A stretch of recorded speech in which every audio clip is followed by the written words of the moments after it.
50 feet between the pitch and the last row, you'll be right there in the action no matter where you sit. If you thought soccer in Nashville was a party already, you ain't seen nothing yet. So come on in, grab a seat, and stay a while as we open a new era of Nashville sports. For more information on season tickets at the new Nashville SC Stadium, visit nashvillesc.com/22tix. Are you a father that is passionate about your fundamental constitutional right to parent your own child or children? Has your parenting time or your income been affected by COVID? This is Amanda J. Gentry, and I am a fierce defender of your constitutional rights. The courts in Tennessee are under an obligation to maximize equal parenting time. We do not live in an every other weekend world anymore. At the law offices of Amanda J. Gentry, fathers are extremely important, much like my own father was. Go to AmandaJGentry.com or call or text 615-604-6263. That's AmandaJGentry.com. 312 Pizza Company is Nashville's authentic Chicago pizzeria, and they're now hiring. Work for a family-owned business and be a part of their incredible team. 312 Pizza Company is hiring for all positions, including host, waitstaff, bartenders, cooks, and more. 312 Pizza Company offers health insurance and paid time off to full-time employees. Contact Kimberly at 615-730-7888 or email at contact@312pizzaco.com. 312 is an equal opportunity employer. Nashville's best sports talk, locally owned, home of our Nashville Predators. WPRT-FM Pegram, 97.5 Murfreesboro, WBUZ HD2 Laverne, online at thegamenashville.com. We are ESPN 102.5 The Game. Live from the Game Nashville studios, it's Stillman and Company. Delivered by TriStar Moving. TriStar Movers with 5-star service. With Jared Stillman on Nashville's best sports talk. ESPN 102.5 The Game and the Game Nashville app. The Patriot train keeps rolling. New England improves to 8-4 on the season. They knock off the Titans 36-13 here in Foxborough. 36-13. That sounds like a butt kicking. 36-13 Titans Monday. Stillman and Company, delivered by TriStar Moving, streaming live on Twitter, Twitch, and YouTube. Thanks to the law offices of Amanda Gentry, streaming live again, as you can see. It is Reaction Monday, powered by Spring Hill Heating and Cooling and by Focus. That's right, you see me with my Focus on the stream. Sparkling water with a spark. Drink Focus, PHOCUS.com. 36-13 for the Tennessee Titans yesterday. My goodness gracious. Caroline Fenton is here. Ian is here today. And I just want to state for the record that I have not listened to a single segment. That's actually not true. I listened to a little bit of Robbie and Joe this morning, but I have not really listened to anything on the Titans-Patriots game. Because something that happens in life oftentimes is people go into things with narratives expecting an outcome. And when they get an outcome they don't expect, then it kind of changes the narrative. But if they go into something with a narrative and they say, okay, I believe this, something happens that I thought was going to happen. See, this is why it happened. And I told you all on Friday, I didn't think the Titans had a chance to beat the Patriots. But I thought it was because of the injuries. I thought it was because of the way Ryan Tannehill was playing. I figured that that was why they weren't going to win. I didn't think that they'd lose yesterday because they couldn't get lined up on a punt. I put a list together. Yesterday's game, if you are a Titan fan, yesterday's game should hurt. As I told you, I'm not a big narrative guy. I'm not a big preconceived narrative guy. There's a lot of things that happen in the world. There's something that happened that was a big, on the political shows and the news shows, and I didn't watch a single second of the coverage because I didn't care. But I knew what each side's narrative was going to be before it happened, while it happened, after it happened. Because that's the world we live in today. And I'm going to assume a lot of people today are talking about, well, the Titans are injured. I mean, Jared, with no Derrick Henry, no A.J. Brown, no Julio Jones, no Bud Dupree, no David Long Jr., what can you expect? Ryan Tannehill, and I said this on Friday, I thought if he had a stinker, the fans were going to turn on Tannehill. Ryan Tannehill, and I could just hear it today. I saw it on Twitter last night. 93 yards? Are you kidding me? I actually think Tannehill was that bad, which I'll get into as we go on. But this one should hurt if you're a Titan fan, because the game was there. I thought Vrabel's game plan was excellent. The game that Vrabel wanted to play, I thought was brilliant, which was, I'm going to run the football, I'm going to eat the clock, and I'm going to put it in the hands of Mac Jones. That's pretty much the whole game plan. But the Titans couldn't take care of business. I put together a list of mistakes the Titans made and points either they didn't score or that the Patriots did score. So swing points. First drive of the game, Elijah Molden misses a tackle on 3rd and 10. Patriots score a touchdown on that drive. The Patriots were in field goal range when Molden missed his tackle. 4 points. Because they would have had the 3. They got 7. 4 points. Randy Bullock misses a PAT. 1 point. Randy Bullock misses a field goal. 3 points. Now, that doesn't count the Ryan Tannehill Chester Rogers miss that happened right before the Bullock missed field goal, because you could argue that would be another 4 points that we could add to the list. But for right now, 3 points, Bullock missed field goal. Dontrell Hilliard fumbles the football. Patriots pick up around midfield. They score 3 points. Add that to the list.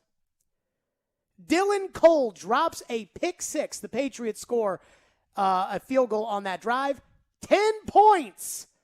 Fair to say that was a pick 6? It's tough to say. I mean, you could say that easily could have been returned for a touchdown, but I don't know if that's necessarily points that they handed the Patriots. I'm giving it 10.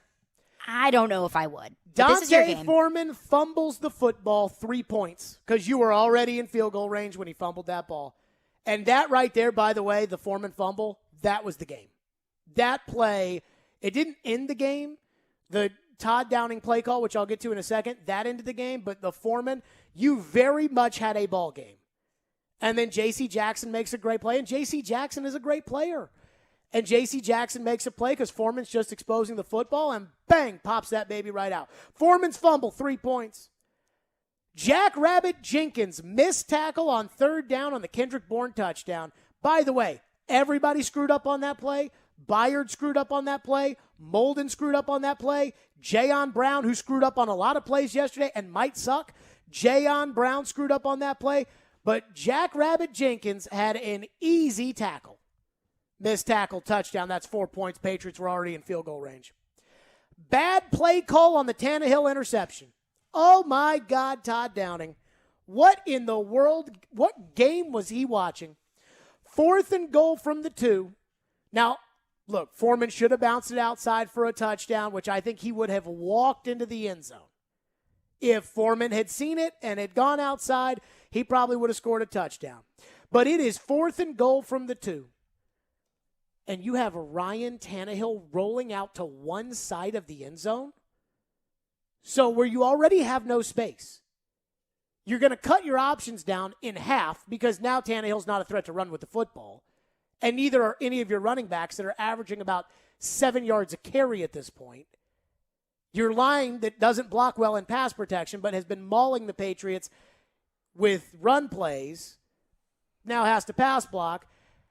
And you're throwing the ball to Cody Hollister or Michael Pruitt or Jeff Swaim or Anthony Ferkser or one of these guys, and they've got Devin McCourty and J.C. Jackson on the play. Todd Downing, this is what I think happened. And I think we saw this with that tricky Wildcat play where Tannehill ran out to the side and the ball got snapped to Foreman. And Todd Downing went into the game saying, if we have to have a 2-point conversion play, this is our play. So you go into the game thinking, this is going to be our 2-point conversion play. Todd, your offensive linemen are knocking their defensive linemen back 3 yards off the ball on every snap. The Patriots knew what you were trying to do. Belichick knew it. Watch the game. Go back and watch it. Look at where the safeties are positioned at the beginning of the game, and look at where the safeties are positioned in the second half. And guess what? You were still running all over them in the second half. But because Downing probably walked into the game and thought, this is my go-to play on a 2-point conversion, he ends up calling the dumbest play possible. And you know me, I've been very supportive of Todd Downing, and I am not just jumping the play caller to jump the play caller like I think a lot of people do. I thought that play, I was embarrassed by Todd Downing yesterday in 2 separate occasions. That was one of them. 7 points because they didn't score a touchdown there. So at this point, after the Tannehill interception, and I think the game was over on that Tannehill interception. Oh, easily. It was 29-13. So you were down by 16 points. By my math, that's 35 points that you didn't score or you gave the Patriots. And that's not counting Chris Jones's penalty for illegal motion on the Brett Kern punt that lost you 35 yards of field position. Terrible. Can't have that. Doesn't count Ryan Tannehill's miss to Chester Rogers, which probably would have been a touchdown. Doesn't count that. Doesn't count. And I thought this was, with Todd Downing, I thought this was his biggest screw-up of the game. After the Deontay Foreman fumble, and the Titans at this point had just been gashing the Patriots. It didn't matter who ran it. Hilliard, Foreman, they were running all over these guys. After the Foreman fumble, and I get it, in most cases, I'd be nervous to hand it to the 2 running backs that have been fumbling too. I understand. But the Titans forced a punt. And after the punt, the Titans have the ball deep in their own territory. Not one handoff. Tannehill incomplete. Tannehill scramble for 6. Tannehill incomplete.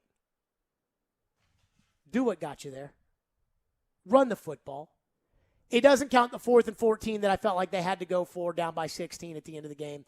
It didn't count the 4th and 14. They didn't get it. Patriots turned around, scored a touchdown there. So I didn't count that. But I mean, at least 35 points that the Titans didn't score or they gave New England. And I'm going to ask you this. How much of these have to do with Derrick Henry? Is it, if Derrick Henry's healthy, does Chris Jones get lined up on the punt correctly? I'm not sure Derrick Henry has an effect there. If Derrick Henry's healthy, does Elijah Molden miss a tackle? Because I'm not sure that Derrick Henry stops. I think it was Bourne maybe on that play. Or Jacoby Myers. I don't think Derrick Henry does that.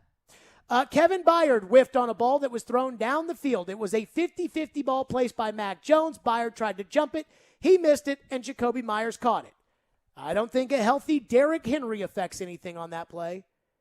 Now, you can argue the Hilliard fumble and the Foreman fumble. Derrick Henry doesn't fumble there, and I think that's okay. But that's only 6 points. I mean, again, we can sit here and say, hey, the Titans are too hurt, the Titans are too injured, the Titans are too. That's not why they lost. Yesterday may have sealed your fate as far as the AFC is considered with the number 1 seed. Because right now, New England's got the tiebreaker on you. I'm not a huge fan of the Ravens, and I think they've got a tough schedule down the stretch, but they're the number 1 seed today. The Patriots are 2, and you're number 3. And I could see New England, because they're playing good football, I could see New England losing only 1 or 2 more games the rest of the way, and you being right there neck and neck, but you don't have the tiebreaker because you lost. Too many mistakes, and avoidable mistakes. Again, I get it. It's a lot easier to throw the football. I'm not all over Tannehill today for throwing under 100 yards. I have no problem with that. The game plan should not have been for Tannehill to throw, because look who was out there at wide receiver, and look who was covering him for the Patriots. So your game plan changes if AJ and Julio are in. But guess what? The game plan was good enough for them to win. They just couldn't make tackles. They just couldn't get in front of the football when they needed to. They couldn't get lined up on a punt. They didn't call the right plays that the game had dictated. They fumbled the football. They dropped an interception. They missed field goals. They missed an extra point. And I'm going to tell you this. The bad days that you got from those players, if Derrick Henry, A.J. Brown, Julio Jones, if those guys are back and you get a bad day from Randy Bullock in the playoffs, you're going home. You got all your guys back and you get a bad day and Elijah Molden and Jackrabbit Jenkins don't make tackles on touchdown plays, you lose. Goodbye. Season over. The best Titan team I've ever seen in my entire life, the 2000 Titans. I've talked about this time and time again. They outgained the Ravens in a playoff game, something like 400-79. But they busted a coverage. They missed 3 field goals. They got 1 blocked in return for a touchdown. And they threw a pick 6. And there went the Super Bowl.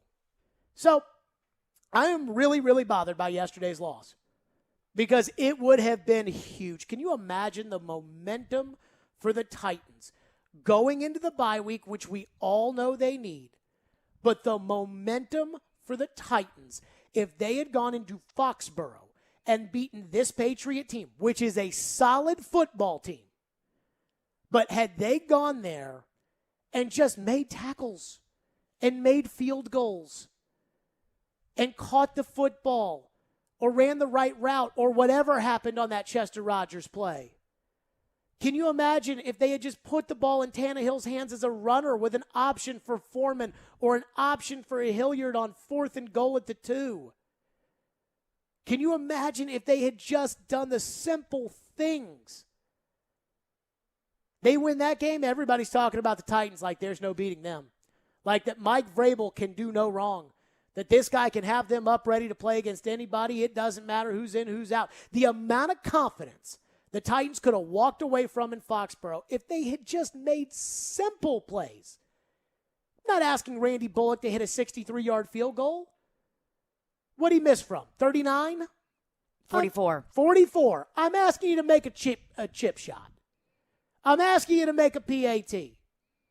And they couldn't do it. And so this one hurts. This one hurts because of what was out there. I'll be honest with you. To me, this one hurts more than the one last week. Because the one last week, you just played like crap. You know, you went out there against the Texans. You played a terrible game. You coached a terrible game. Your quarterback threw 4 interceptions. Fine. You got a rookie receiver out there that doesn't know if it's Sunday or Thursday. Fine. This one, you outcoached Bill Belichick. The way the game was played was exactly how you wanted it to go and exactly how Bill didn't want it to go. Bill doesn't want the game in the hands of that kid. And Mac Jones threw you some footballs yesterday. You just didn't catch any of them. And this one hurts. So we can say they're injured. We expected them to lose. It's fine. It's okay. It's a this. It's a that. We say whatever we want. By my count, 35 points that the Titans either gave New England or they didn't score. You ain't beaten anybody who's any good in the playoffs if you do that. And it doesn't matter if Derrick Henry's out there. It doesn't matter if A.J. Brown's out there. It doesn't matter if Julio Jones is out there. It doesn't matter if David Long Jr.'s out there. And it doesn't matter if Bud Dupree's out there. If you can't get lined up on a punt, if you can't make a PAT, if you can't hang on to the football, you can't win. 615-737-1025. We'll get your reaction. We'll get Caroline's reaction to the Titans' loss. I'm not cutting the Titans' pass here because of the injuries.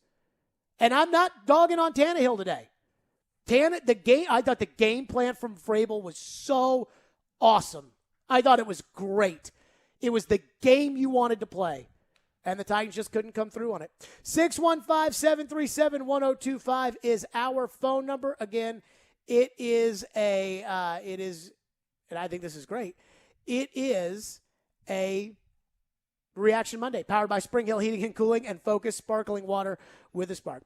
FanDuel Sportsbook, my official sportsbook app. This Black Friday, nobody has a better deal than FanDuel. New customers get $50 in free bets when they sign up for FanDuel Sportsbook. No deposit required. That's right. Sign up from November 26th to November 29th, and you'll receive $50 in site credit for free. And there are so many different games that you can bet on, whether it's the NFL or whether it's Monday Night Football tonight, or whether it's Thursday Night Football this week, or whatever. There are so many great games, and you can same game parlay it. You can do whatever you want. If you've been thinking about joining FanDuel, now is the perfect time to give it a shot. The app is easy to use, and as always, they are hooking sports fans up with great offers. And when you win, you'll get paid in as little as 2 hours. Just download the FanDuel Sportsbook app and sign up with the promo code JGM to get $50 in free bets. That's promo code JGM. 21 and older and present in Tennessee. Site credit is not withdrawable and expires 7 days after receipt. Offer is non-transferable. Restrictions apply. See terms at sportsbook.fanduel.com. Gambling problem? Call the Tennessee Red Line 1-800-889-9789. 9789. Bullock. No good. Deontay Foreman fumbles the football at the end of the play. Tannehill runs it, deflected and intercepted in the end zone. The Titans crumble in Foxborough with the bye week looming. We got to get healthy, get back to playing football how we know how to play it. A lot of things to improve. We're reacting all day long. They're playing a preseason roster with Ryan Tannehill at quarterback. On Nashville's best sports talk, ESPN 102.5 The Game and the Game Nashville app. Blood Assurance is the only nonprofit blood centers in Middle Tennessee where 100% of your blood donations go to help save lives for people right here in our community. Blood Assurance is proud to announce the opening of its newest location in mid-November at the Oakwood Commons Shopping Center at 4686 Lebanon Pike in Hermitage. Find it in your heart to donate today. They have their bloodmobile set up in the parking lot until the opening. Go to bloodassurance.org/Hermitage for more information.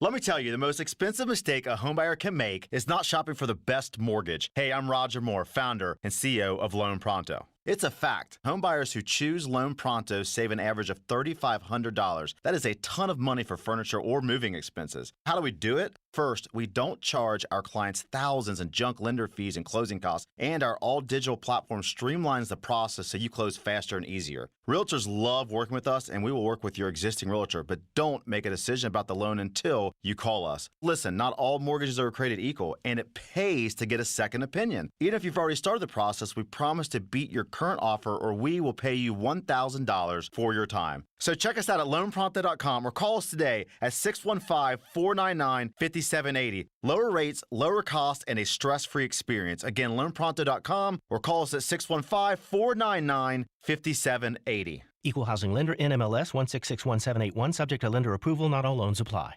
Spring Hill Heating and Cooling is here to serve you. Is your AC or heating unit old and inefficient? Is it breaking down yearly? Now is the time to replace it. Waiting can cost you hundreds, if not thousands of dollars. Just like everything, the cost of a new AC unit is rising. Effective January 1st, all manufacturers are increasing prices up to 10%. Get ahead of the game and call Spring Hill Heating and Cooling, offering 60 months, no interest financing, and 10-year parts and labor warranty on all new units. Schedule now at springhillac.com or call 615-778-8855. Interact with Stillman and Company. Call or text the show at 615-737-1025. Driven by WilsonCountyHyundai.com. And that helps you on down and distance. Look at him now, 2nd and 4. This time it's Foreman. He's got a hole. Deontay Foreman using his speed. Fumbles the football at the end of the play. And recovered by Jalen Mills. J.C.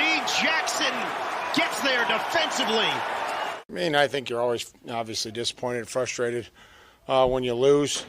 We did some good things. We did some obviously things that are going to get you beat, and that it is somewhat frustrating. But can't go on the road, especially against a good team, and do those types of things and have penalties and start drives with on the 10-yard line and penalties on special teams, turnovers.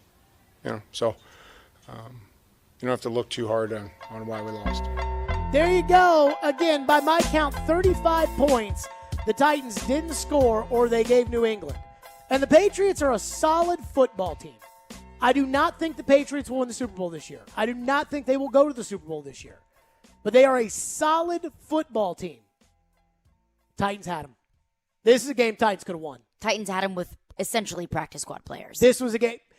Vrabel, and I think you all know me, I get on Vrabel all the time. Vrabel's game plan was incredible. I thought it was fantastic. Vrabel outcoached Belichick. And nobody will talk about it because Bill's team won. Vrabel outcoached Belichick yesterday. Belichick said it. He said, we got outcoached today. We found a way to win. Vrabel, that was not the game Bill wanted to play. What was your reaction? First and foremost, we talked about it a lot last week. Just get back to your roots. Get back to your bread and butter. And that's exactly what the Titans did yesterday. And to your point, that was a great call by Todd Downing and Mike Vrabel to keep the ball on the ground. If you can win that way. I'm keeping Downing out of this. And I'm going to tell you why. Okay. Because I think it was Vrabel's. I think Vrabel walked in there and said, this is how, like when you come up with a game plan to win, it's really a two thing, right? Like, here's our offensive game plan that complements our defensive game plan. And I think that's what the head coach should do, unless you're one of these teams that has like a, figurehead head coach in college football. I think that this was Vrabel's game plan, like the edict to Downing. I thought Downing sucked yesterday. I thought he sucked. And I thought that play down there at the goal line, you are getting 7 yards a crack on the Patriots. You are 2 yards away from the goal line. And you're putting the ball in the hands of Ryan Tannehill against that secondary? The guys involved in the play, the pass was intended for Cody Hollister. So you're trying to throw to Cody Hollister, and they've got Devin McCourty and J.C. Jackson. It's like saying, you know what? Let's give the ball to our bench player to go up against Michael Jordan and Scottie Pippen. I don't think that's a very good idea, Coach. No, that was a bad call, 100%. And I thought the drive. That is what ended the game. At that point, it was done. I think the drive after the Foreman fumble, Titans force a punt, and they didn't have a handoff 3 and out. 7 yards a crack. So I thought and I know you were just making a point about Vrabel and Downing. I thought Vrabel's game plan, great. I thought Downing was awful, but go ahead. Whoever we want to give credit to for it, let's say Vrabel, great job on Vrabel's point. Great game plan. You said having a healthy Derrick Henry wouldn't have changed the outcome of that game. And things that you listed, you are 100% right. Because Kevin Byard totally could have broken up, what was it, like a 44-yard pass from Mac Jones?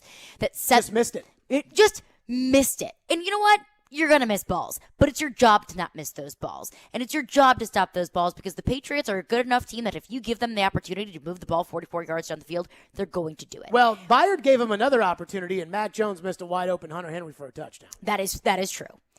But what I don't agree with you is with a healthy Derrick Henry, Deontay Foreman and Dontrell Hilliard don't fumble those balls. And you said it was only 3 points. But when you calculated the 35 points, you also calculated the points that the Titans could have scored. Sure. So you could say that net total, that's 11 points. Because that's 14 points that Derrick Henry probably wouldn't have fumbled the ball and probably would have scored. Because he wouldn't have just fumbled the football with a wide open field in front of him. So I do have to disagree with you there that the biggest issue yesterday for me was the turnovers. And 3 of the 5 of the turnovers yesterday came from the running backs and gave the Patriots 5 opportunities to score where the Titans couldn't. Well, the one at the end of the game with Blasingame. The game was over. Yes, the game was over. And the Tannehill turnover interception was 4th down. So I hear what you're saying. I'm just telling you that if you're playing Baltimore in a playoff game, and right now you'd have to go on the road to Baltimore. So if you're playing Baltimore in a playoff game and you can't get lined up on a punt and it goes from that 35 to the other 35, that's 7 points for Lamar Jackson. I mean, I'm not saying that wasn't a bad mistake. And you lose. And the problem was it wasn't one. I mean, they started the game with a special teams penalty. They started the game. They were not ready to play. I'm reading it right here. Jake Bailey kicks off for the Titans. This is the first drive of the game. Titans go 3 and out. Jake Bailey kicks off. Dontrell Hilliard takes it to the 21-yard line. Penalty on Nick DeZubnar holding. How the hell do you hold on a 20-yard kickoff return? I mean, and this goes back to Ackerman, who should have been fired 3 or 4 years ago, and they will not fire him, and I don't know why. And every time the special teams does that kind of stuff, it always just rankles me that Ackerman still has a job, but that's neither here nor there. They can't get lined up on a punt. That's bad. They can't get lined. So you say that a healthy Derrick Henry. Maybe Derrick Henry makes up. Maybe Derrick Henry makes up for everybody's mistakes, which he has before. But my point is, you go to Baltimore in a playoff game, you go to Buffalo in a playoff game, you go back to Foxborough in a playoff game, and you do that kind of stuff, you lose. Because I've seen the Titans go into New England with Derrick Henry at running back, and I've seen him run for 170 yards in Foxborough, and I've seen Ryan Tannehill throw for 79 yards, and I've seen the Titans win those games. And why the Titans win those games? Because they didn't screw it up. In this case, that Chris Jones illegal motion on the Kern punt, that's a turnover. Mm-hmm. You're moving the ball from the 30 to the 30. That's a turnover. And so we can sit here and talk about, well, if Henry's out there, maybe he doesn't fumble the 2 balls that Hilliard and Foreman fumbled. But again, you lost. That could have been 2 opportunities to score, which could change the momentum of the game, because after those fumbles, you could tell the Titans started to lose momentum. The first quarter, the fumbles first for me half, are only a small portion of it. What? Because they fumbled the ball twice. Like, Dylan Cole dropped a pick 6. What that's could have been as a pick important. 6. Like, that's equally as important. Like, Elijah Molden doesn't make a tackle on a 3rd down that allows the Patriots to score a touchdown. That's 4 points you gave them. And I hear you, but I'm not like just circling the 2 running backs and saying, hey, you guys cost us. I'm not saying the game. that was the only issue yesterday. But I'm just telling you, it's all the mistakes. You go into a playoff game with Derrick Henry, A.J. Brown, and Julio Jones, and everybody else, and Randy Bullock misses a chip shot and a PAT. You lose. That's another thing. The Titans went into Oakland in an AFC title game against the Raiders. And they had Steve McNair and Eddie George and Derek Mason, and they were playing a really good Raiders team because, again, this is the AFC Championship. So they got Rich Gannon and Jerry Rice and Tim Brown, and the Titans go in there, and it is punch, counter punch the whole first half. John Simon, and no, not the John Simon who's on the Titans now. John Simon, an undrafted free agent returning a kick, fumbles the football. Floyd cracked his AFC Championship ring because he banged the table so hard. They lost. So those guys can lose you games, even with good players. And this is the standard we hold the Titans to, right? Like, the Titans are going to make the playoffs. I'm not worried about that. But, like, this was a big game. And you think to yourself, okay, who are the teams that do win in the playoffs? Oh, it's the teams that don't make those kind of mistakes. Whose team doesn't make those kind of mistakes? Oh, Belichick's team. Other than Mac Jones missing a wide-open Hunter Henry down the field for a touchdown, which a rookie quarterback is going to do. Mm-hmm. And this is why I am convinced after watching that kid play, and he may have a great career, but I'm convinced after watching that kid play that he's not going to be able to win 4 playoff games. But other than the Mac Jones wide-open miss, because he's throwing 50-50 balls when you make him throw it down the field. Titans just weren't good enough to get any of them. But, like, that's a 50-50 ball that he threw down the middle of the field for Jacoby Myers. That's a ball that Kevin Byard, if he times it right, jumps in front of and is running the other way with. That's a 50-50 ball. And Belichick doesn't want 50-50 balls from that kid. Belichick wants everything short. That's why the effective that passes really is what he does best. He's a dinker and a dunker. Yes. That's why they got to the red zone every time. And other than the most beautiful ball that he threw to Kendrick Bourne for the touchdown. Uh-huh. I mean, that ball, Byard, I thought Byard had it played perfectly. And I thought Jones threw it at the line of scrimmage. Jones threw it. Bourne made a great catch on it. I mean, that is a guy making a throw and a guy making a play. But every time Mac Jones threw the ball down the field, I felt like it was a 50-50 ball. And you go up there against a good team, and you try to throw those 50-50 balls, and all of a sudden, their guys are going to come down with them. Who do you think is a quarterback that can throw the ball 40 yards downfield that isn't really a 50-50 ball? Rodgers.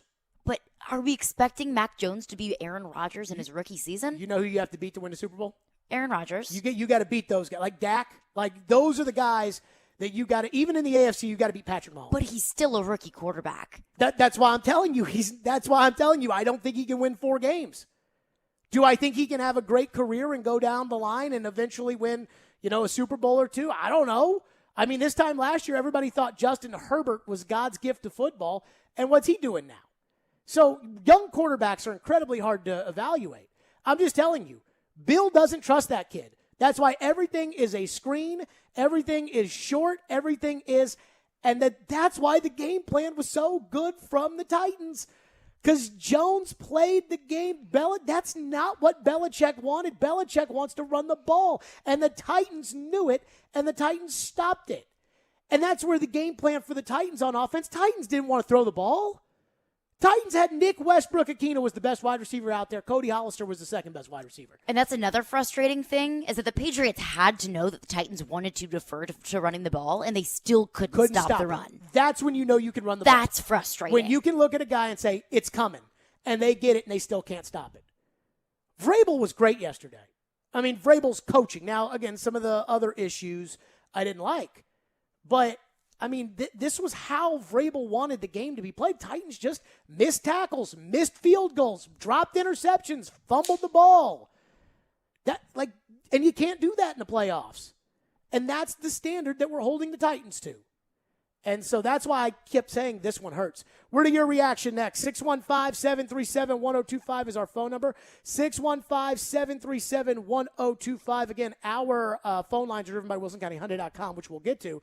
But Reaction Monday, powered by Spring Hill Heating and Cooling and Focus. Sparkling water with a spark. Find out more at drinkfocus.com. Do you want to win a pair of tickets to see Vanderbilt basketball take on Loyola Chicago at Memorial Gym on Friday, December 10th? Head over to YouTube and subscribe to the 1025 The Game YouTube page, and you'll enter for your chance to see Vanderbilt men's basketball. Once you subscribe, email us at promotions@cromwellmedia.com with your YouTube handle. One winner will be chosen on Monday, December 6th. Stillman and Company, it's ESPN 1025 The Game. Tuesday night.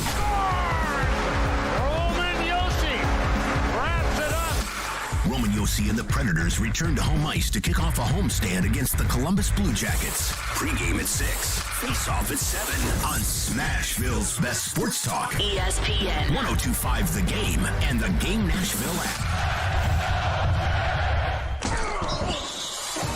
This week in Vanderbilt history, November 27, 1982. Commodores 28, Tennessee 21. A game known as the Super Bowl of Tennessee, and one of the most memorable wins in VU history. On a rainy day in Nashville, the lead went back and forth throughout the game, with neither of the old rivals able to go in front by more than 7. Vanderbilt's short passing game turned into a big play offense. Quarterback Whit Taylor throwing for a pair of 42-yard touchdowns, then finding Phil Roach on a 65-yard heave to set up the winning score. Taylor faked to Keith Edwards, and then scored on a 1-yard keeper around the right end. An iconic play still replayed to this day. 5th straight win for Vanderbilt, which improved to 8-3 on the season and finished SEC play at 4-2. Coach George McIntyre's Doors capped a terrific 82 season in the Hall of Fame Bowl in Birmingham. Commodores 28, Volunteers 21. November 27, 1982. That's This Week in Vanderbilt history. I'm Kevin Ingram. Middle Tennessee, you can count on an award-winning service team for all your home maintenance and improvement needs. Lee Company, we're A+ rated with the Better Business Bureau and trusted by thousands of homeowners in our community. Our team is ready to assist with all your home maintenance projects, heating and air conditioning, plumbing, electrical, appliance service, and more. Experience the convenience of calling one phone number for all your home maintenance needs. Call Lee Company today at 615-567-1000 or visit leecompany.com. Do great prices and selection on trucks and SUVs still exist? They do in Truckville. Sarah Chevrolet Buick GMC of Nashville has the largest selection in Tennessee. And we keep getting fresh stock on our lots every day. We're committed to offering you our best price and a 5-star experience, which is why we're still known as the destination for trucks and SUVs. Come visit Truckville, Tennessee today in person or online at sarahnashville.com. Touchdown, Leonard Fournette. Witness tomorrow's NFL stars this December at the Trans-Perfect Music City Bowl. Eli back to throw, avoids pressure, steps up, has a man wide open, Armstrong in the end zone, touchdown. Don't miss a second as 2 of college football's most exciting programs from the SEC and Big Ten go head-to-head on Thursday, December 30th at 2 p.m. inside Nissan Stadium. For more information on this year's game, including ticket availability, visit MusicCityBowl.com to get your tickets today. Hose and Belting Specialties in Murfreesboro is your local source for hydraulic, air, water, and chemical hoses, along with conveyor, timing, and metric belt needs. They stock metric fittings for both air and hydraulic applications. Hose and Belting Specialties stocks Parker hydraulic hoses and fittings, Goodyear Conti-Tech industrial hoses, and V-belts, just to name a few of their lines. For any of your industrial needs, call 615-895-HOSE. 615-895-HOSE. Thursday night. Simeon, end zone, touchdown, Marquez Callaway. It's Thursday night football from New Orleans as the Saints play host to Dak Prescott and the Dallas Cowboys. Prescott steps into it, touchdown Dallas. Coverage begins at 6:45 on ESPN 94.9. Hey Nashville, I'm Gary Smith, head coach of Nashville SC. You're listening to Nashville's best sports talk, ESPN 1025 The Game. Yeah, I mean, it's tough. We had opportunities. We did some really good things. The turnovers, the fumbles hurt us, obviously. You know, we ran the ball extremely well the whole game. Had the turnovers and then, you know, didn't convert when we were down there. They're tight there in the early fourth quarter. So you put all those together and you put yourself in a difficult situation. There you go. That was Tannehill yesterday. I got a hot Tannehill take, which I'll probably drop in the next 20, 30 minutes. I think Tannehill played. I did not think Tannehill had a terrible game yesterday, which I heard, you know, people on Twitter and, oh, Tannehill, 93, he sucks so good. I'm like, that was the game that you want to get mad at Tannehill? I mean, forget about all the ones that we've been just bitching about Tannehill lately. But look at the game where Tannehill threw for 300-plus yards. Didn't really do anything for you there. No. Let's go to your phones. As promised, Reaction Monday, powered by Spring Hill Heating and Cooling and by Focus Sparkling Water with a Spark. Titans Monday. Adam is going to kick us off. Thank you for waiting. You go ahead, Adam. Yeah, man. Y'all are going to talk about a lot of stuff. I'll just say the kicker situation concerns me because I called and I bragged about him when he was doing well, and you miss it. That's a double doink. He doinked it twice, man. It sucks. And so I worry about that guy. I will say I went into the game yesterday saying we're not going to beat the Patriots. And I did not expect – I expected the Patriots to just put it on us. I didn't expect the Titans to beat the Titans, and that's what happened. That's what's most shocking. And I think, Jared, kind of to your point of Vrabel called a great game because really, without us, you know, fumble, you know, just stupid stuff that we're not used to doing, we probably make that at least a possession game at the end of the game. So I wasn't expecting that. I think at the very, very end of that game, you could tell that we had a very late bye week in the season because they just looked spent. So I'll be excited for this bye week for this team. Yep, thank you, Adam. I mean, I think that's the thing with good teams, especially the Patriots, that game has happened in Foxborough about 600 times, where it is a close game that then the score, you know, what was it, 36-13 was the final? Yes. You know, where the score looks like it was a total blowout and a total curb stomping, but that it is the Patriots just happen to make the right play at the right time. That's what the Patriots have been. And look, that was a great play by J.C. Jackson to come up behind Deontay Foreman and knock the football loose. But I hold the Titan running backs to the standard of holding on to the football. I mean, I thought that the Titans, to Adam's point, I think the Titans beat the Titans. And that's the hardest part with this. And you all know me. If the Patriots had gone out there, and I thought the Titans had no chance on Friday. I said no chance to win this game. And had the Titans gone out there and played their game, you know, had played the way the Titans are capable of playing, I think we would have had a one-possession game at the end. And I don't know what would have happened. Is Mac Jones good enough, you know, at this point in his career when you know he has to throw it? Is Mac Jones good enough to get the ball at his own 27-yard line and march him down the field for a game-winning touchdown if that's what he has to have at the end of the game? I don't think he is. Are the Titans at a point where they're running the football over and over again and they're playing their game? Can they get down there and score once when they have to have it? I don't know, but I would have liked the opportunity to have had the ball at the end of the game, or the Patriots have the ball at the end of the game, and it come right down to the wire.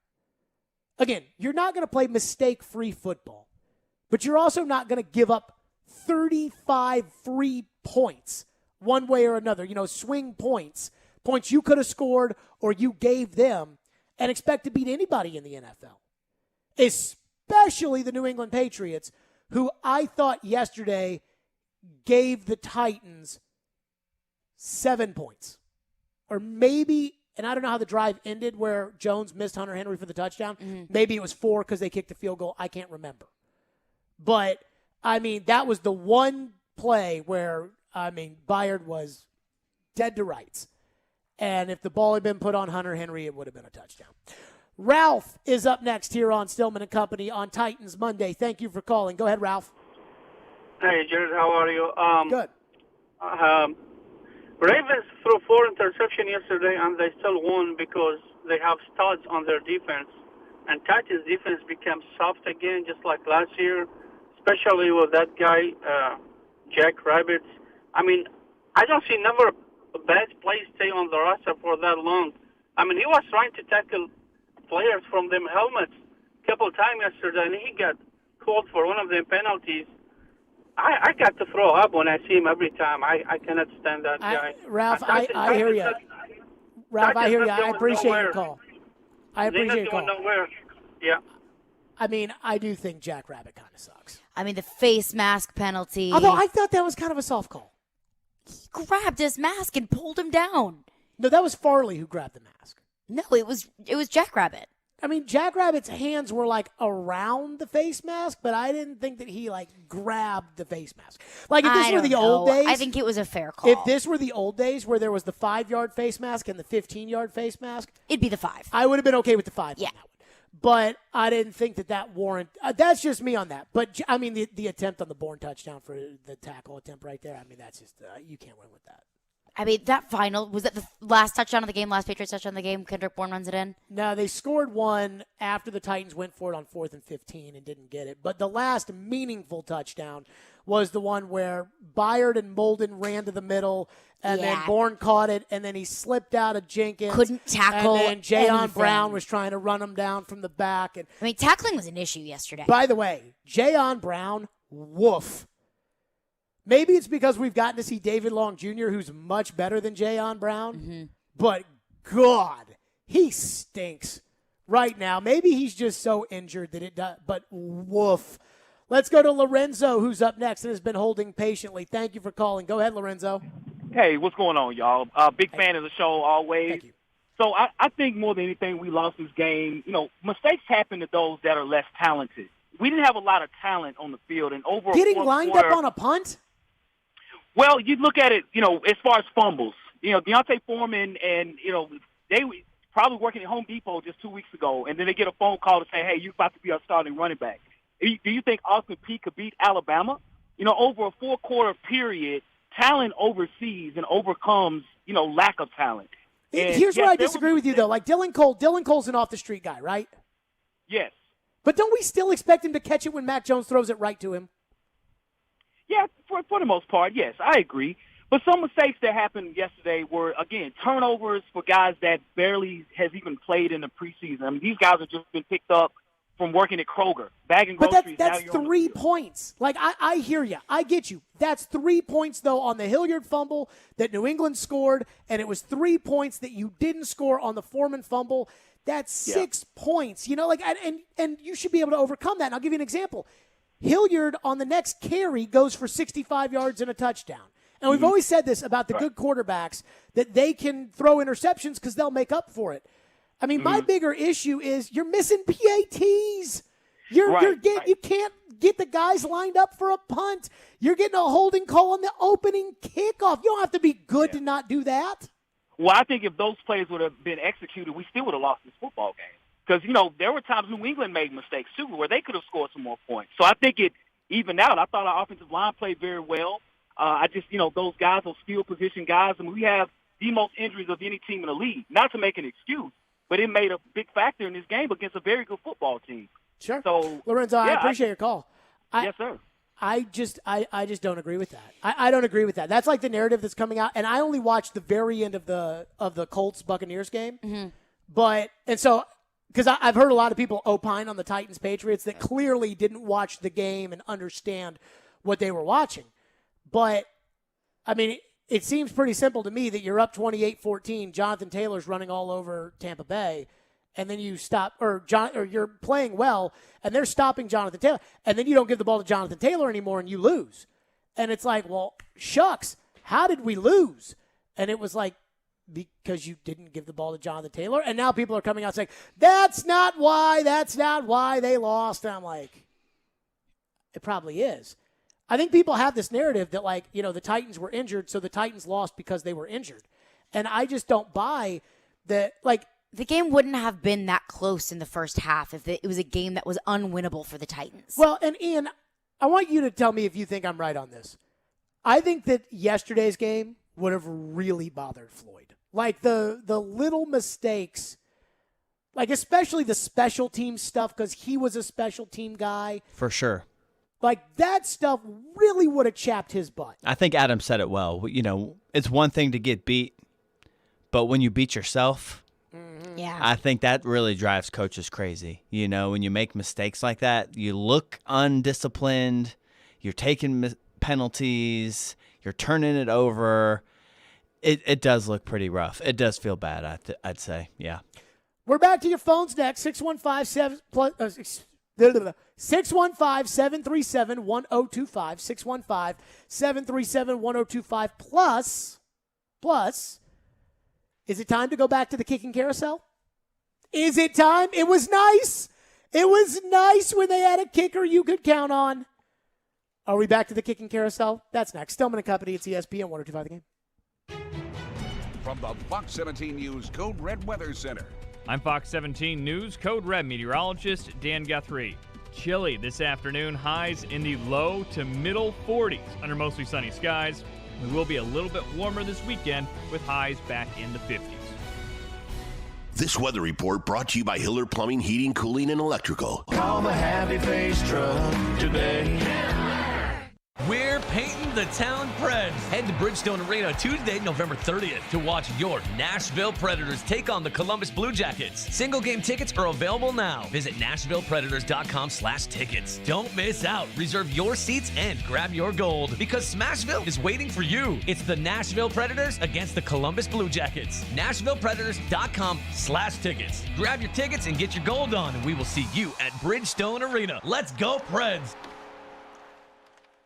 Are you suffering from chronic joint pain like Heather?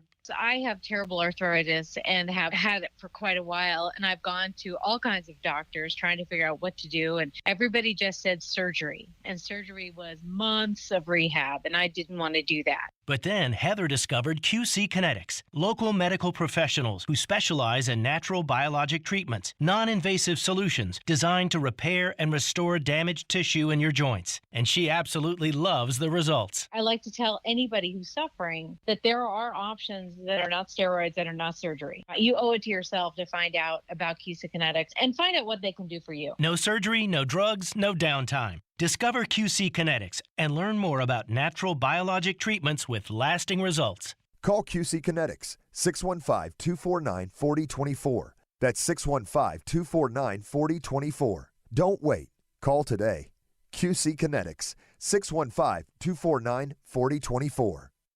Mark Howard here to tell you about my friends at Apple Collision Centers. We all know being in a collision is not fun. Neither is all the stress that comes with it, and that's where Apple Collision comes in. Let them take care of everything for you. That's insurance, repair, and your rental details. They've got 3 convenient locations in Old Hickory, Hendersonville, and Gallatin. Their managers, Tommy Rippey, Daniel Neville, and Chris Brooks and Marty Denson, combined for over 75 years experience. So stop in today and tell them Mark sent you. Online at applecollisioncenters.com.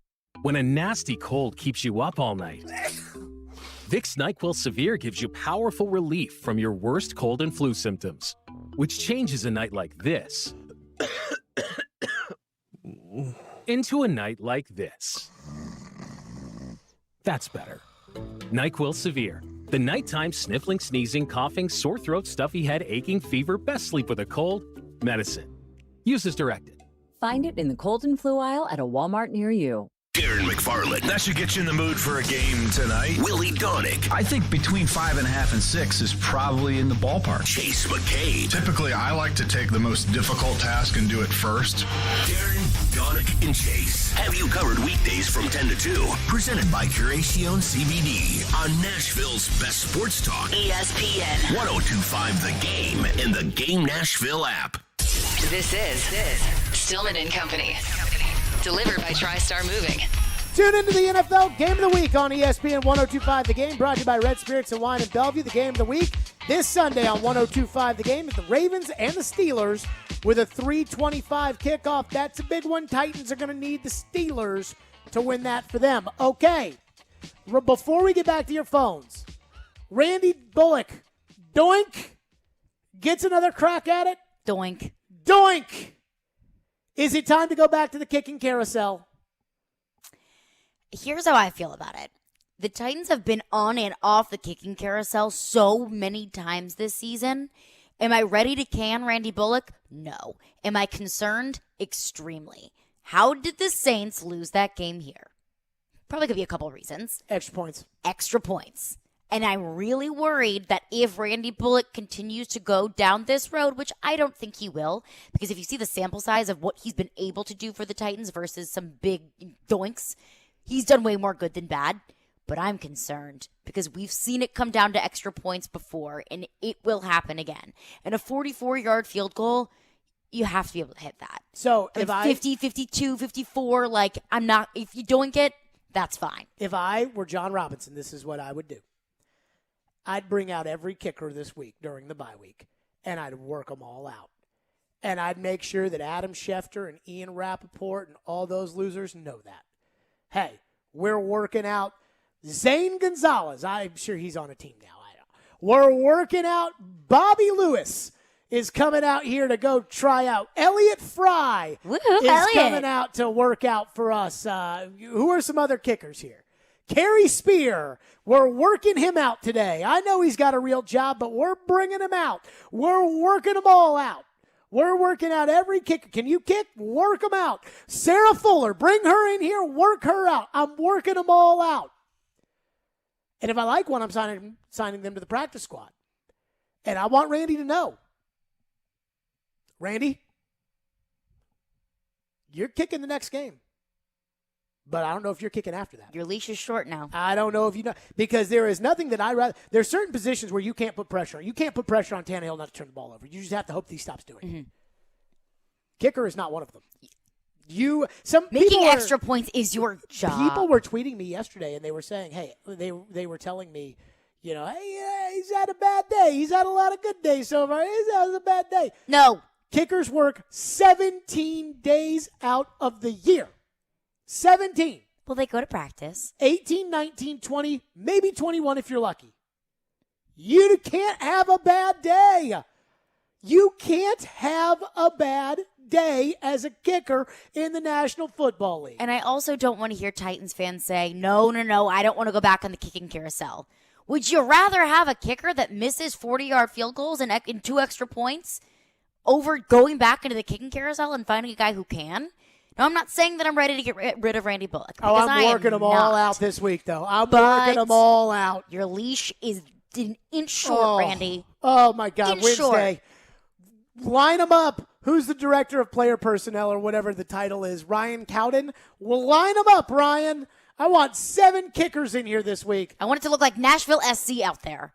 Well, those guys, the way they were kicking, oh, my God. I thought Randy Bullock was kicking for them in penalty kicks last night. What do we have the text line? Glenn texts in and says, I would give the kicker one more game. He misses yesterday. We're close. Let's face it, the whole team were making stupid mistakes. What does Vrabel say? Don't do stupid stuff to lose the game. Okay, so I think we have to differentiate here between, a guy not being lined up on the kickoff, like a guy not being lined up on a punt, which is a fireable offense, and that costing you 30 yards of field position, and your kicker missing field goals that are chip shots and PATs. Because just because everybody else made mistakes yesterday does not excuse the kicker. What else we got on the game? Fred in Ashland City texts in and says, what you are saying about the Titans gives me hope for the rest of the season. These guys could have won against one of the hottest teams in the league right now with a bunch of practice squad players. If they just not fumbled the dang ball and made 1 or 2 of the plays that didn't go their way, to me that shows the coaching staff has good plans and knows what they're doing. And if we get a few real players back, we should be good. So I'm actually going to argue the counter here that yesterday's game really discourages me. Why? Because those are the teams you have to play in the playoffs. That's the kind of thing you're going to have to do in the playoffs. But are you going to play those teams in the playoffs with those players? But we talked about this going into what have I always said is the biggest key to the Super Bowl? The road to it is always the most important. Mm-hmm. Kansas City lucked out 2 years ago. They got they got a bye week, and they got the Texans and the Titans at home. They didn't have to go on the road and have to play. If New England had not lost the last week of the year to the Dolphins, and the Chiefs ended up as the 3 seed, they would have gotten the best running back in the NFL in Derrick Henry in the first game. They would have gone on the road to the greatest coach, greatest quarterback, one of the hardest places to play in week 2 against New England, and they would have gone on the road to the league MVP in 14-2 Baltimore. And that road is a lot tougher than Bill O'Brien and the Texans, and then a Titan team that was worn down from having to beat the Patriots and the Ravens going into that AFC Championship game at home. So the road is always what matters, which is why I kept talking about number 1 seed and why that Texan loss was so bad and why it stings that you could have gotten the Texan loss back yesterday and you didn't, because I can see a road that involves somebody else having to come in here. And all of a sudden, let's take, who's one of the last teams in the AFC in the playoffs? Denver. Mm-hmm. You get Denver, who pulls off some miracle win at Buffalo. Denver's got a good defense. You get Denver. And they've already taken care of Josh Allen in the playoffs, so don't have to worry about him anymore. So all these teams beat each other. You get Denver and New England at home. So you go Teddy Bridgewater and Mac Jones to the Super Bowl. Instead, it looks like you're probably going to have to play a good team the first game. I don't know, Patrick Mahomes in the first game, then go on the road to Josh Allen or go on the road to Belichick, and then probably have to go on the road to Lamar or and that's hard to do. And I think they're playing these road games in places like New England where the weather is definitely a factor, but also the crowd and the coach and the way that they play in that building. I mean, it makes me worried that the Titans are no different than any of these other teams. Right now, the Ravens are the number 1 seed in the AFC, and I think the Ravens could lose to any team that makes the playoffs. And I had held out hope that the Titans were one step above that.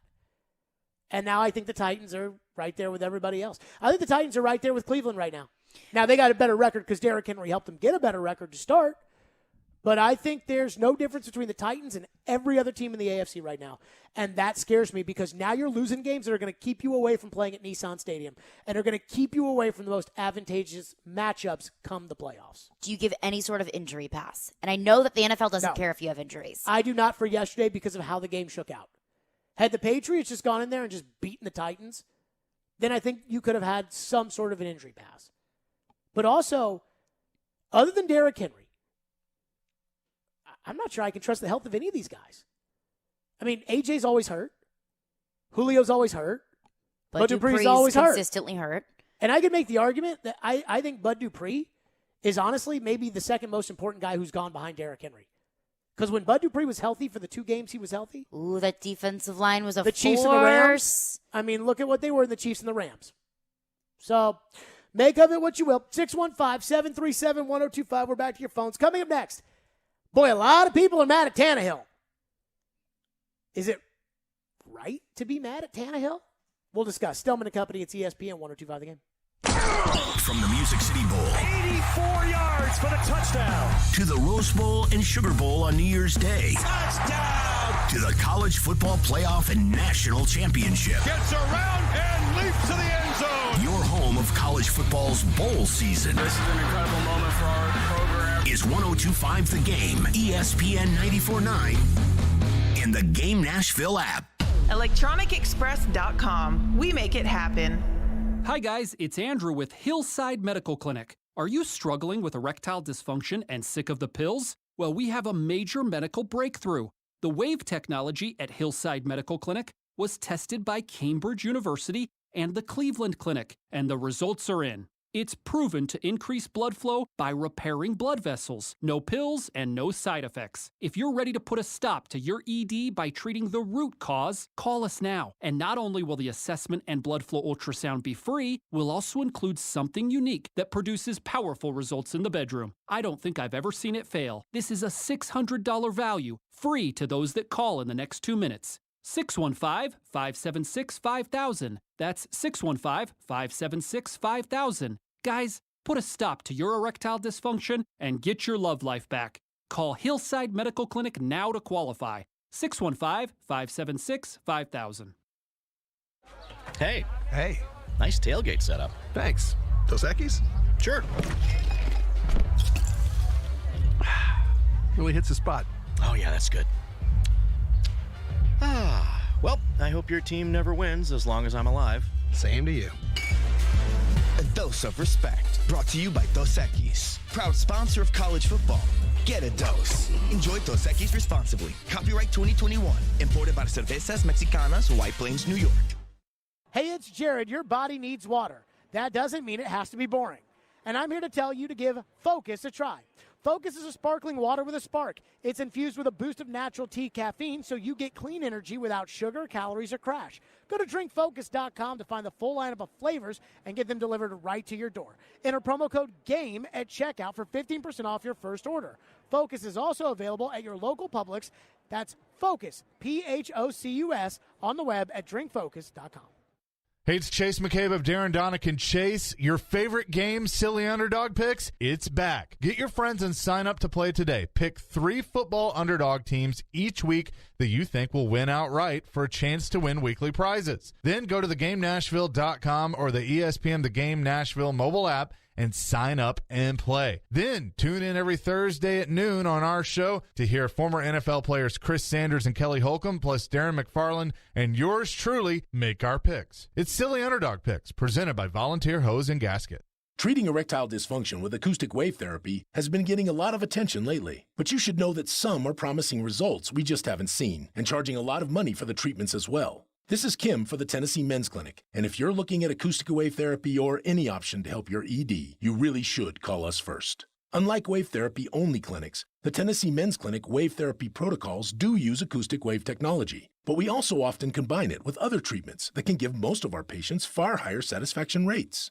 There is no surgery nor any type of invasive procedure required. And even better, depending on your treatment strategy and with our urologist and provider's guidance, you can likely have sex the day after your appointment. We even have other treatments that can help you last up to an hour. Plus, for a limited time, we're waiving our normal appointment charge, which includes a PSA and T test, and offering a free ultrasound, altogether nearly a $400 value for free. So make an appointment today. Call 615-208-9090 or go to TennesseeMen'sClinic.com. Visit our website to learn more, including side effects, treatments, extra results vary.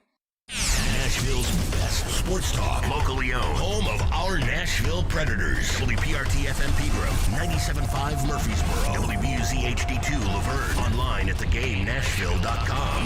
We are ESPN 102.5 The Game.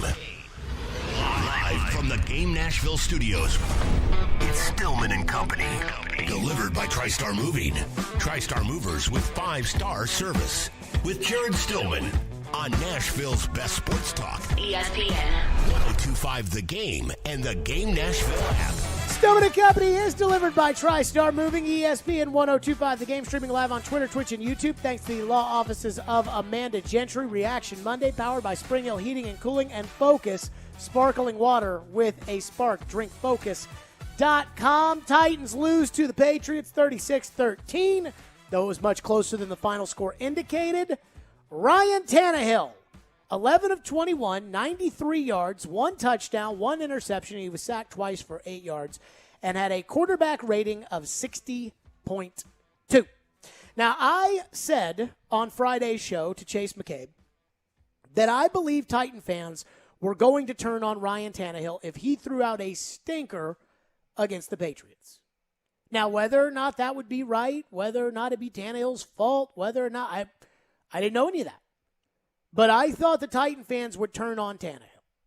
Now, if you are listening to the show today, my guess is you've probably been listening for the last 6 or 7 weeks, and you know that we've been very hard on Ryan Tannehill on this show because for a guy who makes $29.5 million, Ryan Tannehill should not throw 4 interceptions in a game to the Texans. But yesterday, I got all the tweets. You've been right about Tannehill, Jared. Oh, Jared, Tannehill, he's awful. Tannehill this, Tannehill that, Tannehill. I didn't think Tannehill played all that poorly. I mean, if I had a big list of people that I'm upset with, Ryan Tannehill is like at the bottom of the list. I mean, I understand the idea that we all look at stat lines, but I thought it was egregious at halftime yesterday when they put up Tannehill next to Mac Jones, and all of a sudden Nate Burleson and Boomer Esiason are talking about this as he's outplaying Ryan Tannehill, and I'm thinking, you guys watched the game, right? Like, you guys are talking about the game at halftime. You guys are sitting in a studio in New York where you got all the games on, and this is the number 1 game in the early window at CBS. So you have to have been watching the game, right? That would be the assumption. That's the assumption. Like, who's he throwing to? But the Titans weren't trying to throw the ball. The game plan was to not throw the ball. That was literally the game plan, was go out there, run, run, run, run, run, run, and when you do throw, make it safe. Throw it over the middle of the tight end. Look to run with it. Like, just don't go crazy. That was the game plan. And here they are at halftime. Yeah, he's out playing Tannehill. I'm like, what? The context of the game would never have Ryan Tannehill throw for more yards than Mac Jones. Guess what? 2 years ago in the playoffs, Brady outthrew for Tannehill too. But nobody said that he got outplayed because Tannehill won the game. So I'm watching this game yesterday, and I listened a little bit to the postgame show, and I got all the tweets in and everything else, and the amount of people that were just all over Tannehill for his performance. The guys that are like, Tannehill, we can't win with Tannehill.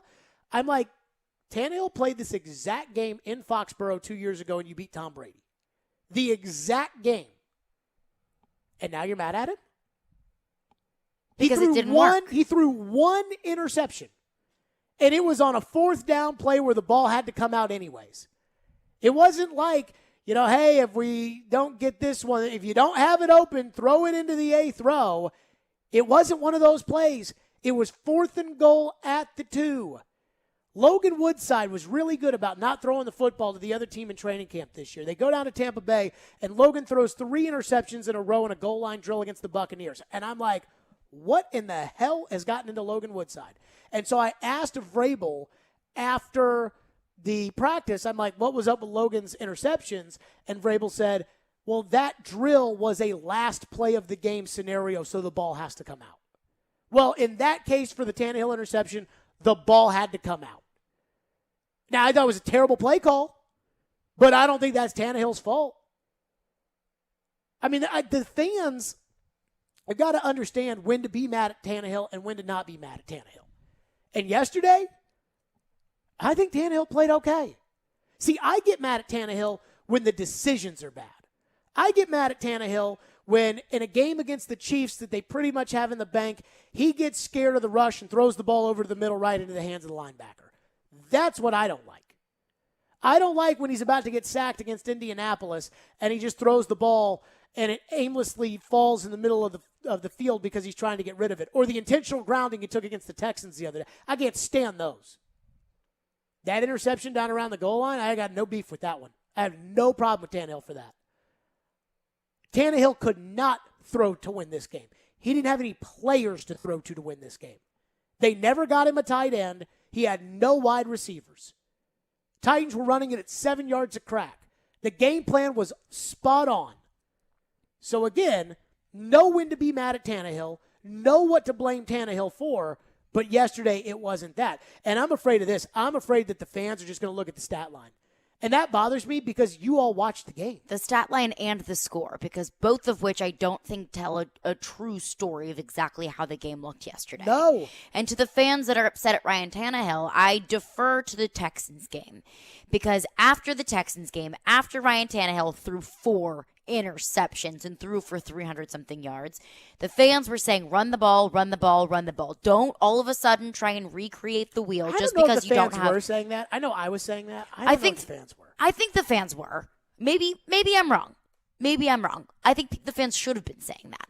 Because you see what happens whenever Ryan Tannehill is in charge of the football and throws the ball. But against that secondary... against the Patriots secondary. And with what receivers? With no receivers. See, that's where I can't – this is where I cannot understand what Bill was doing yesterday. Like, this is the one thing that and you all know I love Belichick. I don't know what Bill was doing yesterday. I mean, surely Bill wasn't worried about Tannehill beating him through the air, was he? And then, so how were the Titans getting 7 yards a crack? I mean, it didn't make any sense to me. Vrabel's game plan was the smart game plan, but I thought, like, after the Titans started to really move the football effectively, they had the first touchdown drive where they ran and they ate clock, and then Bullock missed the kick, and then they had the Hilliard long touchdown, and I'm like, okay, Bill is going to stack the box now. And Bill did a little bit of that, but the Titans still ran the ball all over them. That's good football. That is winning football. Tannehill played, and I'm going to say it, Tannehill played a good game yesterday. He didn't play a great game. And, I think he played the kind of game that any quarterback could play, so I'm not sure why I need to pay you $29.5 million to play that game. But Tannehill played a good game yesterday. There was one decision that worried me, though. The one that he threw right into the hands of Van Noy, and Van Noy. That very easily could have been picked up. That was bad. That was a bad decision. He threw right into 3 or 4 Patriots, and Nick Westbrook-Akina was just standing there kind of helpless. That was the one weekly Ryan Tannehill bad decision. Throws the ball to the other team, and this time Kyle Van Noy didn't catch it. So there was that, but as far as now you want to be mad at Tannehill? Now is when you want to say that the guy can't win? Where were you last week? Where were you earlier in the season? Now, I know they were winning games, but where were you then? So I don't get it. I told Chase on Friday I thought the fans were going to turn on Tannehill. Just from what I've seen on Twitter, and we'll take your texts and your calls on it, just what I've seen on Twitter so far, I think the fans have turned on Tannehill. And I do think that Tannehill has not had a good season.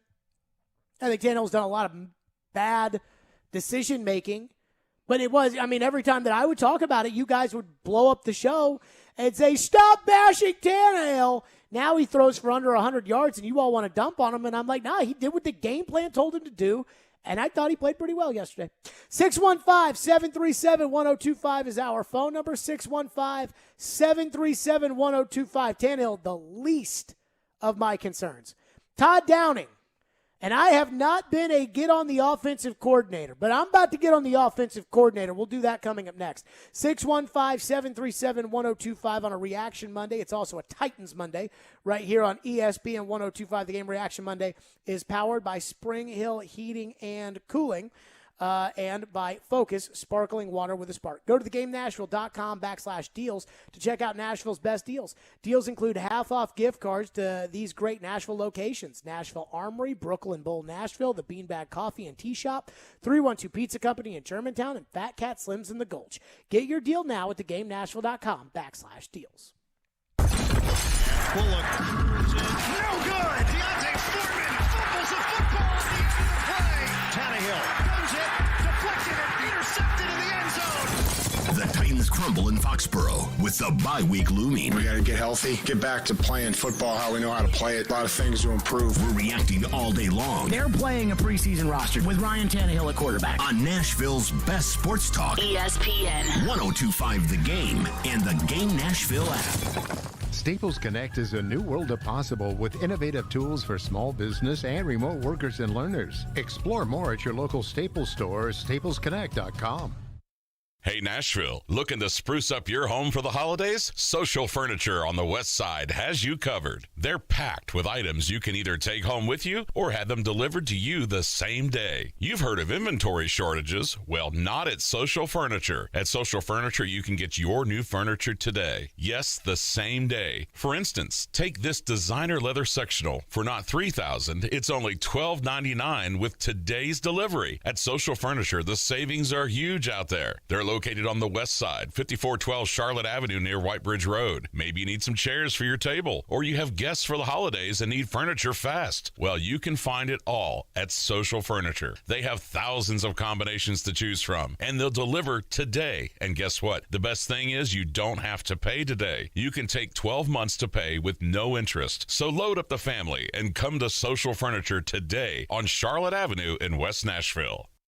If you snore, it may be a sign of a more serious, possibly life-threatening condition. Most people think of snoring as a nuisance, but it's a much more serious medical condition than you think. Snoring has been associated with chest pain, sleep apnea, high blood pressure, chronic pain, obesity, headaches, and sore throat. Take a listen to what some of our patients are saying about the revolutionary Vivo system. Right after I started using it, I noticed the results really, especially with the snoring. My sleep apnea episodes are a fraction of what they were before. This product's phenomenal.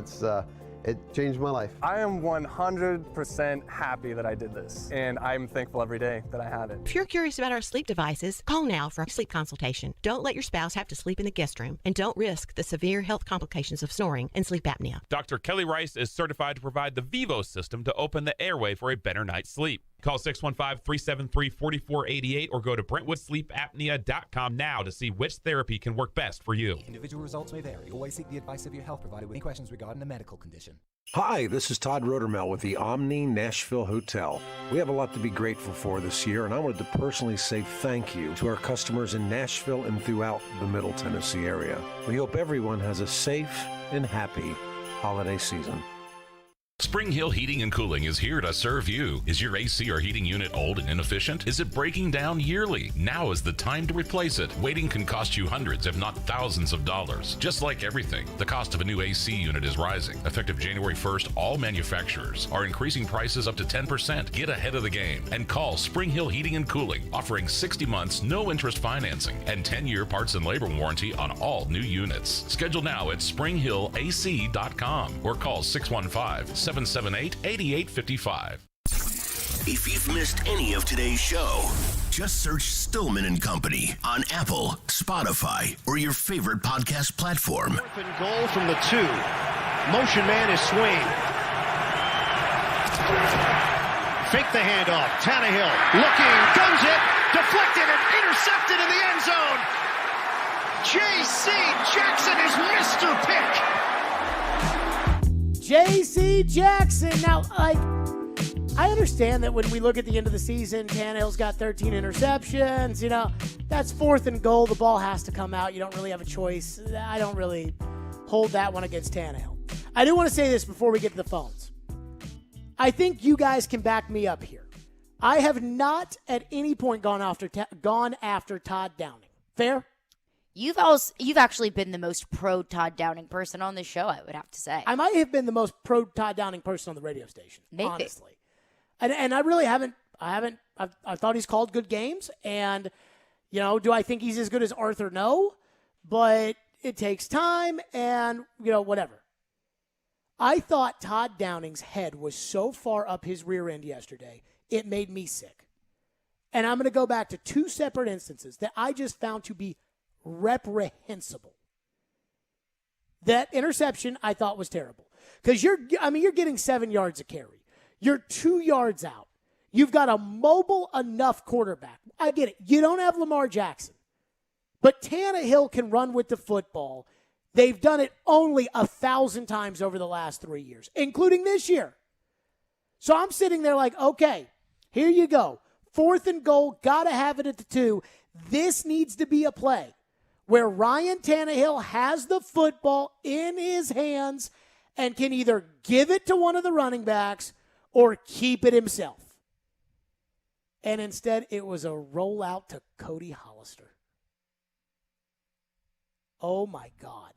Now, somebody texted me and said that Vrabel in his press conference today tried to, I guess, clear it up a little bit and said that the 4th down call was supposed to come out early, but the Patriots took away both early options. Because that's what good teams do. They got J.C. Jackson and Devin McCourty. This is a team that voluntarily let Stephon Gilmore go. Like, they were like, no, we're good. We're good. You go. The Patriots have good players on defense. Like, that's what, especially in the secondary. So both early options were taken away. Hollister was the last resort. Okay, so what were the other options? Michael Pruitt? What was it? Des Fitzpatrick? Like, what were the... Okay. Watching it back, it looks like it could have been Chester Rogers in the flat, or more likely number 40. Who the hell's number 40? Torrey Carter? He's 44, I believe. I think he's 44. Hilliard. Or more likely Hilliard, who leaks out in the flat behind 80, and 87, Swaim, should have been unaccounted for, and the Pats had him covered. Guys, all those names I just mentioned are all bums. But it's all the Titans have. It doesn't matter. You can't call them bums. That's why the ball has to be in the hands of Tannehill to run with it. Because if I've got my option of running behind my $14, $15 million left tackle and my $12 million guard, and I've got the option of doing it with 2 guys that are both over $100, including Hilliard, who's at $130, and I'm getting 7 yards a crack at it, and I've got a mobile quarterback, all those are our full card Monties. That's why the Ravens go for on every 4th and short. Because all it is a 3-card Monty. Where is it? Because I don't know. Does Lamar have it? Did Lamar give it? Is Lamar going to throw it? That's the entire Ravens offense. And you can do it with Tannehill. And you had been pushing back their defensive line the whole game, including on that drive. I thought the play call was terrible. Just given who you had in the game, who they had to cover who you had, and what you didn't use. The other thing that bothered me by Downing, and this one, maybe it was a Vrabel, maybe it wasn't, I don't know. But the Titans, again, the Titans were averaging 6.9 yards per carry. Hilliard had a 68-yard run. Foreman had a 30-yard run. Tannehill had an 11-yard run. You are running all over New England. And it's not like at halftime Bill didn't know what you were trying to do. So Floyd used to always say one of Bill's, one of the hallmarks of what made Bill such a good coach is that a lot of coaches go in at halftime and adjust. Mm-hmm. Bill adjusts series to series. And so Bill knew what you were doing because I knew what they were doing. And so if I know what they're doing, obviously Bill knows. And Bill still couldn't stop it. And Bill's only, I don't know, the greatest defensive coach of our lifetimes. So Bill knows what you're doing, and he can't stop it. Foreman fumbles the ball. And I get it. It'd be very easy to say, if Derrick Henry was out there, Derrick Henry wouldn't have fumbled. But the reality is, the best offense you have at this point in the game, and it is well established, is to run the football with Foreman and Hilliard, right? Yes, but I mean, a healthy Derrick Henry changes that. But you can't fix that. Correct. Downing can't do anything about that now. Correct. I thought that's where you were getting Foreman fumbles the ball. And I understand the idea of when a guy who is essentially a replacement level player makes a mistake, it's easy to take that guy out of the game than it is easier to take A.J. Brown out of the game. I get it. A.J. drops passes all the time. Mm-hmm. A.J. stays in the game.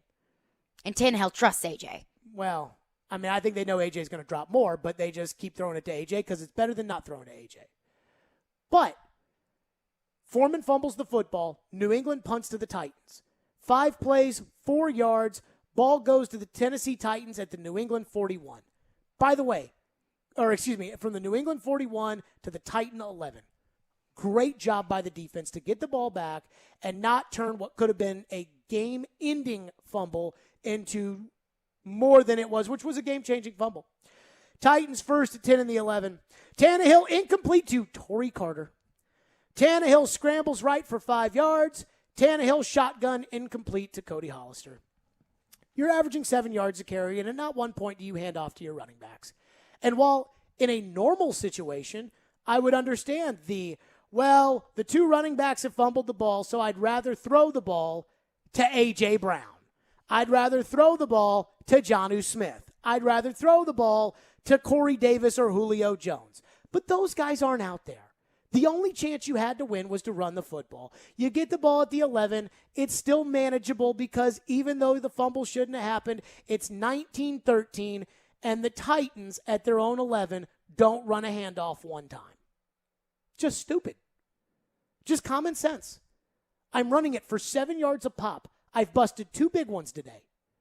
What am I going to do? Throw it to Torrey Carter. Oh, it's terrible. It's terrible. It's just reckless. And so yesterday, and again, I have been a Downing defender all year long. After 3 weeks, people were ready to rip Downing apart. I said, I'm not ready to go there. This game was his worst game as the Titans offensive coordinator because that was bad. And these are the games where you can't have those kind of mistakes, those play calling mistakes. You're backed up at your 11. You can't go 3 and out because now all of a sudden New England gets the football at their 44-yard line. And that was the whole key to the game. That's where the not lining up right on the punt, having the holding on the kickoff to start the game, not being at your own 11 and not gaining any yards. Because Mac Jones and the Titans were inviting Mac to throw the ball down the field. Mac wanted to dink and dunk and throw screens. Mac Jones can score when you give him the ball at the 43. Tannehill's one of the best quarterbacks in the league consistently when you give him the ball in great field position. That was a hallmark of early Brady, good field position. You need to put that ball at the New England 7 And you need to make Mac Jones march down the field with his running game that's not getting anything, and you need to make him do that 3 times a game because I don't think he can. But when you give him the ball at the 44-yard line or you give him the ball at his own or at your 35-yard line, he's going to score. So that's where Downing, I just thought Downing was terrible yesterday. I just thought that shows an inexperienced play caller who is trying to get back what they lost on the fumble or who is trying to punish the guy for fumbling when he's the best option. And I'll say it to you like this. Hilliard and Foreman are not Derrick Henry. Fair? Very fair. Okay. But they did a heck of a job yesterday. 130 yards and 109. That's some Derrick Henry stuff right there. Yes. You give the ball back to those guys. Because if Derrick had fumbled, I bet you give him the ball back. Because guess what? And it drives me insane when he does. Derrick Henry does fumble the football. And guess what they do? They give it back to Derrick. So I thought Downing called yesterday with his head stuck up his rear end. And I don't know if he was intimidated by Belichick, but I thought that right there, that 3-and-out, then Patriot touchdown, that right there. Now you're in trouble. And that's where everybody has to do their job. And Derrick makes it easier for everybody. The general manager has not drafted very well. That is well known. But it doesn't matter when Derrick runs off for 200 yards. And you're in the AFC Championship game, and everybody loves you because of Derrick. But times are different now. And Downing did not do his job effectively yesterday. We're to your phones next. 615-737-1025. Tannehill and Downing. I think Tannehill played okay. I thought Downing was horrible yesterday. 615-737-1025. Reaction Mondays powered by Spring Hill Heating and Cooling. We are delivered by TriStar Moving right here on Stillman and Company. Hey, Preds fans, join us for Smashville Live this Wednesday on 1025 The Game. It'll air all season on Wednesday from 6 to 7, featuring former Preds players, current Preds players, and other special guests. And you can watch online with 1025 The Game's Twitch, Facebook, YouTube, and Twitter. Be sure to join us for Smashville Live all hockey season long, brought to you by New Amsterdam Vodka. Stillman and Company, it's ESPN 1025 The Game. This is Phil Tomasino, and this is Smashville. Tries to feed Tomasino in front, he scores! And the Predators win it in overtime, 3-2 the final. This is a flagship of the Nashville Predators Radio Network. ESPN 1025 The Game. Do you have a VA home loan? Don't let the year end without snagging what might be the best rate of your lifetime. Hey, Willie Donick here. Call my friends at Loan Pronto now. They specialize in a VA streamlined loan. You can get a lower rate with no appraisal, no income documentation, and no cash due at signing. Loan Pronto can even cover veterans' closing costs. So call Loan Pronto. Ask about the streamlined loan now. And with sky-high home values, Loan Pronto is also helping veterans get cash out of their home's equity for paying off credit cards, for home improvements like pools and new kitchens. Ask about their refi programs that let veterans access 100% of their home's value. VA loans made easy and fast with Loan Pronto. 615-499-5780 or loanpronto.com. That's 615-499-5780. Equal housing lender. NMLS 166-1781. Subject to lender approval. Not all loans eligible for zero-cost refi. Hey Nashville, we think you deserve the very best driving experience, and now is the time for our Season of Change CPO event at Mercedes-Benz of Music City. When you purchase a certified pre-owned Mercedes-Benz, you're backed by the remaining new vehicle limited warranty. Once that expires, the certified pre-owned limited warranty goes into effect, providing an additional 12 months of coverage with unlimited miles. See all the perks and exceptional offers for your certified pre-owned vehicle from Mercedes-Benz of Music City, mbofmc.com. Finally, the return to live concerts. Evanescence. Hailstorm. A powerful rock experience returns. Special guest Lilith Czar. This Friday night, Bridgestone Arena. Tickets on sale now at livenation.com. And stream the brand new Evanescence album, The Bitter Truth. Available everywhere. Evanescence. Hailstorm. Together. Live. I stay very active. For my 40th birthday, I ran a 50-mile race, and to train for that, I was running about 70 miles a week. But over the years, that's deteriorated to a point where even running a mile, my knee would swell, and the pain that I would have would sideline me for several days. That's Shane Mosney's story that led him to QC Kinetics. I elected to choose a combination regenerative therapy that helps my knee regenerate to a point where I'm able to get out and start running again. But more importantly, I left there with a lot of hope. QC Kinetics natural biologic treatments boost your own body's ability to restore and repair damaged tissue with no drugs, no downtime, and no surgery. Those guys have given me back a part of my life that was deteriorating. I just ran my first 10K since my therapy, so I'm trying to pick a good half marathon to run, but my goal is to run another marathon, yes. Call QC Kinetics, 615-249-4024. That's 615-249-4224. QC Kinetics, 249-4024.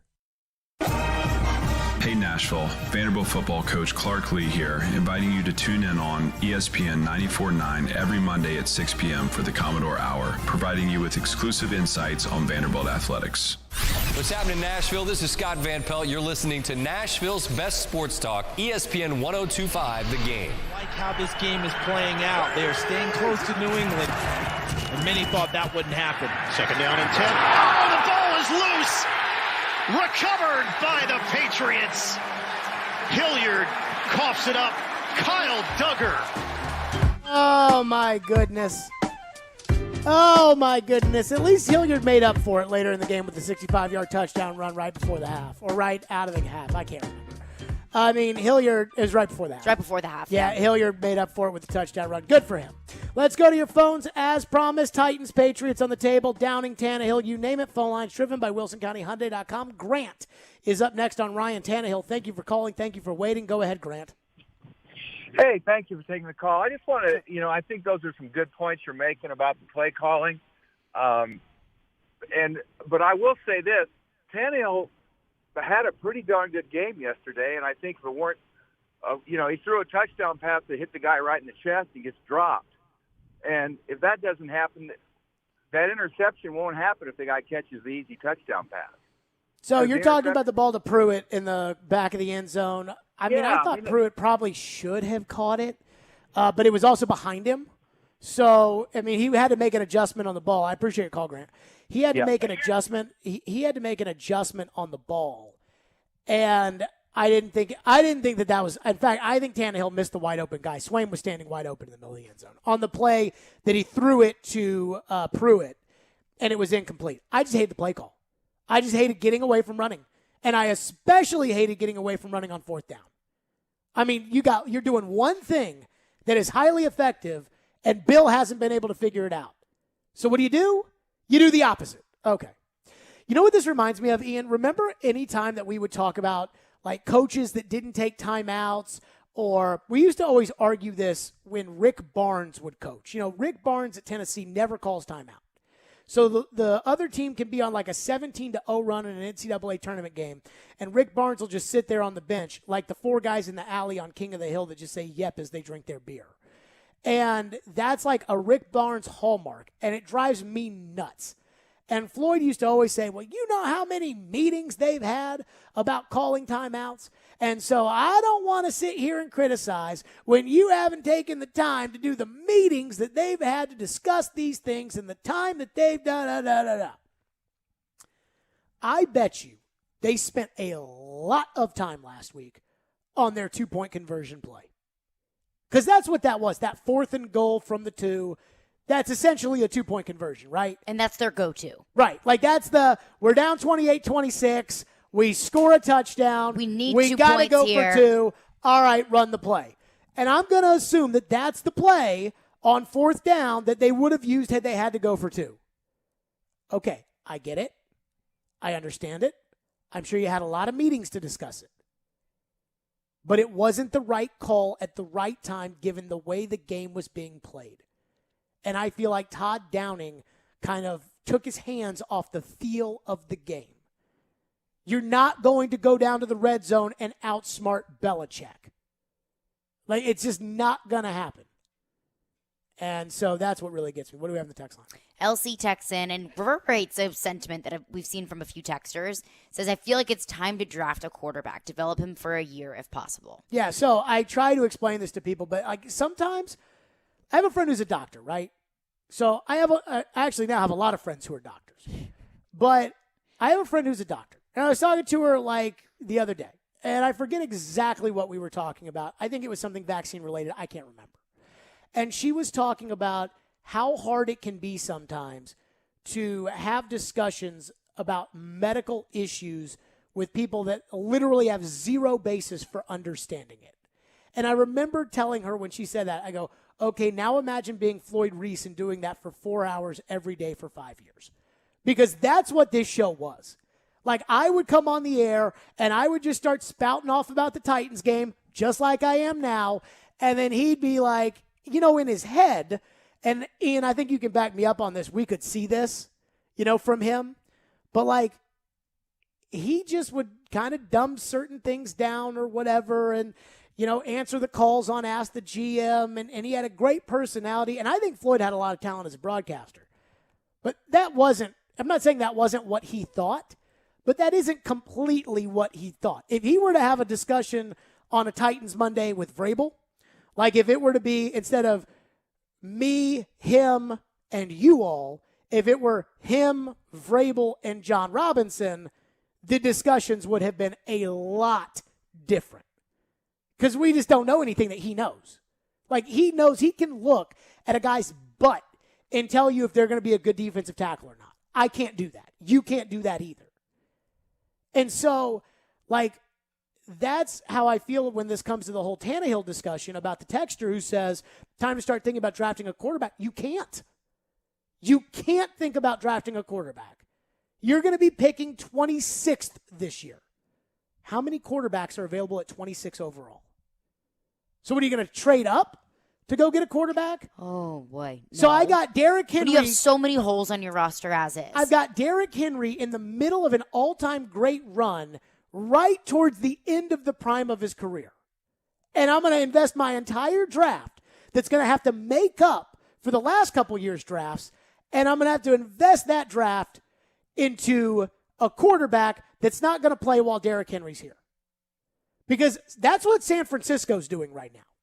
San Francisco got to the Super Bowl, decided they didn't like their quarterback anymore, and now they've got the quarterback and the other quarterback, and they got no picks in the future.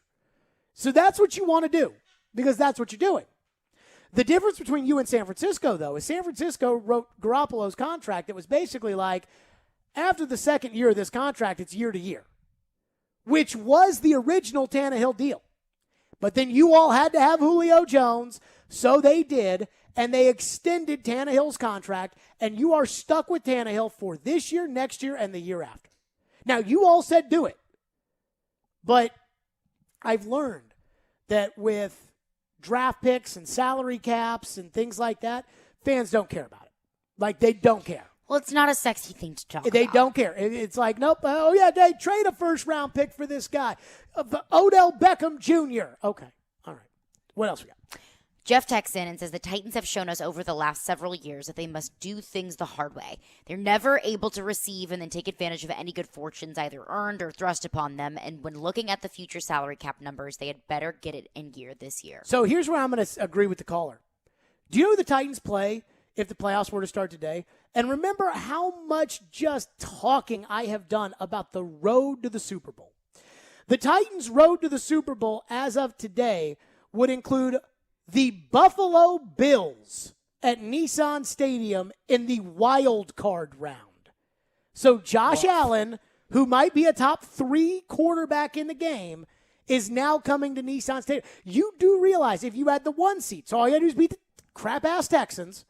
If you had the 1 seed, this goes back to the caller's point about how the Titans have to do everything the hard way. If you had the 1 seed, or you end up with the 1 seed in the AFC, Buffalo would play New England. Well, one of those teams is taking each other out. And neither of those teams you're going to have to go see on the road.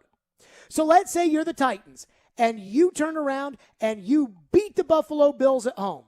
You know what your second game in the playoffs is? Baltimore? Nope. You go on the road to Foxborough. What? Back to New England you go. Because you're the 3 seed, so anybody else that's below you or anybody else that would make it past would be below you, and they'd go to the 1 seed. Right. So let's just say that you win in Foxborough. So now you go from Buffalo. You beat Buffalo at home. So Josh Allen at Belichick. Now guess what you get? One of 2 matchups, most likely. Either you go to Baltimore and you have to play Lamar Jackson on the road. Don't want it. Or you host Patrick Mahomes at Nissan Stadium. Also don't want it. Okay. A completely different Chiefs team than the Titans faced earlier So this season. this is the path you've now, like, to talk about how the Titans make things hard on themselves. This is the path you've now chosen to go. But we also have to give them a little bit of credit for making it easier on themselves for having this stretch of injuries. The Titans set themselves up for such an opportune time right now that they can afford to lose 2 games in a row in stupid fashion and still be, 2 games ahead of the Colts in the division with a tiebreaker. Sure, but I don't put that on the guys that are playing football right now. Well, you can't. I put that those guys are injured. I put that on the most valuable player in the NFL. There's no doubt in my mind Derrick Henry's the most valuable player in the league. Like, remember how we would talk about, could Derrick win MVP this year? Should Derrick win MVP this year? Could Derrick this? Derrick's the most valuable player in the league. I mean, this team is so different without him. Guys make dumb mistakes without him. He can't cover up bad coaching. He can't cover, like Downing's play calling. He forces them. And I go back to the Downing series that I lost my bananas about in the last segment, which was after the Foreman fumble, the Titans force a punt, 1st and 10 at the 11. You think Derrick's getting one of those 3 plays? But yes. Also, at the end of the day, you have to look at, since Derrick Henry has gone down, the Titans are 2-2. Yes. The Titans had one game where their defense played really, really well. The Rams game was that. Yes. Other than that, the offense looked bad. They have not played well in 3 games. They did not play well against the Saints. They did not play well against the Texans. And they did not play well to the standard that we should hold them. Grading on a curve with injured players, they didn't play to the standard that we should hold them yesterday. Because I hold going back to all the points that I feel like the Titans gave the Patriots, I hold Elijah Molden to the standard that he can make a tackle in the open field. I hold Kevin Byard to the standard that when the quarterback just aimlessly throws the ball down the middle of the field, you can get up in front of the defender and in front of the receiver and knock that ball away. I hold the kicker to the standard of making a 41-yard kick and making a PAT. I hold Dylan Cole to the standard of catching a ball thrown right into his hands. I hold Jackrabbit Jenkins accountable to getting the right angle and stopping Kendrick Bourne from cutting that ball up into the end zone. So what it is right now is it's just not acceptable. And it's not getting better. And that's where it's like, well, maybe Derrick makes some of those things better. Maybe instead of, we can look at the 2 fumbles and say, well, Derrick wouldn't have done that, and that's easy. But maybe that Tannehill interception, which again I thought was a bad play call, maybe you don't have that because Derrick puts the ball in the end zone on the play before that, or because it's 4th and goal from the 2, and you're like, hey, we've run it for 7 yards of crack on them. Let's give it to Derrick. But maybe Derrick makes it easier, but he doesn't erase all of this. And I also reverberate a point that you made earlier about Bud Dupree.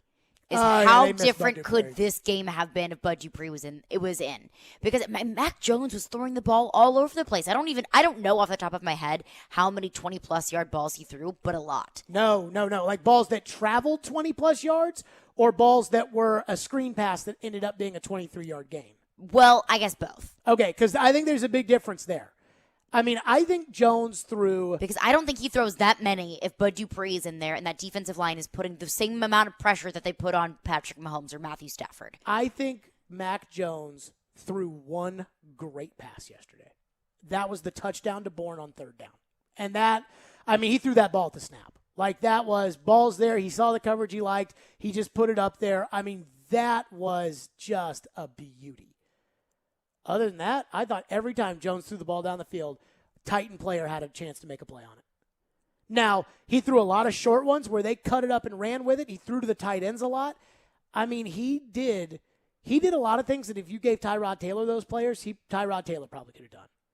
I do not think Matt. I think Matt Jones. But that's what they want him to do. Right. 6-yard screen here and there. That's what they don't want him throwing. No. That ball, I got to tell you, Belichick, I bet you Belichick ripped his rear end for that ball that Jacoby Myers caught. That one down the middle of the field that Byard whiffed on. I bet Belichick is like, you do not throw that ball there. Because Belichick knows that if he does it in a couple of weeks and that's Jordan Poyer, there's a good chance that ball's going the other way. But what's the difference between that throw without Bud Dupree and with Bud Dupree? I can't tell you that. I can't either. I think it is very noticeable that when Bud Dupree was healthy, which was 2 games, it was the Chiefs game. Well, I think it was 3 games. The Chiefs game, the Colts game, and the Rams game. And in that, you turn the other team's quarterback over a significant amount of the time.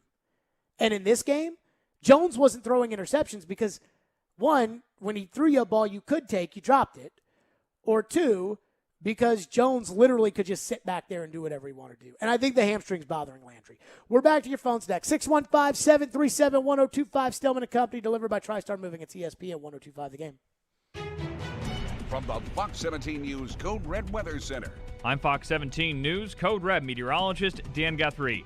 Chilly start this morning, temperatures in the 20s, wind chills making it feel like it's in the teens. So bundle up out there. Highs only in the lower 40s this afternoon. This weather report brought to you by Hiller Plumbing, Heating, Cooling, and Electrical. Call the Happy Face Truck today. Mucinex DM's bilayer tablet allows for immediate and extended release, relieving both wet and dry coughs and loosening chest congestion for 12 long hours. Grab Mucinex DM, available at Walgreens. Hey, how's it going? Great. This game's gonna be good. Definitely. Loser buys? Sure. Hey, 2 Dos Equis on this guy. The game hasn't even started. And yet, somehow it's already over. Okay. A dose of certainty. Brought to you by Dos Equis, proud sponsor of college football. Get a dose. Enjoy Dos Equis responsibly. Copyright 2021. Imported by Cervezas Mexicanas, White Plains, New York. You want to know what makes me LeBron? Sleep. That's right. Sleep is my superpower. And Calm, the #1 app for sleep, is essential to activating that power. From the sound of rain falling on leaves to bedtime sleep stories, Calm puts me to sleep within minutes, which means I wake up ready for any challenge. Because greatness lies on the other side of sleep. For 40% off a Calm premium subscription, go to calm.com/LJ. That's calm.com/LJ. Why is this oven still going? Hi, this is Dinesh. Dinesh's Bakery just landed a sweet catering contract. 40 dozen fritters? Friday at 5 a.m.? He needs an event planner to help him rise to the occasion. Oh, every Friday at 5 a.m. Not a problem. Indeed can help him hire great people fast. I need Indeed. Indeed you do. Instant Match instantly connects you with quality candidates whose resumes on Indeed match your sponsored job description. Visit Indeed.com/credit and get $75 towards your first sponsored job. Terms and conditions apply. With just one spray of Microban 24, your hard surfaces are sanitized for up to 24 hours. Touch after touch after touch. So 6 hours from now? Still sanitized. 12 hours? Yep. 18 hours. We're really doing this. 24 hours. When used as directed, one spray of Microban keeps killing 99.9% of bacteria touch after touch for, up to 24 hours. Wow. Microban 24. The sanitizer 4 out of 5 doctors would use in their own homes. So why aren't you? Okay, so there's a drag queen, and I think she's Canadian. She doesn't say that she's Canadian in the video, but I think she is. And she's wearing this super fancy purple dress, poofy shoulder pads, real classic princess gown, and boom, right away she goes to the camera. This is a movie strip, and honestly, I have no idea what that is. But at the end of the video, you do understand it. I mean, not really if you're bad at math like me, but you kind of understand it. It's like a college math lecture. Suddenly, math has never been more beautiful and interesting to me. You have to see it. TikTok. Robbie Stanley. Coming in off the water. Yeah. Coming in there to tailgate. Joe Rexroad. That was fun. Get your morning started with Robbie and Rexroad every weekday from 6 to 10. Presented by Volunteer State Bank on Nashville's best sports talk. ESPN 1025 The Game and the Game Nashville app. You're listening to Stillman and Company. Delivered by TriStar Moving. Is there a certain point, perhaps, where the injuries just become too much? And might you have reached that point? I don't know. I mean, we've dropped 2 in a row, so our record, that's a huge bummer on our record and how we've, lost that 1 seed or whatever. But Vrave has done such a great job as a head coach of putting guys in. I mean, injuries happen. There's nothing we can do about it. I don't. If there was a way to stop injuries, every single team in the NFL would do it. How many we've had this year is just a super unfortunate. But Vrabel every single week harps on the team keys, puts guys in there. Our coaches do a great job of, if we have our whole starting offensive line, putting more in the offensive line. We have our whole receiver core, putting more in them, and plugging and playing guys and teaching them the game plan to where they know what's going on and they can go play fast and aggressive. And I think, I think Vrabel and this whole entire coaching staff deserves a lot of credit for that. There you go. That was Taylor Lewan. I'm not hearing like the moral victories of, hey, Vrabel puts us in the position to win every week. The question was, are the injuries too much to overcome? I don't think yesterday the injuries had anything to do with Elijah Molden not making a tackle, or Jackrabbit Jenkins not making a tackle, or Randy Bullock missing a PAT, or them not getting lined up right on a punt return, or you want to name it. A lot of issues in yesterday's game. Let's go to your phones as promised. Gator Tim texts in and says Bud Dupree makes absolutely no difference. Yeah, I mean, I'll just put it to you like this. Kevin Byard, when Bud Dupree was healthy, Kevin Byard was the runaway defensive player of the year. Kevin Byard yesterday sucked. 12 tackles and a sack. He didn't suck. Oh, boy, I tell you. He made some mad mistakes. You know what's bad? When you're an all-pro. Like, when you're an all-pro, when you're Deion Sanders, the other guy doesn't want to throw on you. Belichick didn't have any problem going at him. I mean, and I said in the pregame show, I didn't think Belichick was going to throw the ball. I thought they were going to tell Mac Jones under no circumstances do you throw it near 31. Because if I was Belichick, I'd be scared to death of a turnover being what could get me beat in that game. Going into it, I would be scared to death. And plus, we know Belichick hates turnovers anyways, especially from young quarterbacks. But, I mean, they went right at him. They put Hunter Henry, they went right at Byard. And so Byard last year, when he didn't have a pass rush, wasn't very good. And we said Byard was trying to do too much because of everybody else. This year, no David Long Jr., no Bud Dupree. Byard does not look like the same guy that he was 4 weeks ago or whenever it was. And I'm going to tell you, and I think Byard's having a good season, and I think Byard still could be an all-pro and all those. But when everybody on your defense, when the entire narrative around your defense is different when you're not in there, you matter. And I'll go back to what I said after the Rams game, that Bud Dupree made an impact. Or maybe it was the Colts game. It was the Colts game.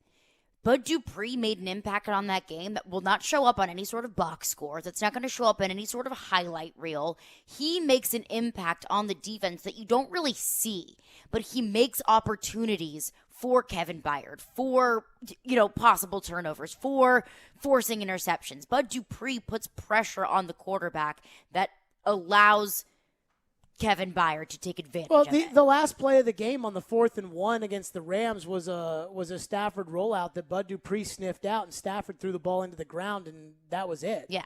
And that was because Bud Dupree was there. The first drive against Kansas City was a 3rd down strip sack by Bud Dupree of Patrick Mahomes. I'll put it to you like this. The Pittsburgh Steelers last year, they were 11-0 to start the season. They did not lose until December 7th when they lost 23-17 to the Washington football team. Bud Dupree played the first 11 games last year and then got hurt. And the Steelers for the season, so again, 11-0 with Bud Dupree. The Steelers were 12-4 and knocked out in the first round. So you can't tell me, there is no metric that you could tell me that makes me think Bud Dupree doesn't make his football team better. Because they were 1-5 without Bud Dupree last year and 11-0 with Bud Dupree. And Bud Dupree was healthy, I think, for 3 games this year. Kansas City, Indianapolis, and the Rams. And the Titans were 3-0 and put together 2 of their best performances of the year. I mean, Elijah Molden does not make that interception in the end zone if Bud Dupree does not put pressure on Carson Wentz. I can't remember if that was Bud or not. Was it Bud? It was Bud who put pressure on Carson Wentz, and he made a stupid throw in the end zone, and Elijah Molden was able to capitalize off of it. That's what he does. He creates opportunities. Ryan in Nashville texts in and says, if Tannehill can play like he did against the Chiefs, precise and decisive ball placement, and if Julio and AJ can get healthy and play down the stretch, we've got a shot. Tannehill has 5 games left to step up more in the pocket and eliminate bad decisions. So I think that the fans are having a really hard time trying to figure out what is the real story with Ryan Tannehill that Floyd probably knew all along, that I am now completely aware of, which is Tannehill can play however you want to ask Tannehill to play. You want Tannehill to go throw it 50 times a game? He can do that, and he can throw for 400 yards because he's done that in Miami, and he's won some games like that. But just know he's going to turn the football over, so your team's going to have to make up for those. You want Tannehill to throw it for 200? You want Tannehill to throw it for 220 yards and run the football for most of the game? He can do that. You got to get him some receivers, but he could do that. But if you're trying to minimize the clock and make this a short game, shorten the game, you want Tannehill to throw for 100 yards, like he did against the Ravens, like he did against the Patriots in the playoffs. It is what you're asking of Tannehill, not what Tannehill is capable of. Why did Tannehill throw the ball with accuracy, pinpoint against the Chiefs? Because they had 9 guys at the line of scrimmage. So literally he could throw the ball up into the end zone, and he knew AJ'd go up and get it over a corner who's not very good. It's all about what you're asking Tannehill to do. But you can't ask Tannehill right now to go play like he played against the Chiefs because he's not going to see a 9-man box like that and go up against corners. You can't ask, even if Derrick Henry was in there and AJ was in there, you can't ask him to play the same game he played against the Chiefs because J.C. Jackson is in there for the Patriots. So I think it's easy to sit there and point to his best game and say, Tannehill can be like this every game, and he just can't be. More of your phone. 615-737-1025 is the phone number, 615-737-1025. One thing that the national media over the course of the week will very easily allow you to forget, but I will not, about yesterday's game. And we'll do that next. Stillman and Company, Invigorate Health. They're online at InvigorateHealthTN.com. They are the exclusive providers of semaglutide. Now, how many people out there over the Thanksgiving weekend, and not just Thanksgiving Day, but how many people over the Thanksgiving weekend overindulged, and you knew that these are calories that you're going to have to account for later? Who's got a holiday party coming up in the next 14 days? Who's got family dinners for Christmas? Who's got Hanukkah celebration? Who's got it all coming up where it's calories, calories, calories? Travel, you're not going to be able to exercise, and you know January 1st is coming and your New Year's resolution is going to be to lose weight. You need to give semaglutide a try. Semaglutide, I have talked to my friends who are doctors, and I have asked them, is this safe? Before I tell people that, they say it's a great drug. It has been prescribed to diabetics for years. It has been FDA approved for weight loss since the summer, and it is flying off the shelves. And Invigorate Health is the only place in the Middle Tennessee area where you can get semaglutide. Again, what it does is it controls your appetite. So when you start to overindulge, your body feels totally full. And if you're a big guy like me, you've experienced probably an entire lifestyle where you just don't feel full enough. Your other friends can't finish their meal, and you're like, wow, I'm just going. Semaglutide will help you today. So give my friends at Invigorate Health a call. It is worth the drive in Mount Juliet. You need to give this drug a call. This drug a try. Men's Health Magazine is raving about it as the cure for obesity. Again, that is semaglutide, exclusively carried by Invigorate Health, InvigorateHealthTN.com. The MTSU Blue Raiders live here. Down, Middle Tennessee!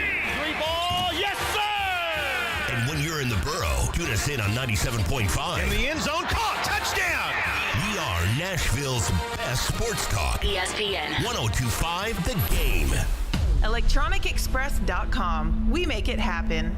Social Furniture is your local one-stop all-furniture store in West Nashville with over 100 styles in store and new specials every week. Social Furniture has you covered. At Social Furniture, you'll never be hassled when you come in. Their friendly staff will help you choose the right furniture for your home. Social Furniture offers same-day delivery and free curbside pickups. Visit Social Furniture in West Nashville at 5412 Charlotte Avenue. Forget the big box store. Support local. Support social. Social Furniture on the web at mysocialfurniture.com. It's the 12 days of Christmas at Genesis Diamonds with the best gift ever. 5 years, 0 interest financing. That's right. For the first 12 days of December, you get the unbeatable Genesis value price plus 0 interest financing for 5 years with nothing down. Shop early for Christmas and get that $5,000 pair of diamond stud earrings for just $84 a month. Or that $6,000 diamond eternity band, just $100 a month. Our showcases are stocked with the best holiday gifts. Rings, earrings, pendants, bands, colored gemstone jewelry, unique handcrafted one-of-a-kind gifts that are sure to be the headliner gift at your house this Christmas. And now through December 12th, everything's affordable with 5 years, 0 interest financing. How about splurging on a $10,000 tennis bracelet and paying just $167 a month? Don't miss this special finance offer now through December 12th. Merry Christmas from Genesis Diamonds, Green Hills and Cool Springs. On approved credit, see store for details. Hockey fans, tune in to Robbie and Rexroad every Wednesday morning at 9:30 for expert commentary on the Predators and the NHL with the Preds beat writer from The Athletic, Adam Vingan. Brought to you by the Bank of England Mortgage. Nashville's best sports talk, locally owned, home of our Nashville Predators. WPRT-FM Pegram, 97.5 Murfreesboro, WBUZ HD2 Laverne, online at thegamenashville.com. We are ESPN 102.5 The Game. Live from the Game Nashville studios, it's Stillman and Company. Delivered by TriStar Moving. TriStar Movers with 5-star service. With Jared Stillman on Nashville's best sports talk. ESPN 102.5 The Game and the Game Nashville app. Stillman & Company is delivered by TriStar Moving, ESPN 102.5. The Game streaming live on Twitter, Twitch, and YouTube. Thanks to the law offices of Amanda Gentry. Reaction Monday, powered by Spring Hill Heating and Cooling and Focus Sparkling Water with a spark. So we do this a lot, where we look at the final score of a game that we didn't really watch, and we make our own conclusions based upon a game we really didn't watch. America does that all the time. That's what all the national guys do, is either they watch every game, which I highly doubt, or they look at a box score and they say, Bengals 41, Steelers 10. Now, I didn't watch a second of the Bengals against the Steelers. Bengals 41, Steelers 10. And you know what I can tell you about that? That Big Ben is washed up now. Big Ben is done. Big Ben is too old. The Steelers are too inconsistent. And I'll tell you what, this Joe Burrow can really put up a lot of points. I didn't watch a single second of the game. Let's see the box score. Ben threw for 261, 1 touchdown, 2 picks. Oh, terrible. Let's see Burrow. What did he do? Burrow threw for 190 yards. I don't think most people. Spectacular. I don't think most people thought that when they saw 41 points from the Bengals that Burrow threw for 1 touchdown, 1 pick. Burrow had a quarterback rating of 76.5. Like so, but that's how we operate. Is we look at a final score and we just make up these opinions in our head. I'm not going to say that's how the national analysts operate, but I would say that's how a lot of football fans do. What? Do you think the people that are on TV talking about the NFL watch every Titan game? I worked on a show that was worked with national broadcasters, and I can tell you that the people who produce those shows and write those scripts and put in the bullet points do watch all of those games. Watch those games? Yes. Watch the Titans games? I did it. Yes. And you watched all the Titans games? I watched Red Zone. Okay, so I've worked with you now for, 9 months? Yeah. Yeah, I know what you knew about the Titans before you got here. Yeah. You did not watch every Titans game. I watched Red Zone. I had to be tuned in enough. Caroline. Yes. Caroline. What? Your knowledge of the Titans on like the scale of 1 to 10, and I'd say right now you're like at like an 8.5 because you don't know like the history stuff of it. Like, right. I can pull out like the 2003 game against Buffalo. No, I did not cover the Titans as intently as I do now but as a broadcaster when in you Nashville. got here, your knowledge of the Titans was like a 3. Okay. And there's also 32 teams. Right. And that's why those people don't watch all those games. And I would know enough if I was producing a show and if I was working with national broadcasters and they said, write me a list of bullet points for these 5 games. I would know enough about those 5 games to tell an accurate story. Who's the best player on the Bengals defense? I don't know. I don't cover the Bengals anymore. Okay, who was the best player on the Bengals defense last year? When you watched all these games? I don't know off the top of my head. Jesse Bates, the safety. Okay. So, that's the point I'm trying to make. And this I'm is not a where national I'm going with this. broadcaster. But you were. No, I wasn't. But you wrote those scripts. Jared. This is where I'm going with what I'm exactly telling you, which is the final score of the game. People are going to look at the stats of yesterday's game. They're going to look at the final score, and they are going to say the injured Titans were too injured to compete, and Tannehill's not good enough, and the Patriots are red hot, and the defense is unstoppable, and Mac Jones cannot be beat, and Belichick is the man. And that's not true. And I will say this. The score in yesterday's game, 36-13, that is a blowout. That game was not a blowout. And if there's any solace that I think the Titans and Titan fans should take out of yesterday's game, is that they went into Foxborough with all these guys who were out, and we know they're all important, and they went in there and did not play very well, and still in the fourth quarter had a chance to win this football game. The fact that their backup running backs could fumble twice and them still be down by 6 points late into the second half, I think tells you this game was a lot closer. If just one of these plays, and I mapped it out for you at the start of the show, all these plays where the Titans made mistakes that I feel like they gave New England either points or didn't score them themselves, like the Elijah Molden missed tackle on the first drive of the game, the Randy Bullock missed PAT, the Randy Bullock missed field goal, the Dontrell Hilliard fumble, the Dylan Cole dropped interception, the Deontay Foreman fumble, the miss between Ryan Tannehill and Chester Rogers that could have been a touchdown, the bad play call, 4th and goal. If just a couple of those get switched the other way, I think it's a game that goes right down to the wire. So don't let the final score, which was essentially 29-13 when the game was over, so 16 points, a two-possession game. It was essentially 29-13 when the game was over. The Titans got the ball back, and the Titans had to go for it down by 16 with 5 minutes to go in the fourth quarter. They had to go for it on a 4th and 14. They didn't get it. The game was over. They knew the game was over. They took all their starters out, and New England scored a touchdown to make it 36-13. So the game is going to look a lot different than the reality of how it was played.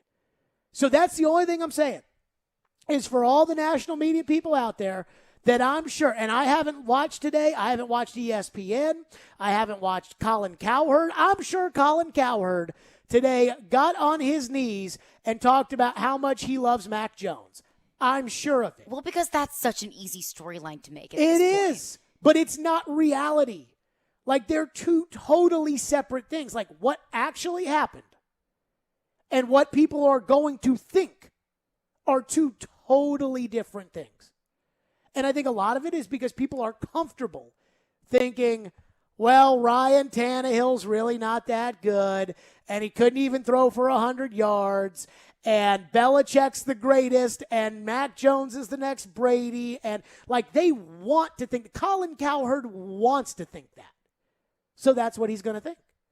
I told you, I thought this was a fine game from Tannehill. He didn't even throw for 100 yards. I thought it was a fine game from Tannehill. And I've been dogging Tannehill in games they've won. And people have been like, you just bashed Tannehill. There's a difference between what the box score says and what actually happened. I didn't watch a Sunday Night Football game last night. So when people tell me Lamar Jackson threw 4 picks and they won, I don't know the context of those 4 interceptions. I have no idea what happened in that game. I can tell you, Cleveland's obviously just not good enough, but I didn't watch. I think a lot of people are dumping on Baker today. I don't know what Baker didn't do. I didn't watch. Just like I didn't watch the other games. I watched Titans game. I'll tell you what, I watched, how quarterback, like wins and losses is a quarterback stat? Mm-hmm. I watched Dallas play on Thursday night on Thanksgiving. Dak Prescott was the best player on the field for both teams. Now, they lost, but I watched that game. And that's just the reality of how I feel about the Titans game is the 30, and I'm not saying this was a moral victory. I'm not saying the Titans should walk out of there with their heads held high even though they lost 36-13. I'm not saying that. What I'm saying is this game was a lot closer. If you get a crack at New England again, everybody's going to write you off at any shot of it. regardless of whether or not Derek plays. I think it makes a much bigger difference if Derek plays. But I don't think that New England, I didn't walk out of that game thinking that the Patriots are going right back to the Super Bowl because Belichick's got them and they're red hot and they cannot be stopped. I don't feel that way. Even if that is the national conversation, which it probably is, because I did just see a tweet from Fox NFL saying that what if there's a Patriots Tampa Bay Super Bowl? Oh, they want that so bad. They want it so bad because it's so easy to market that. But even if that is the national conversation, and I'm with you, I didn't watch anything on ESPN or on Fox News or on Fox Sports today. I didn't watch anything on Fox I didn't watch News anything. either. Yeah. Does it matter? No, it doesn't matter. But I'm just telling the fans not to get all riled up based upon the final score. Okay, that's so a message to the fans. Right, like the Titans didn't get curb stomped yesterday. No. The Titans played a game where they had to play to a certain standard. And they did it. With and they a made team mistakes. that's really good, and they went out there and they screwed it up.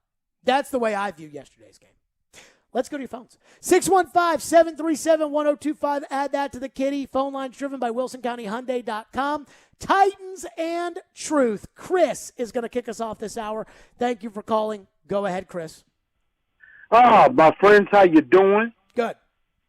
And Caroline, I can't wait to have you on the show on Wednesday. Thank you for Chris, it's a Monday. Get to the take, please. Excited to be there. Yes. So she's coming on. But my truth on this game, I absolutely agree 100% with you on this, is because if you take away those mistakes, if you take away mainly the two fumbles, the Deontay Foreman fumble probably hurt worse than the Hilliard fumble. Because, Hilliard, you get 3 points, but you're still in the game. The Foreman fumble was a killer. Dylan Cole, if he catches that ball and takes the other way, that's 2 scores right there. You're leading. And Fired, if I saw it happen, I'm thinking he's going to pick this ball off. Like, that's normally 9 times out of 10, Fired picks that ball off. I think he was about a half second maybe early on that one. If he picks that off, that kills the drive for him. I just think it was the mistakes, like you said. That game was a lot closer. The Titans were right there the entire game. Those mistakes, you said it, I said it. You can't make mistakes against a team like that, because if you do, that's how you lose the game. And had a lot of Patriots fans telling me, number 2, Devin, number 2. I said, we ran for 270 yards all over y'all. I got to tell you, if I'm Belichick, thank you for your call, Chris. If I'm Belichick, I'm scared to death about what the Titans did run the football yesterday. And that's what I don't understand is, did Belichick not expect that? Well, or did the defense was the defense just not able to stop it? Watch the safeties, because they were a lot closer to the line of scrimmage after about the 5-minute mark in the second quarter. And it didn't matter. It didn't matter. The Titans just ran the ball at will. And if I'm Belichick, yesterday's game scared me. Because, again, this is all about each game. In order to win the Super Bowl, you're going to have to win 4 games or 3 games if you get a bye. But you're going to have to win a handful of games in order to get where you want to be. Like, the Titans are going to have to beat these bad teams. And it's not going to be easy. They're going to have to beat the bad teams in order to get a decent seed in the AFC playoffs. And so if you're Belichick, you got 2 with Buffalo coming up before you even get to the playoffs. So you're going to win those games. And it's going to take a lot. And then you're going to get to the playoffs. And I believe if the playoffs were to start today, the New England Patriots would draw, I want to say, the Chargers in the first round, but the Chargers are kind of on the downward slope, so maybe you win that game. So the Patriots as the 2 seed would draw the Chargers. And if they win that game, then the Patriots would draw the highest remaining seed, which would either be Derrick Henry and the Titans, Patrick Mahomes and the Chiefs, or the Bengals as the teams that they would have to play. And it would scare me to death that I would have to go out there and play Patrick Mahomes in the second round of the playoffs and make that kid beat Patrick Mahomes. Because he can't. He is not capable of beating that kind of guy. 615-737-1025. We're back to your phones. 615-737-1025. Plus, the one thing that I will say about Mike Vrabel that I think you've got to say when it comes to Vrabel about yesterday's game, we'll do that next. Stillman and Company, Reaction Monday, powered by Spring Hill Heating and Cooling, and Focus, sparkling water with a spark. It's ESPN 102.5 The Game. Bullock. No good. Deontay Foreman fumbles the football at the end of the play. Tannehill runs it, deflected and intercepted in the end zone. The Titans crumble in Foxborough with the bye week looming. We got to get healthy, get back to playing football how we know how to play it. A lot of things to improve. We're reacting all day long. They're playing a preseason roster with Ryan Tannehill at quarterback. On Nashville's best sports talk. ESPN 102.5 The Game and the Game Nashville app. It's the biggest shopping day on the internet, and eBay is the place to find exclusive Cyber Monday deals on premium brands. So get your gift on and get more when you get it on eBay. Spring Hill Heating and Cooling is here to serve you. Is your AC or heating unit old and inefficient? Is it breaking down yearly? Now is the time to replace it. Waiting can cost you hundreds, if not thousands of dollars. Just like everything, the cost of a new AC unit is rising. Effective January 1st, all manufacturers are increasing prices up to 10%. Get ahead of the game and call Spring Hill Heating and Cooling, offering 60 months, no interest financing, and 10-year parts and labor warranty on all new units. Schedule now at springhillac.com or call 615-778-8855. Now's the time to get a great deal on Kubota construction equipment, featuring durable Kubota engines, more comfort, more productivity, more get it done right. The Kubota construction lineup shows up ready to work every day. Right now, bring home select Kubota equipment for 0 down, 0% APR for up to 60 months. Now through December 31st. See us or go to KubotaUSA.com for more details.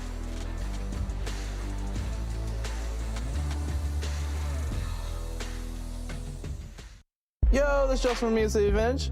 We're here to provide you with all your vintage apparel needs. Tons of great shoes and memorabilia from your past. We're located in the heart of East Nashville at 2503 Gallatin Avenue, where we do buy, sell, and trade. Got some clothes your stepdad gave you in the 90s? Found some dope clothes in your granddad's closet? Bring it by, we'll give you a cash offer. Found some at a thrift store and don't know where to sell it? Bring it by, we'll give you a cash offer. Got some new Jordans that don't quite fit well? Bring it by and we'll give you a cash offer. Music Vintage, here to provide you with all your vintage and shoe needs. See y'all soon in Nashville.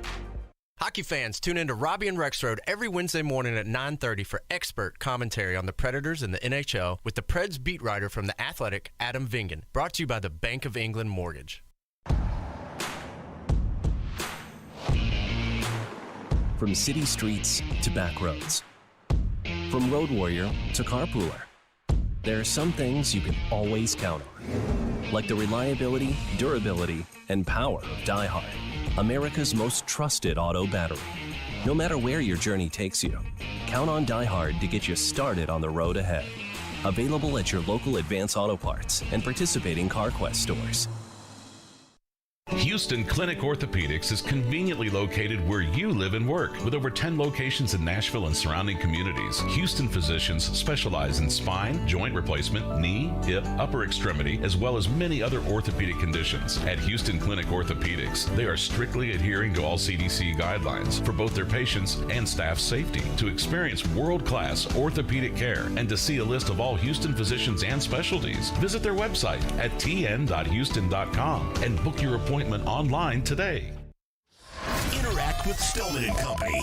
Call or text the show at 615-737-1025. Driven by WilsonCountyHyundai.com. How much might you feel like this team needs to get a bye, reset, maybe get healthy if you can make a run now down the stretch? I guess that's where we're at. We got to buy. We got to get healthy, mentally and physically, and get back to playing football how we know how to play it. Taking care of the football, playing complimentary, knowing the details. A lot of things to improve.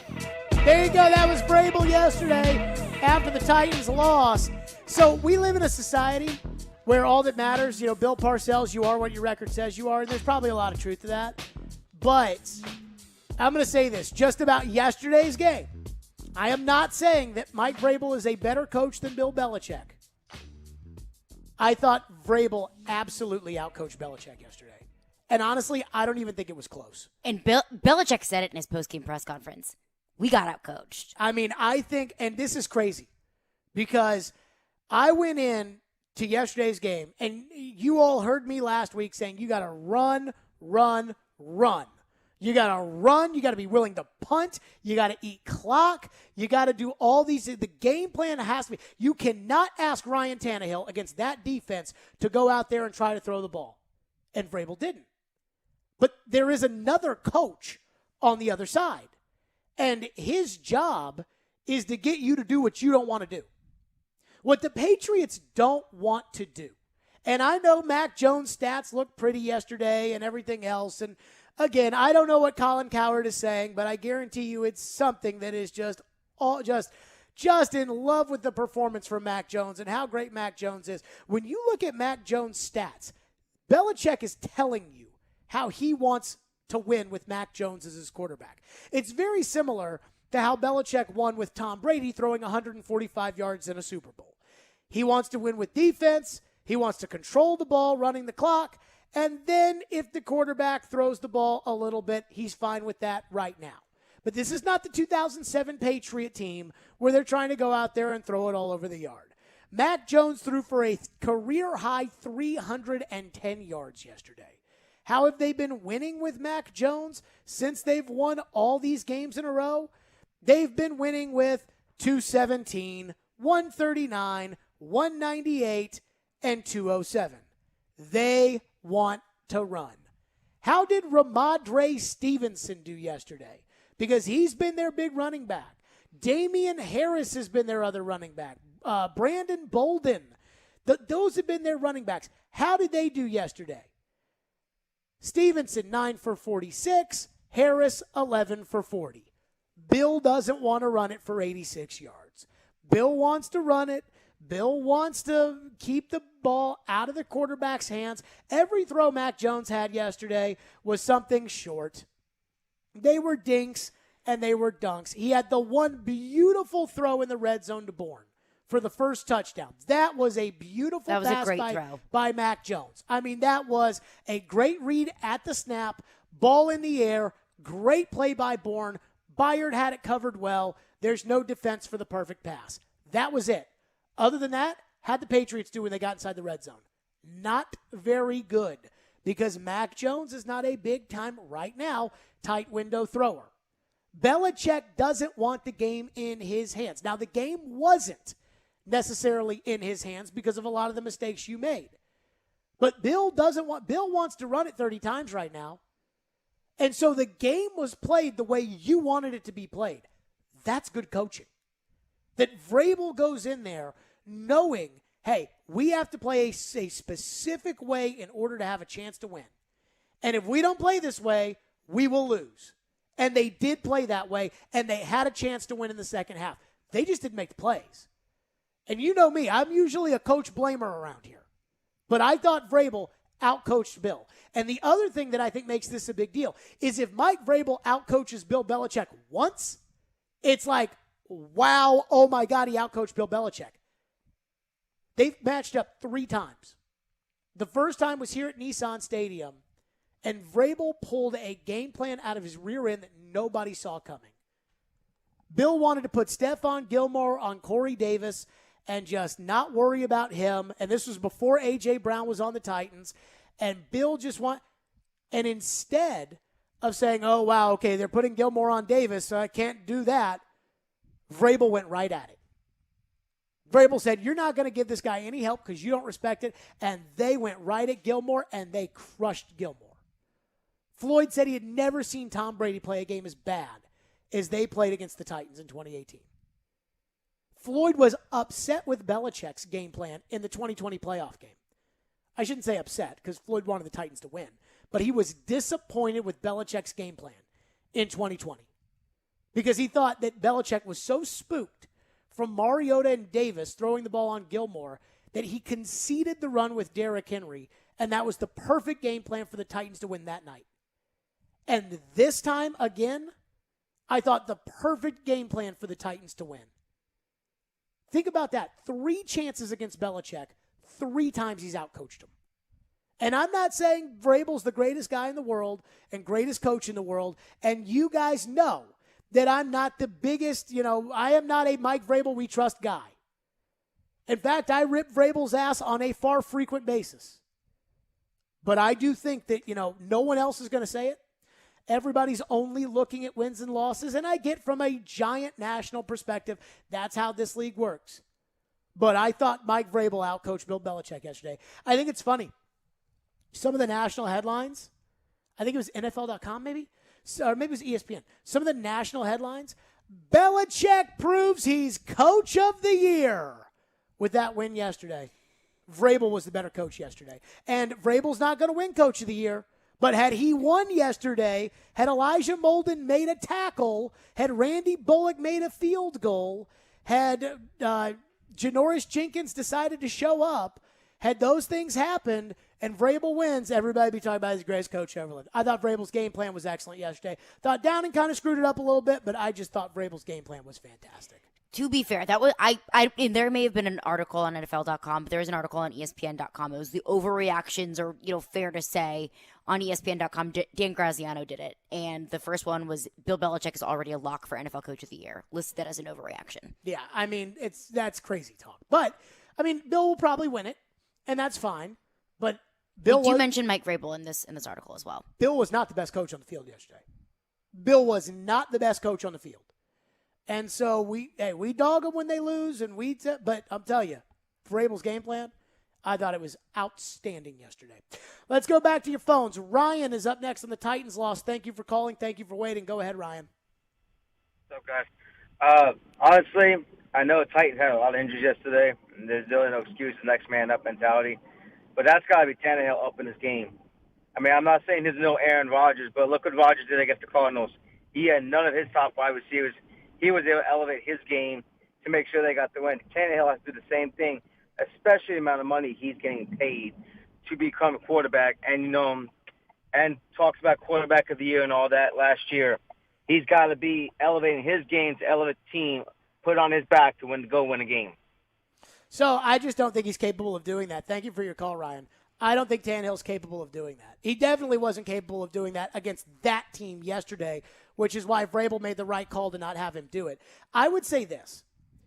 I think the disappointing element with Ryan Tannehill is that we felt like he added a lot more to the equation of winning than he probably does. And I think there's maybe a lot of truth there. If we have to look at Tannehill and say, good Lord, look at the regression here.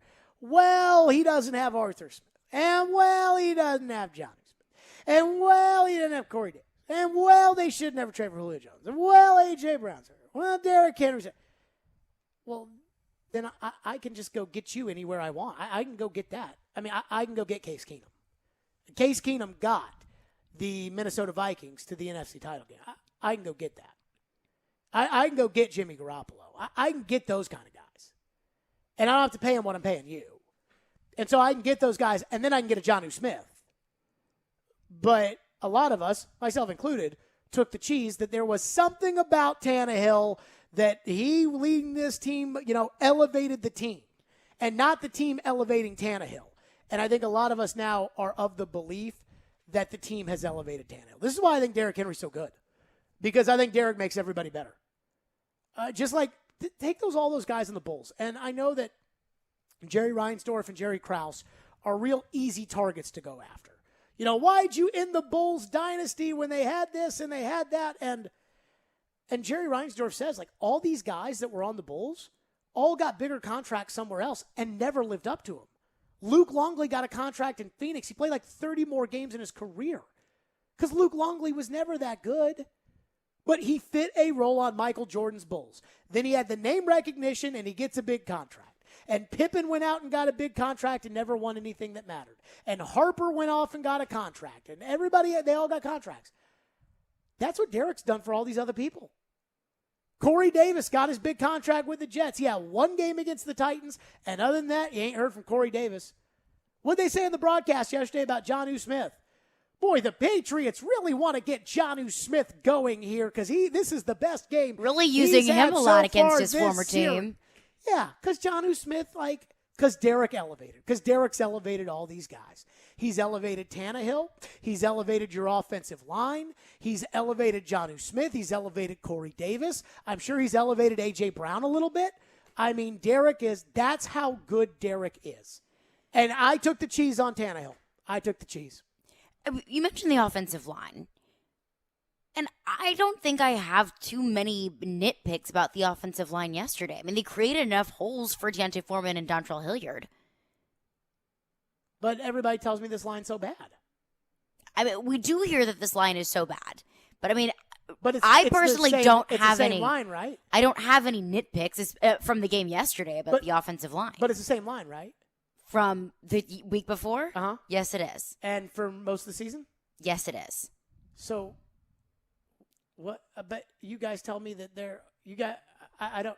Oh, yeah, because the game plan was to run.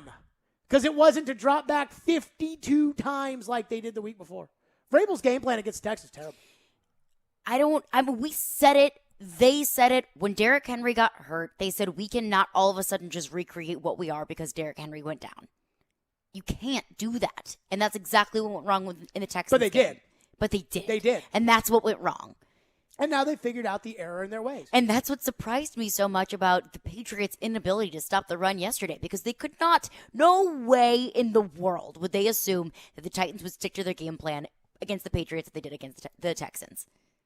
Huh?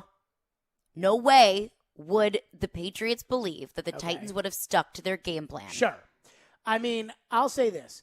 I heard a former coach who I actually believe in talking about this as opposed to everybody else, and the former coach was like, yeah, the Titans have to just get back to being able to run the ball for 3 yards a carry and just be okay with it. You know, they have to get back to just running the ball, and that's why I tell people, punting is not a bad thing. Punting when you can't get lined up and the ball ends up at your 35, that is a bad thing. Punting is not bad. Punting is okay. When you got a pretty solid punter. Fumbling is not okay. Interceptions are not okay. Punting is okay. Vrabel went for it on the first touchdown drive, and I didn't like this call. Vrabel went for it on 4th and 1, like right around midfield, like maybe at the 43, 46, something like that. I thought it was a bad decision by Vrabel. Because I'm thinking about you want Mac Jones to have to drive all the way down the field to score. You already did exactly what you didn't want to do at the start of the game, which was commit a penalty and have a bad punt return that puts the ball at the 36-yard line. Well, you got the best punter in the world. Put Mac Jones on the 3-yard line. And Vrabel didn't do it. It ended up working out. I still didn't like the decision, though. Back to your phones next. 615-737-1025 is our phone number. 615-737-1025. Hiller Plumbing, Heating, Cooling, and Electrical. I absolutely love those guys. Hiller has been taking care of my home for 3 years, and I'm about to make it 4. And I wouldn't change a bit because I absolutely love my friends at Hiller. And when they come to take care of something, they get the job done because they know their guarantee, which is happy you will be or the service is free. Hiller is giving away cash for the holidays, and they're celebrating from now until the end of the year with special deals. They want to make sure every child experiences the joy of Christmas this year, so they're donating $50 in toys for Toys for Tots with every tankless water heater purchase. And they're giving away a $250 Visa gift card with each unit. Get a $500 Visa gift card when you buy select new HVAC systems, or get $500 in the Visa gift card with the purchase of any new whole home generator. More specials are online at happyhiller.com. As always, Happy will be here. The service is free. These deals are only available until the end of the year, so schedule today. Hiller Plumbing, Heating, Cooling, and Electrical, proud supporters of the Preds, the Vols, and Vandy. Hiller, call the Happy Face truck today. Your home of the Nashville Predators. And Rene takes a long elevated shot, bouncing, and he scores! ESPN 102.5 The Game. Gary Ashton here. Most people in Nashville know me as the don't sell without the intel and the guaranteed offer guy. But despite my accent, I'm also 100% guaranteed Nashville. I'm a guaranteed musician, a guaranteed dog lover, and you're also guaranteed to see me at every Titans and Preds game. Guaranteed offer means the Gary Ashton team with RE/MAX Advantage will sell your house for top dollar with no cleaning, staging, showings, or open houses, and give you up to 90 days to close. So there's plenty of time to find your next home. Guaranteed Nashville means my team lives here and loves it here. We've served Nashville for over 20 years, and we're passionate about helping the people we call neighbors and friends, which is why we've had a long-standing tradition of donating to the Vanderbilt Children's Hospital. If you're thinking about a guaranteed offer, get the only one that's guaranteed Nashville. Request a no-obligation offer by calling 615-301-1650 or go to GaryAshton.com today. Remember, Gary Ashton, guaranteed Nashville. Hey, it's Jared. Your body needs water. That doesn't mean it has to be boring. And I'm here to tell you to give Focus a try. Focus is a sparkling water with a spark. It's infused with a boost of natural tea caffeine, so you get clean energy without sugar, calories, or crash. Go to drinkfocus.com to find the full lineup of flavors and get them delivered right to your door. Enter promo code GAME at checkout for 15% off your first order. Focus is also available at your local Publix. That's Focus, P-H-O-C-U-S, on the web at drinkfocus.com. 312 Pizza Company is family-owned and operated, bringing you a slice of Chicago to Nashville. 312 Pizza Company specializes in deep dish pizza, thin crust pizza, and all things Chicago style. Always made from scratch using secret family recipes passed down generation to generation. 312 Pizza is open every day except for Tuesdays and is located in Germantown with dine-in, takeout, and curbside available. Call 615-730-7888 to order 312 Pizza Company, Nashville's authentic Chicago pizzeria. 5G is here, but the big carriers want you to sign a pricey long-term contract to get in on the action. Well, no more, because Straight Talk Wireless has rolled out 5G coverage nationwide, with plans starting at just $35 a month with no contract. And get a Samsung Galaxy A32 5G for only $299, all on America's best networks. 5G coverage, 5G phones, less money. Straight Talk Wireless, no contract, no compromise. 5G capable device required, actual availability, coverage, and speed may vary. Tune in to Stillman and Company every Friday at 5 o'clock. I am glad to be on this show. To hear from Nashville sports media personality Chad Withrow of Outkick 360. He's 6'4", he's 260 pounds, he runs 21 miles per hour. Brought to you by Apple Collision Centers. This could be the best game of the weekend between these two teams. Withrow joins Stillman and Company Fridays at 5. Happy to join you guys every Friday. On Nashville's best sports talk. ESPN. 102.5 The Game and the Game Nashville app. Hey Nashville, this is David Poyle. You're listening to Nashville's best sports talk, ESPN 102.5 The Game. Obviously, health has a lot to do with it. How confident are you that this team can regain its footing here with 5 games left? I'm 100% confident. Excited that that we have that opportunity out in front of us.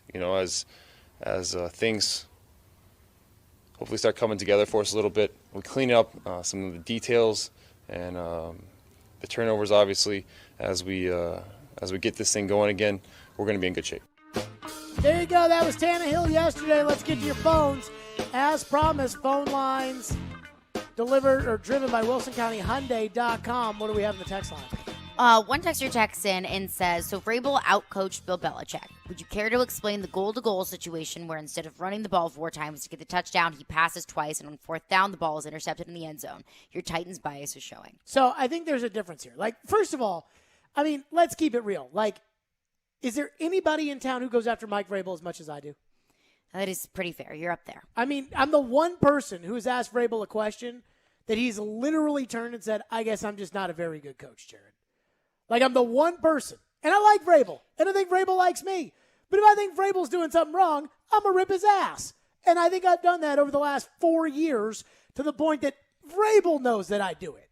And I don't care. And he doesn't care. Well, maybe he cares. I don't know. But the bigger thing here is Bill wants to play a certain way, right? It's easy when you win to say, you know what?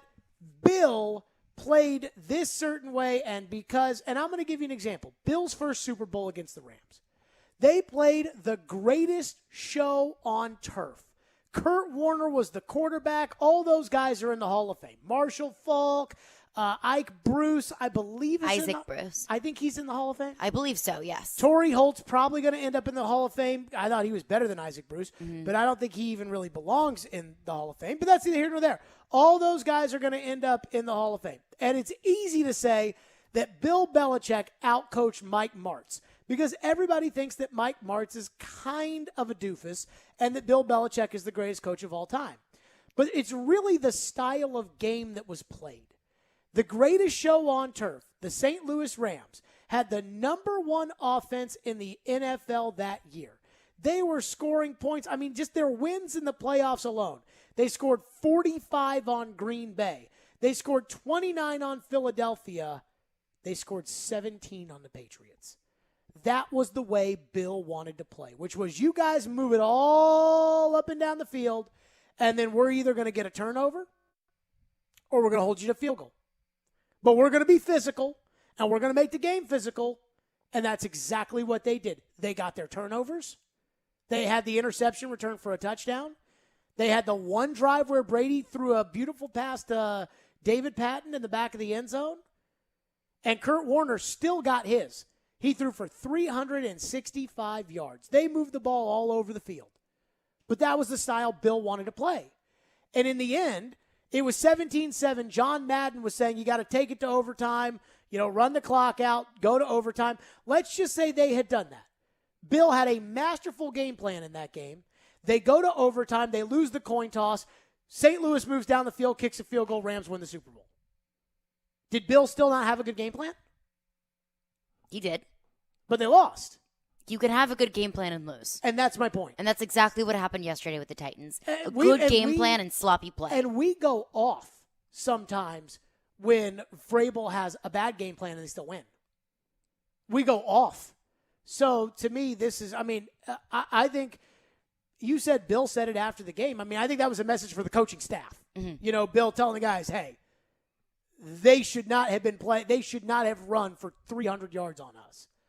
But that's, I thought Vrabel coached a great game yesterday. Now, you want to talk about the goal-to-go situations? I've already lost my mind on Todd Downing about that. That you got to run the ball there.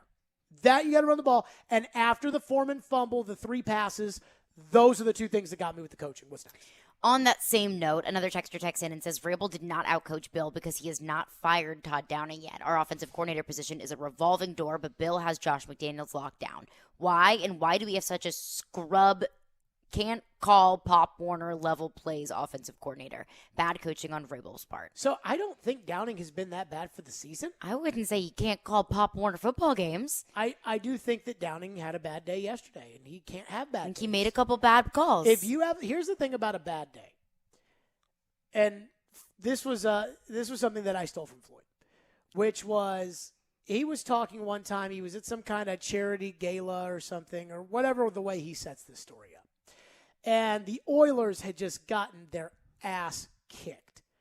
And somebody came up to him and, what happened in the game? Warren Moon just had a bad day today. And you know what that's like? And Floyd said the guy looked at him and said, I'm a cardiologist. I can't have a bad day. And so we can sit here all we want and talk about, Downing had a bad day, Molden had a bad day, Byard had a bad day, Bullock had a bad day. All these guys had bad days. Tannehill, now I thought Tannehill was fine yesterday, but has had bad days. This guy just has a bad day. Well, you only get one crack at it in the playoffs. You only get one shot at it in the playoffs, and there's only one team that takes home the trophy. So you can't have bad days. This isn't hockey where you get 7 cracks at it. You get one shot. And right now, if the playoffs were to start today, you'd get Buffalo at home, and then you'd have to go to New England.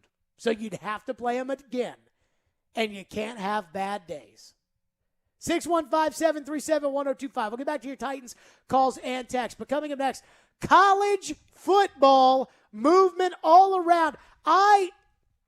We'll get into the college coach movement.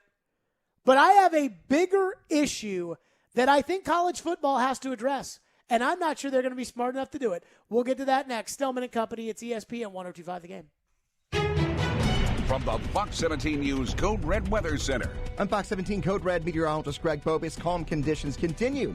Leading into midweek tonight, temperatures will be in the mid to upper 30s. Mainly clear, tons of sunshine for your Tuesday in the low 60s. Sunshine will continue on Wednesday with highs in the middle 60s. This weather report brought to you by Hiller Plumbing, Heating, Cooling, and Electrical. Call the Happy Face Truck today. Racetrack's new waffle breakfast sandwich will satisfy whatever you're craving in the morning. With golden waffles and melty, hearty goodness of sausage, egg, and cheese, it'll be love at first bite. Only $2.99 for a limited time. Your home value is way up. Why not use it to make your home even nicer with a new kitchen or bathroom? Hey, Willie here. So many of our listeners are doing this with Loan Pronto, thanks to their zero-cost cash-out refi program. Call Loan Pronto now. They're fast-tracking home refis for the year-end. And people are getting checks for 60, 70, 100 grand or more. It's fast and easy. It's your money, money you can use to add even more value to your home. Imagine 2022 with that all-new luxurious kitchen you've been dreaming about. Or start building that pool so it's going to be ready for the summer. Call Loan Pronto now. See how easy it is to use the equity in your home and walk away with the big check. They can even pay your closing costs, and you can skip your next 2 house payments. Call 615-499-5780 or go to loanpronto.com. That's 615-499-5780 or loanpronto.com. Equal housing lender. NMLS 1661781. Subject to lender approval. Not all loans apply. Contest rules for 102.5 The Game and ESPN 94.9, including on-air, online, and text-based contests, are available by visiting the contest rules page at thegamenashville.com. Good luck and thanks for listening to 102.5 The Game and ESPN 94.9. 5G is here, but the big carriers want you to sign a pricey long-term contract to get in on the action. Well, no more, because Straight Talk Wireless has rolled out 5G coverage nationwide, with plans starting at just $35 a month with no contract. And get a Samsung Galaxy A32 5G for only $299, all on America's best networks. 5G coverage, 5G phones, less money. Straight Talk Wireless, no contract, no compromise. 5G capable device required, actual availability, coverage, and speed may vary. Calling all sweet tooths. Head to Nashville Toffee Company, a place where rich, chocolatey daydreams are created from a secret family recipe generations in the making. Their toffees and candies are handcrafted in Nashville using all natural, kosher-certified ingredients. Sweet creamery butter, pure cane sugar, premium roasted nuts, deep rich chocolate, and sea salt. Visit NashvilleToffeeCompany.com or drop by their headquarters on Air Lane Drive for a positively hassle-free shopping experience. Whether you're buying for 1 or 100, Nashville Toffee Company is here to make your holiday gift-giving easy. Darren McFarland. And a mulligan that we all look for in golf. Lord knows our game could use it. Willie Donick. Outworked and outperformed a lot of other really good players. Chase McCabe. I want some sort of trade protection. Darren, Donick, and Chase have you covered weekdays from 10 to 2. Presented by Curacion CBD on Nashville's best sports talk. ESPN 102.5 The Game and the Game Nashville app. This is Stillman and Company, delivered by TriStar Moving. Lincoln Riley's move from Oklahoma to USC is massive in an already historic college football coaching carousel. No hire in this cycle meant more for a university, a conference, and a region than USC, and they bring in Riley, who has won multiple conference championships, made multiple college football playoff appearances, and coached multiple Heisman Trophy winning quarterbacks at Oklahoma. This will galvanize USC, their recruiting, their fans, their ability to rise up in an incredibly winnable Pac-12 conference, especially with an expanded playoff likely on the horizon. So massive news for USC.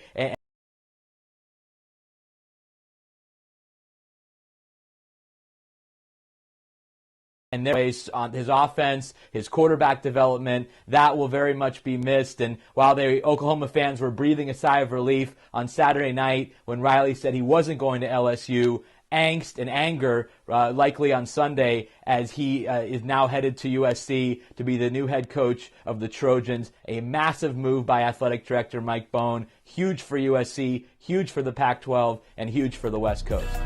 Oh, it's so big. Lincoln Riley, this coach who, how many national titles Lincoln Riley got?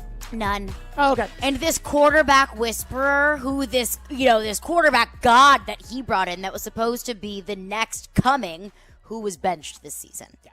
So Lincoln Riley goes to USC. And now here it comes. Billy Napier's at Florida. What the hell's LSU going to do? I don't know. We got more coaching. Virginia Tech's open. There was some other coach. TCU's open. No, they hired Sonny Dykes. But there was one of these ones that fired their coach the other day that I was like, oh, wow. Cutcliffe. He's out at Duke. Yes. I don't know what the hell Duke thinks they're going to do, but that's neither here nor there.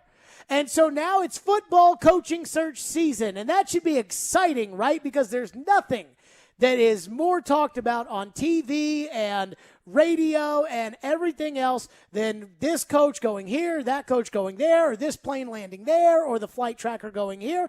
Heck, Tennessee's even roped in on this because what about Josh Heupel going to Oklahoma? Could that be a possibility? And I'm going to say this. I think it's all bad for college football. I think it's really bad for college football. Why?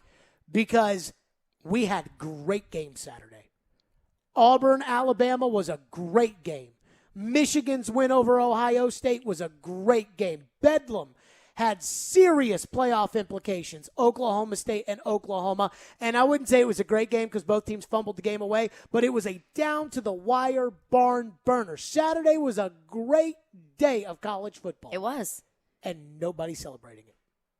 Nobody is celebrating the just right to the bone. You know, when we live in a world where the only thing that matters in college football is can you make the playoff or not, that's all that matters. And we're living in college football, and it's rivalry weekend, and we get Alabama, stays alive. Oklahoma gets knocked out. Ohio State, I don't know what you make of them now. I mean, just great. And nobody's talking about it. And instead, what you're talking about is all these schools that are unhappy with their coach, that are firing their coaches and going out and hiring guys that might be good. I don't know. Florida hired Billy Napier to be their next head coach. Now, Dan Mullen was not my cup of tea, but he did win some games at Florida. And I can tell you right now that most people coming into this season, if you said who's a better coach, Dan Mullen or Billy Napier, would probably say Dan Mullen. Now, I don't know Billy Napier. Maybe Billy Napier is the next coming of Nick Saban. I don't know. But it's like all this hoopla and all this is about these coaches. And every single school, all they care about anymore is getting to the playoff. And the Lincoln Riley hire is a total example of that. Everybody thinks he's a good coach because he gets to the playoff. You heard the clip that we just played coming back from break where they talked about elevating the program. Did Lincoln Riley elevate the program? Guess where they were when Bob Stoops retired? The playoff. So he kept them where they were, which was the playoff. But everybody thinks Lincoln Riley's a great coach because Lincoln Riley has been to the playoff a couple times. Has he even won a playoff game? I don't think he has. He's 0-4 in the playoffs. Okay. But he's a great coach. I saw, and I don't know if this is true or just somebody just making up stuff on Twitter, I saw he's getting a $110 million contract. He's getting USC is buying both of his houses at $500,000 over the asking price with $1 million bonus in Norman, Oklahoma. And he gets family use 24/7 for a private jet. I'm sorry, Lincoln Riley ain't done enough for that. Wow. Lincoln Riley ain't done enough for that. Nick Saban deserves that, and I would say that's the only coach in college football that deserves that. But that's where we are. Like, that's where, and it's bad for the sport where the playoff, and I keep telling you all this. Think about these games on Saturday. Michigan, Ohio State doesn't matter that much if there's a 12-team playoff. Doesn't matter that much because both those teams are going to make the playoff. In a 12-team playoff, both of them make it.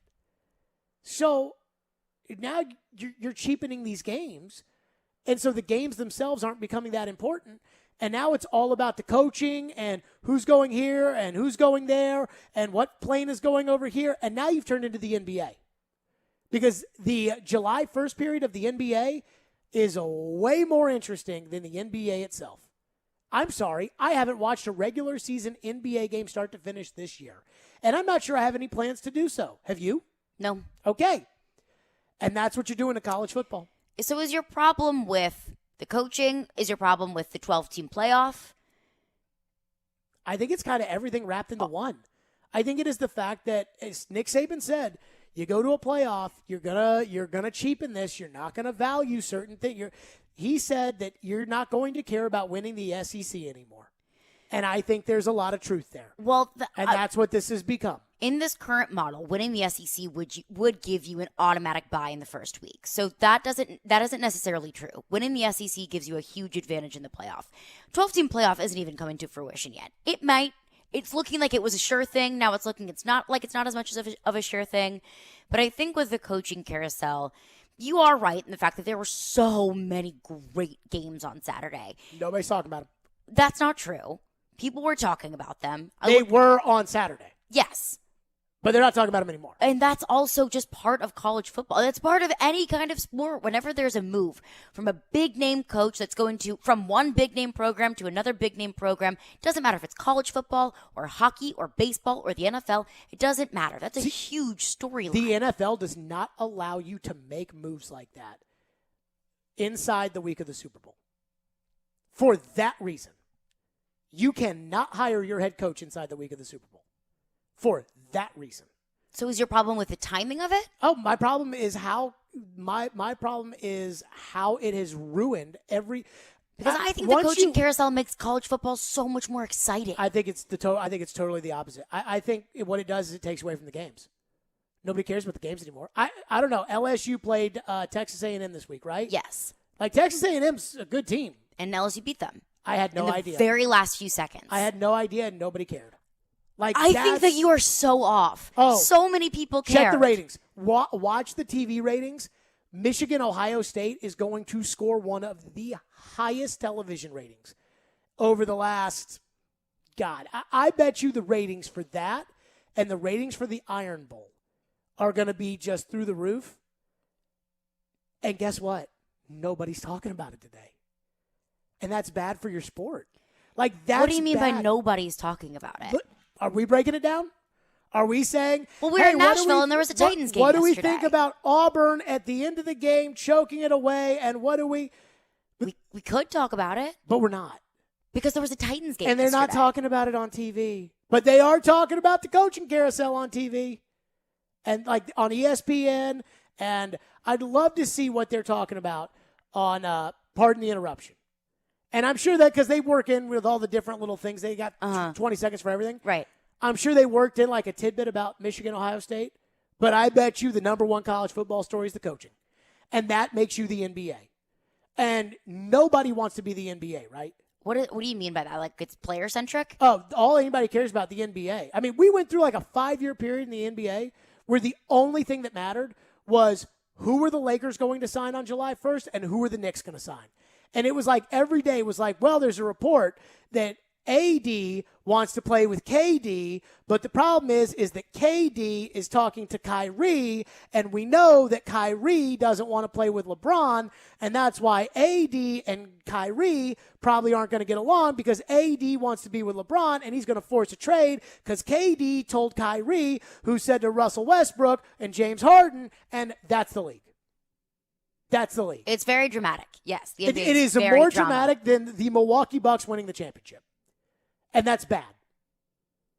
It makes your games like, who cares about the games? Get me to free agent season. Well, you just said the only thing that really matters is making the playoffs. So, yeah, that makes the games matter. Michigan, Ohio State, huge playoff implications. Like you said, Oklahoma State, who's talking about Oklahoma State right now? They're not even talking about Oklahoma State in Oklahoma. Probably are. No. Why would they talk about that game? Their coach just left. They got a coach lot to more to hire. talk about. Hey, trust me, I've been on the radio. Titans lost a playoff game at New England. Mike Mularkey got fired. That was on a Saturday. Mike Mularkey got fired on Monday morning. We never, ever, ever talked about that Titan-Patriot game. Ever. And I don't think that that's right. And I just think that this is college football. College football is becoming the NBA. And in the NBA, if you got a team and you like your team, then you care about your team. But you're not. Nobody cares about the whole NBA anymore. And I'm telling you, that's where we're getting with college football, which is, all right, call me when the games really matter. You're turning into baseball. You're turning into all these other sports that are team-specific. If you got a team, you love your team. But that's not. They want to be like the NFL. And I'm not saying they're ever going to be as popular as the NFL, but college football probably has the best chance to be second to the NFL, and they're just blowing it because they just take the money at every turn. And that's why if I was running college football, I would put in a coaching freeze, like where you cannot take a job you cannot take a job until the bowl season starts. Then you can start taking jobs. And I'd have to move recruiting back, and I get it. But I want people talking about the games. I mean, Bob Stoops is coaching a bowl game. Yes. What the hell? This guy has been on TV all year. Do you realize that would be like if Floyd were still alive and he went off Jared and the GM to go coach the Titans game? Yes, I do realize that. Like, what a joke. It's a joke. I just think you're It's a picking joke. out all of these issues that you have with college football. And I go back, and I know we joke about it. I just don't think that you like college football. I think college football has ruined itself to where you can't even celebrate the great games anymore. I mean, that Michigan win That was a great win. The Iron Bowl was so fun. But that was a great win for Michigan. That had so much. I mean, there are so many storylines, even in Nashville, Tennessee, that matter from that Michigan game. And if I hosted a show on if I hosted a SEC, well, I guess SEC's, you have to talk about the SEC or else you get in trouble. But if you hosted a college football show, ESPNU, like if we had Trevor on right now, we wouldn't be talking about Michigan's win. We'd be talking about all these coaches. Who's going to get the LSU job? Was Lincoln Riley going to succeed at Southern Cal? Is this, that, or the other? And so what happens is now everybody is so just, dialed in, just been in that all these coaches have to either get to the playoffs or they're total bums. Well, that's all that matters is the playoffs. Okay, but now your season's over on September 17th because you lost 2 games. And I don't think that's good for the sport. Just like these baseball teams. Then what's your problem with the 12-team playoff? These teams because that would solve what's bugging you about it. It wouldn't solve what's bugging me. In fact, it would just cheapen it more. Like the Michigan game wouldn't matter now. I mean, this year, could you imagine if you had 2 teams? So Georgia's going, right? Yeah. But they better beat Alabama. Yes. Or else they're not going. So Georgia's going. Who's number 2? Is Michigan going? Is Cincinnati going? Who goes? Who goes this year? And that's the thing is when we had 2 teams, we complained because we would feel bad for Cincinnati if they got left out. But it makes like the Cincinnati AAC title game actually matter because now Cincinnati has to go out and win that game by 800 and hope that Michigan loses the Big Ten. And we got to watch the Georgia-Alabama game because if Alabama beats Georgia, now who's out in the SEC for the 2? But now it's like, okay, So now the only way you can get yourself to watch it, and these fan bases are just dumping on their coaches. And it's just, to me, you spend all this time hyping up the season. You go into the season, and 90% of these programs are done by October 1st anyways, as far as what their fan base cares about. And then you fire the coach, and then you go get Billy Napier. And now it's like Florida resets again. And guess what? If Billy Napier's not any good, then Florida becomes Texas. And you don't want, where everyone just fires the coach. And and that's just like, that's what college football is. 615-737-1025. Add that to the list of things if you want to get in on that. But it just drives me insane. 615-737-1025. Do we feel the Titans are heading to the bye week? Do we feel that the Titans are in a good place going to the bye week? Do we feel like the Titans are in a bad place given the way the last 2 games have gone? We'll discuss that next. Stillman and Company. It's Reaction Monday on ESPN 102.5 The Game. Keyshawn, J. Will, and Max. Weekday mornings from 5 to 9. Did you see the Tennessee Titans? He has all the weapons to make it happen. There's so much to pay attention to. Greeny from 9 to 11. Ryan Tannehill is the most disrespected player. Art and Han from 11 to 2. You never stop punching. They've got to learn how to close the deal. And the Paul Feinbaum Show afternoons from 2 to 6. Are these legitimate contenders to the party? Your exclusive home for ESPN Radio in the Music City. ESPN 94.9 and the Game Nashville app. ElectronicExpress.com. We make it happen. Victory Award-winning New Amsterdam Vodka knows all about it. But in life, it's not always so clear. So New Amsterdam Vodka believes that in life, you've got to find your own wins. You've got to overcome your fears. Go all in, even when you've got nothing at all. Find your wins. And when you do, raise that glass of New Amsterdam Vodka in victory. You've earned it. New Amsterdam Spirits Company, Modesto, California. The Black Friday deal still rocking, folks. No one has a better one than FanDuel. New customers get $50 in free bets when they sign up for FanDuel Sportsbook. No deposit required. That's right. Sign up through Monday. You'll receive $50 in site credit, absolutely free. Big game coming up. You got Seahawks. You got the Washington football team. That's one thing you can jump on tonight. You've been thinking about joining FanDuel. Now's the perfect time to give it a shot. The app is easy to use. Always hooking sports fans up with great offers, and when you win, you get paid in as little as 2 hours. So see for yourself why FanDuel is America's #1 sportsbook. Download the FanDuel Sportsbook app. Sign up using promo code Joe102. Get $50 in free bets. That's promo code Joe102, exclusively on the FanDuel Sportsbook. You must be 21 or older and present in Tennessee. Site credit is non-withdrawable and expires 7 days after receipt. Offer is non-transferable. Restrictions apply. See terms at sportsbook.fanduel.com. Gambling problem? Call the Tennessee Red Line, 800-889-9789. Spring Hill Heating and Cooling is here to serve you. Is your AC or heating unit old and inefficient? Is it breaking down yearly? Now is the time to replace it. Waiting can cost you hundreds, if not thousands of dollars. Just like everything, the cost of a new AC unit is rising. Effective January 1st, all manufacturers are increasing prices up to 10%. Get ahead of the game and call Spring Hill Heating and Cooling, offering 60 months, no interest financing, and 10-year parts and labor warranty on all new units. Schedule now at springhillac.com or call 615-778-8855. What's up, everybody? This is Teron Davenport, and I am here to tell you about Freedom Tire Guys. They're Nashville's premier mobile tire service. New tires, rotating, balancing, flat repair, torquing, they do it all. I can tell you this from personal experience. Just a couple weeks ago, I was at the Titans facility. They came there and changed my tires, all 4 of them. They did an excellent job. My car is riding extra smooth now. If you're in need of tire service, be sure to check them out at freedomtireguys.com. If you don't see the tires you want, they'll go ahead and get it for you. This Saturday's feature SEC college football game at 3 p.m. is the SEC Championship game, with Alabama taking on the Georgia Bulldogs. Come out and watch the action with 102.5 The Game's Chase McCabe at Sam's Sports Grill in Hendersonville. Chase will be giving away prizes. Nashville's best sports talk, locally owned, home of our Nashville Predators. WPRT-FM Pegram, 97.5 Murfreesboro, WBUZ HD2 Laverne, online at thegamenashville.com. We are ESPN 102.5 The Game. Live from the Game Nashville studios, it's Stillman and Company. Delivered by TriStar Moving. TriStar Movers with 5-star service. With Jared Stillman. On Nashville's best sports talk. ESPN 102.5 The Game and the Game Nashville app. Stillman and Company is delivered by TriStar Moving. ESPN 102.5 The Game is streaming live on Twitter, Twitch, and YouTube. Thanks to the law offices of Amanda Gentry. Reaction Monday, powered by Spring Hill Heating and Cooling and Focus.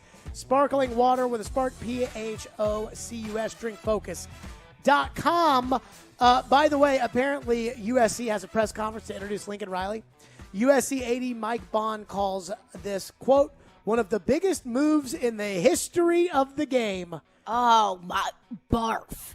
Mike Bond says, quote, the sleeping giant is wide awake. Oh, I'm nauseous hearing that. They think nauseous. Nick Saban. I was nauseous hearing the sound coming back from the last break, talking about how, Lincoln Riley is going to build a dynasty at USC. He didn't even build a dynasty at Oklahoma. What makes you think he could build a dynasty at USC? Who's best coach in college football right now? Nick Saban. Okay, let's put him to the side because there's only one Nick Saban. Okay. Who's second best coach in college football? You could say Brian Kelly. You could say Dabo Swinney. Could maybe put Kirby Smart in that conversation. Okay, do you know that 2 of those 3 guys were not head coaches when they got their first head coaching opportunity? Or they got this head coaching opportunity? Yes. Brian Kelly was a group of 5. This was before the group of 5. But he was a group of 5 head coach at Cincinnati. So, I mean, the funny thing is all these guys are just names. They're all just names. I don't know Billy Napier. I have no idea if Billy Napier is the next Urban Meyer or if Billy Napier is the next Ron Zook. I don't know. I don't know Billy Napier. I covered Charlie Strong when he was at Louisville. And I'll never forget the athletic director at the time, Tom Church, told me. He said, and there was talk about Georgia firing Mark Richt and Florida and firing Will Muschamp, and Texas had fired Mac Brown. And he said, they can talk about all those jobs all they want. There's not a better job in the country for Charlie. And I thought, okay, he's telling me this because it's his job and he doesn't want Charlie Strong to leave. And he told me, he goes, we can pay Charlie like anybody else can pay Charlie.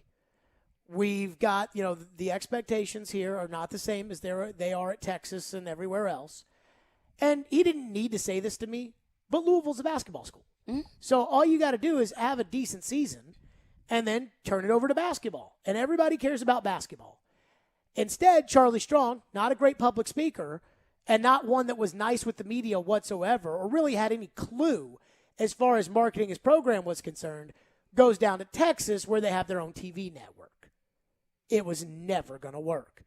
He was pulling kids from Florida. You're not going to go to Texas and pull kids from Florida. You have to go to Texas to get kids from Texas. And so I hear all of this. I get all this.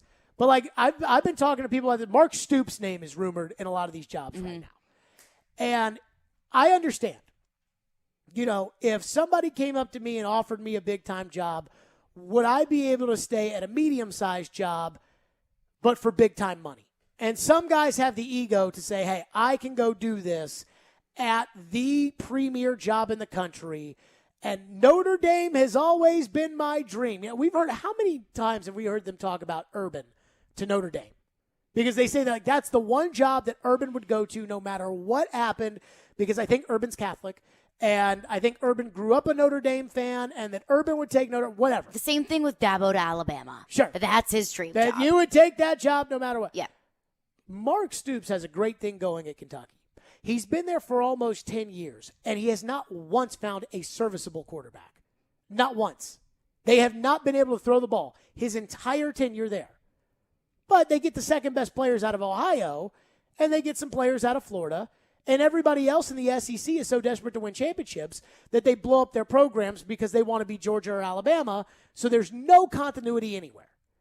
So now, if LSU comes up to Mark Stoops and says, we want to pay you $8 million a year to leave Kentucky to come coach LSU, then Kentucky, I'm going to guess, is going to turn around and they're going to offer Mark Stoops $8 million to coach Kentucky at the same level that Mark Stoops has been coaching Kentucky. Well, to me, that's a slam dunk no-brainer.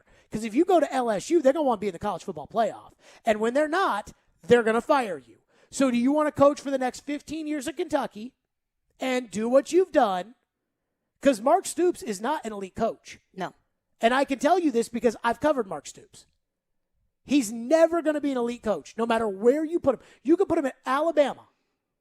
And after the fact that he's got Saban's players wears off, which will take about 2 or 3 years, once that wears off, now he's got to go out and go do things his own, and he's not going to win at that level at LSU. And that's kind of here with some of these jobs. Everybody thinks, oh, yeah, this guy. You know what I was thinking about Lincoln Riley? What? I was thinking Lincoln Riley was running out of Bob Stoops players. That's exactly what I thought. I would love to see Lincoln Riley start a program with his guys, with his system, with the quarterback, because he's the quarterback whisperer, the quarterback that he developed from the ground up. Because we saw that with Spencer Rattler. And we saw a little preview of that this season. That Oklahoma didn't look like number 4 team in the country, Oklahoma, going to the college football playoff, Oklahoma, because Lincoln Riley no longer has Stoops' players.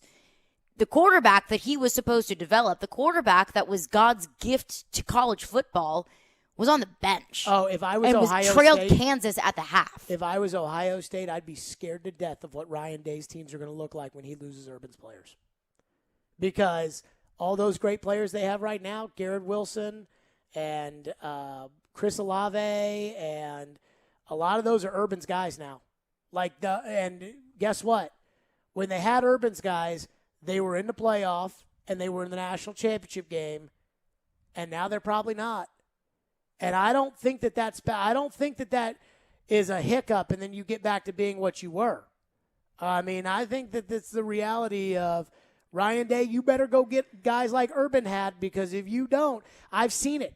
Miami in the 2000s, they had Larry Coker. Larry Coker won the national championship, and he was undefeated until the national title game in his second year. He was 11-2 in his third year, and Larry Coker is responsible for running Miami into the ground. So and I will see Lincoln Riley out in L.A. There are going to be high expectations when you say that you've changed the game and the sleeping giant is now awake. John is up next, phone line driven by WilsonCountyHyundai.com. We'll get back to the Titans in a second. Go ahead, John. Hey, what's up, guys? Hope you're doing well. Just had a question. I haven't been listening too long, but I did pick up when you were kind of complaining about the coaching carousel as far as no one talking about the games. And like I said, maybe you already did this, but just wondering why you don't use your platform to just mention how that bothers you, but then start talking about how awesome the games were. I mean, you're on the radio, you got the platform. I'll hang up and listen. Because I don't dictate what we talk about. Thank you for your call. I don't decide what we talk about. I mean, I guess technically I do, but I really don't. Because the second you start talking about things people don't want to hear, you lose the platform.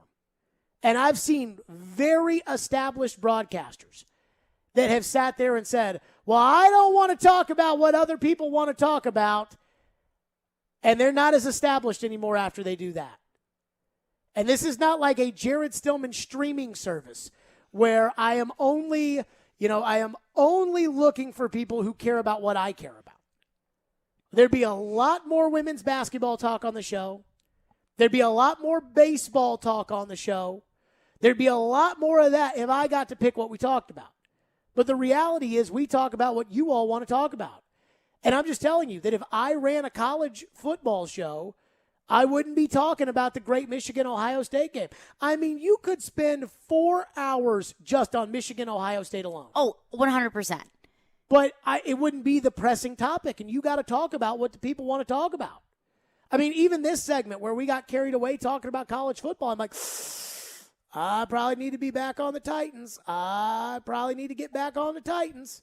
I just understand the reality of it, right? Like, I talk about what you want to talk about, not what I want to talk about. Nashville SC lost in penalty kicks yesterday. There's just not a huge market for people wanting to talk about that compared to the Titans losing to the Patriots. So it's not about what I want to talk about. Because if you talk about what you want to talk about, you don't talk about what the fans want to talk about, you lose the platform. And there's just some guys out there who either don't care and will say, hey, I want to talk about what I want to talk about, or don't get it. And I've seen too many guys that have had great jobs, and I think I've got a great job.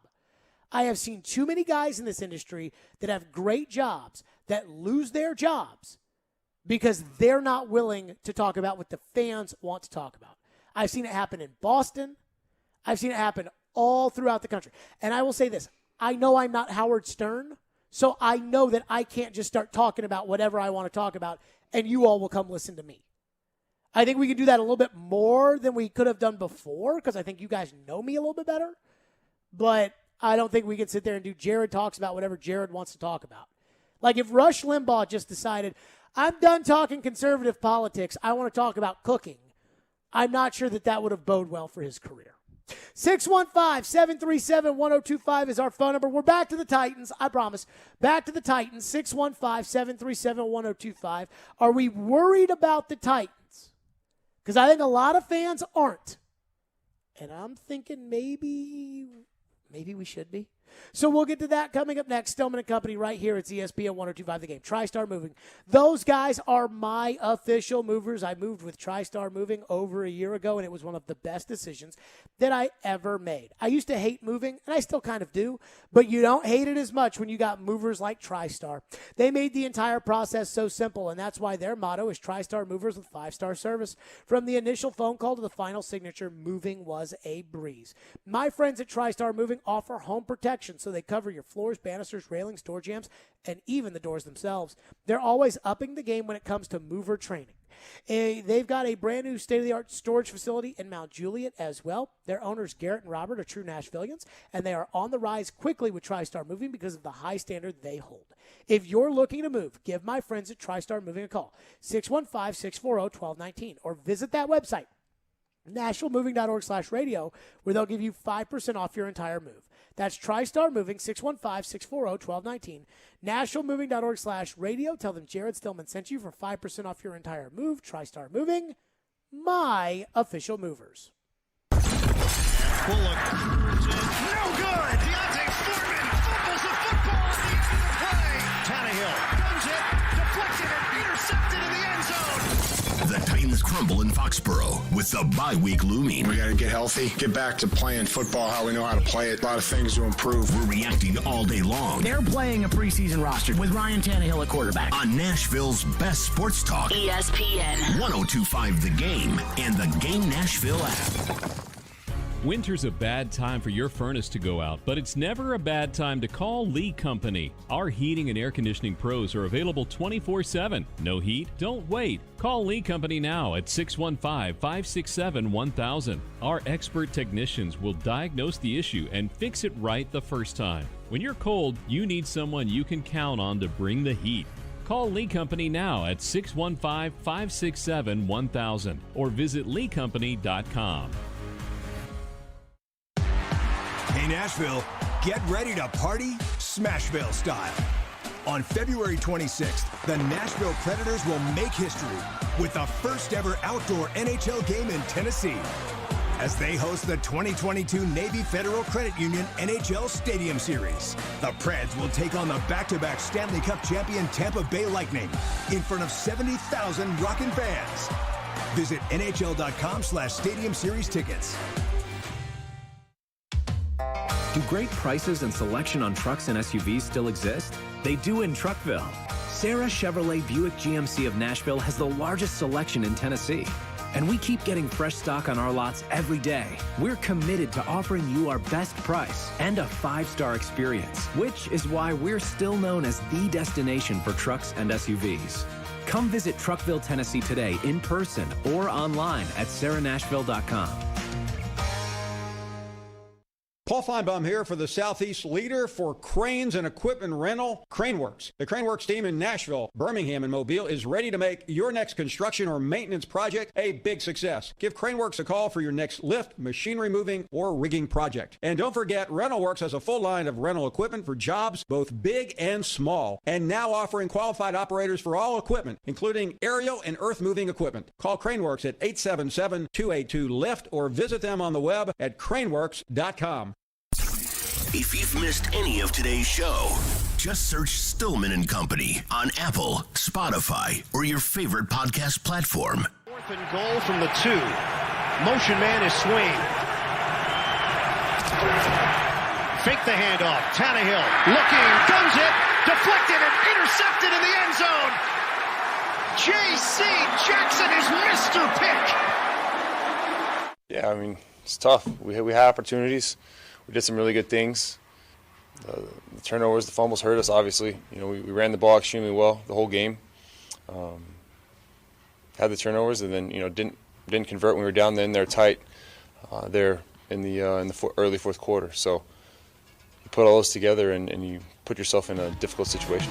There you go. That was Tannehill. And I don't blame Tannehill on the interception. It was a 4th down, goal to go. Game is on the line, though I will say this. If you didn't get it, and I didn't consider interception as part of the equation for why they threw the football, if you run it, which I have said that Downing's biggest mistake yesterday was not running the football. If you run it in that situation and you don't get it, where does New England get the ball? I believe up by 16 early in the fourth quarter. They get it at like the 1-yard line. So now Mac Jones has to go 99 yards. Mm-hmm. Because they intercepted it, they get it at the 20.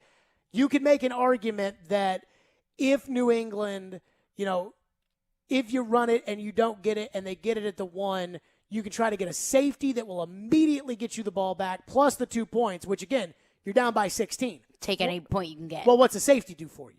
Gets you within a touchdown. It makes, not one touchdown. It makes 2 touchdowns. It makes it 14. So now you don't have to bank on 2 2-point conversions. Yes. And so, that's, I think, a big part of it.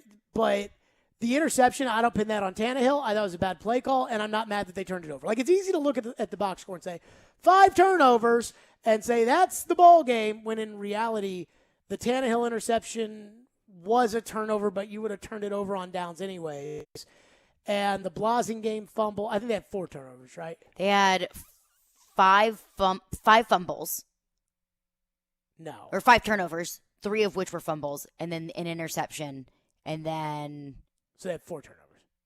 I thought it was 5, but maybe 4. So they had 3 5 fumbles last and a turnover, yeah. But it wasn't the same. The 5 turnovers last week and the 4 turnovers this week, not the same. You're right. It is 4. It was 4.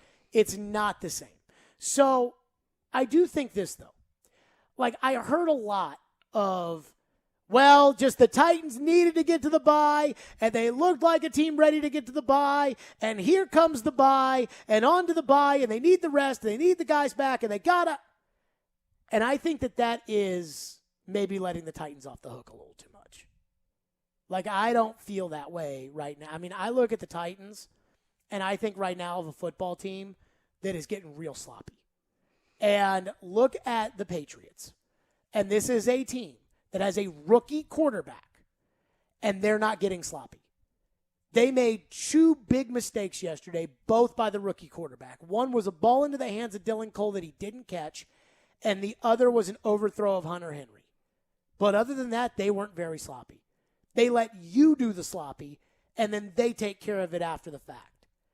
And that's starting to bother me because obviously we know they were sloppy against the Texans. But they were sloppy yesterday, not only taking care of the football, but they were sloppy tackling the football. They were sloppy with penalties that they shouldn't have had, like not lining up for the first punt of the football game and negating a great boom by Brett Kern, and now you're moving it 30 yards in favor of the Patriots. That doesn't matter if A.J. Brown's healthy, whether or not you can get those 30 yards back that set up the Patriots' first touchdown. It's got nothing to do with Derrick Henry being in the game for you to make a field goal. And the Titans missed 2 yesterday. And so I would be concerned because they played kind of sloppy against the Colts in Indianapolis, played a great game against the Rams. Great game. Played kind of sloppy against the Saints at home. Played incredibly sloppy against the Texans. Played really sloppy against the Patriots. That looks like it's a trend, people. And Derrick Henry would fix some of this, but he wouldn't fix all of it.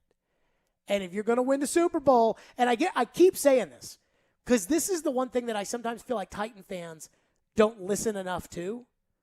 If you're going to win the Super Bowl, you can't have a bad day. You can't have a bad game. 2 years ago, the Ravens were 14-2. 14-2. They had the league MVP at quarterback.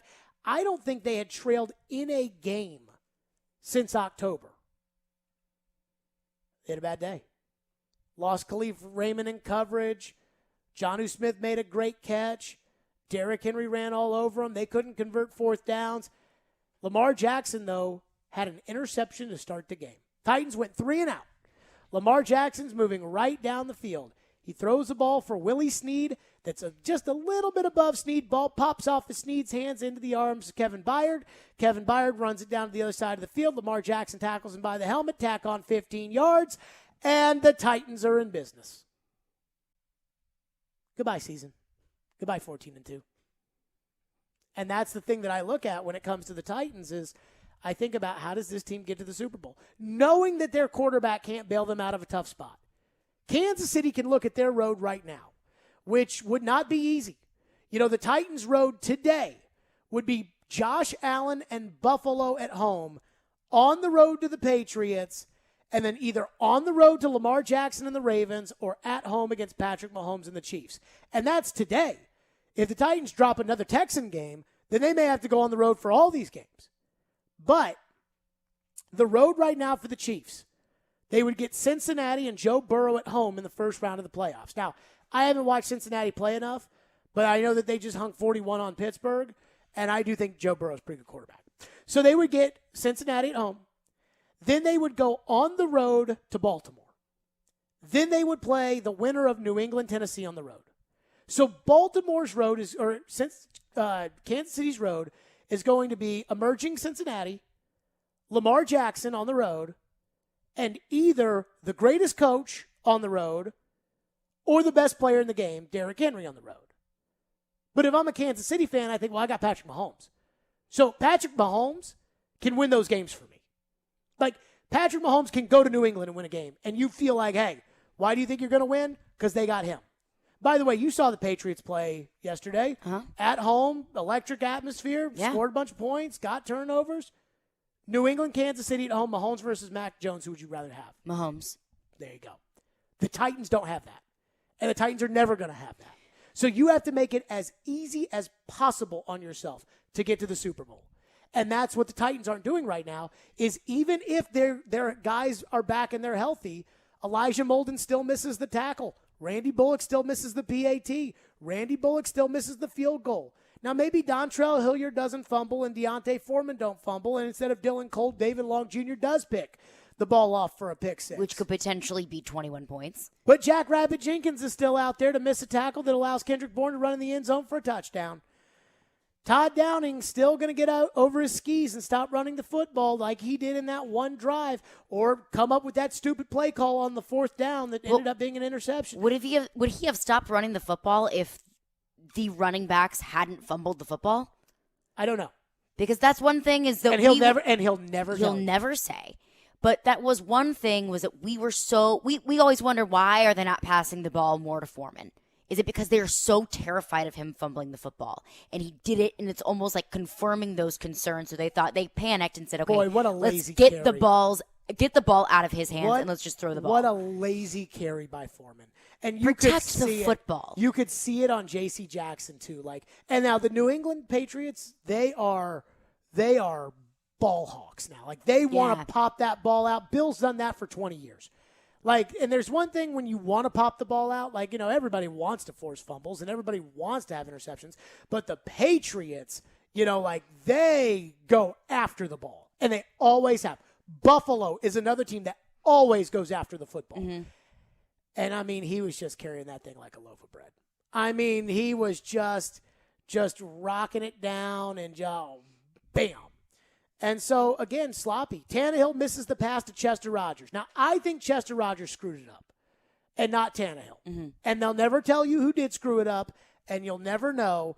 But I just thought, based upon where the ball went and Tannehill's reaction after it happened, because, Tannehill has made a lot of mistakes, and Tannehill is usually quick to, do that, something like that.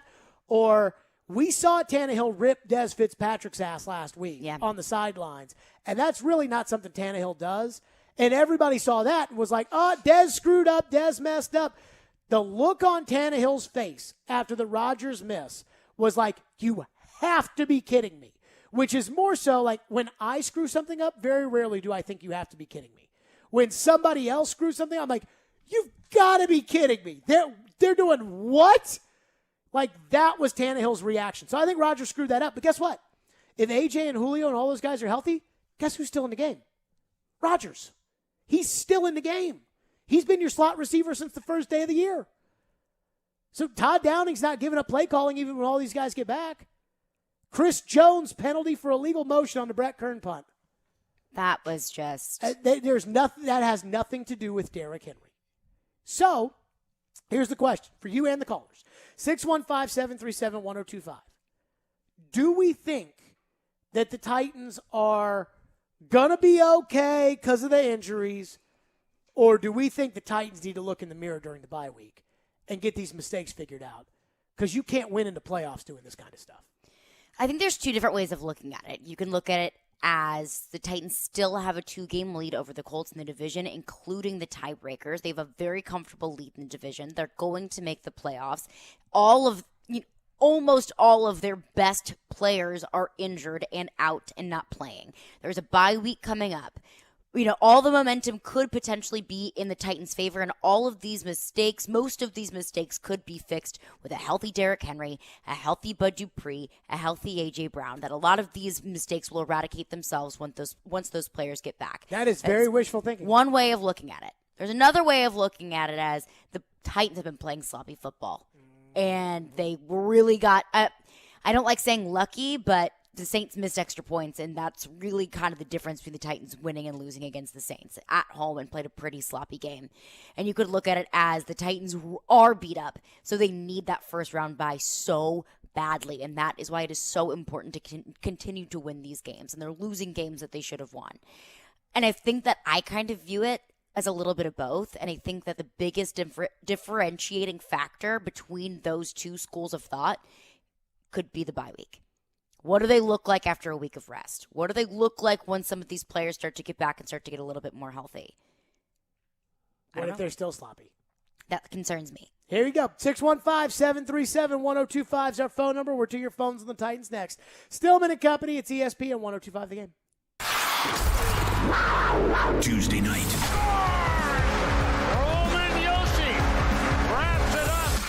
Roman Yossi and the Predators return to home ice to kick off a homestand against the Columbus Blue Jackets. Pre-game at 6, face-off at 7 on Smashville's best sports talk. ESPN 1025 The Game and the Game Nashville app.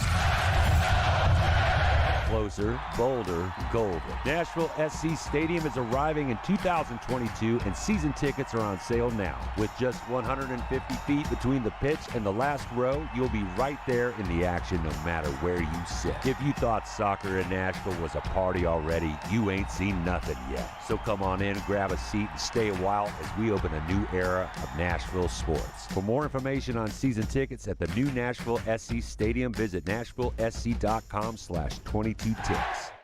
Hey, it's me, Chase McCabe, back for more about BetMGM, the king of sportsbooks. They welcome you with the lock of the year. Simply place a $10 moneyline wager on either Seattle or Washington. If either team scores a touchdown, you'll win $200 in free bets, regardless of your bet's outcome.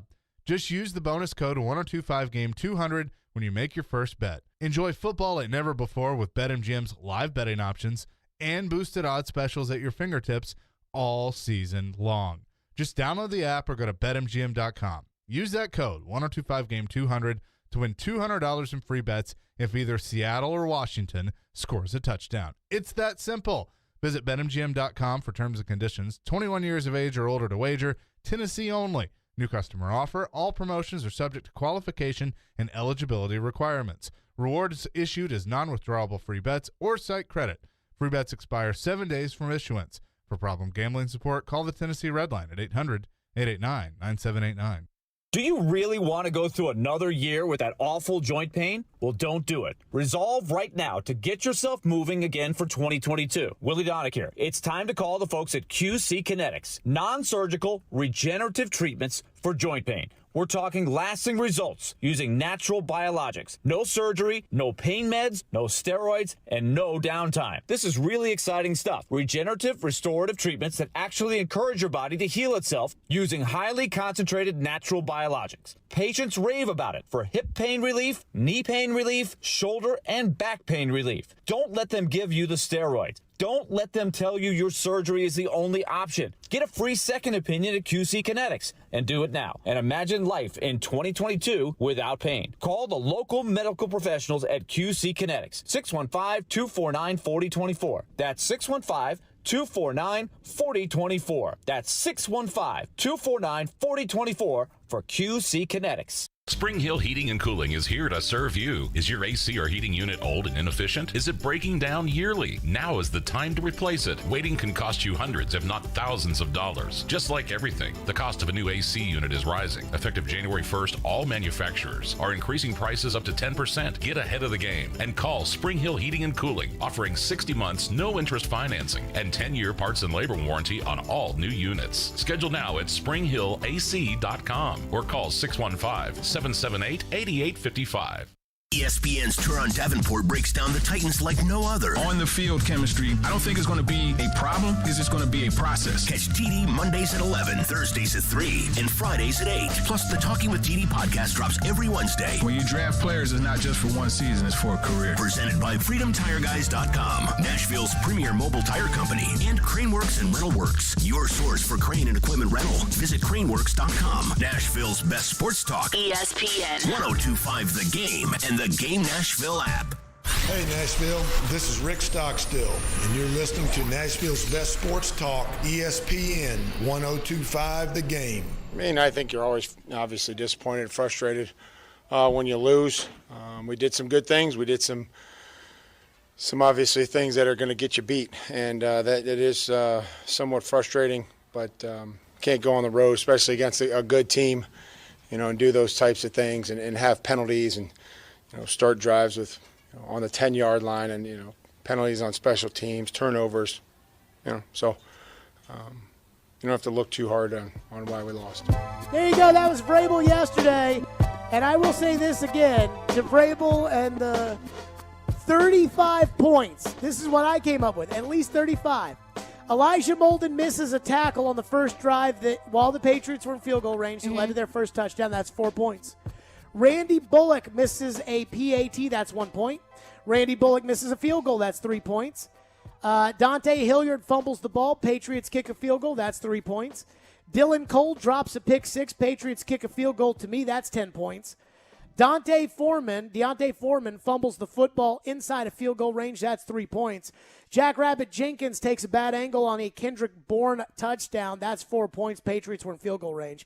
And the terrible play call, 4th and goal from the 2 on the Tannehill interception. That's 7 points. That's good for 35 points that the Titans either didn't score themselves or allowed the Patriots to score. Back to your phones, 615-737-1025. Phone lines are driven by WilsonCountyHyundai.com. One texter texts in and says, no Super Bowl while Todd Downing is the offensive coordinator. Tannehill has walked into the end zone every time we've called the naked bootleg on the goal line.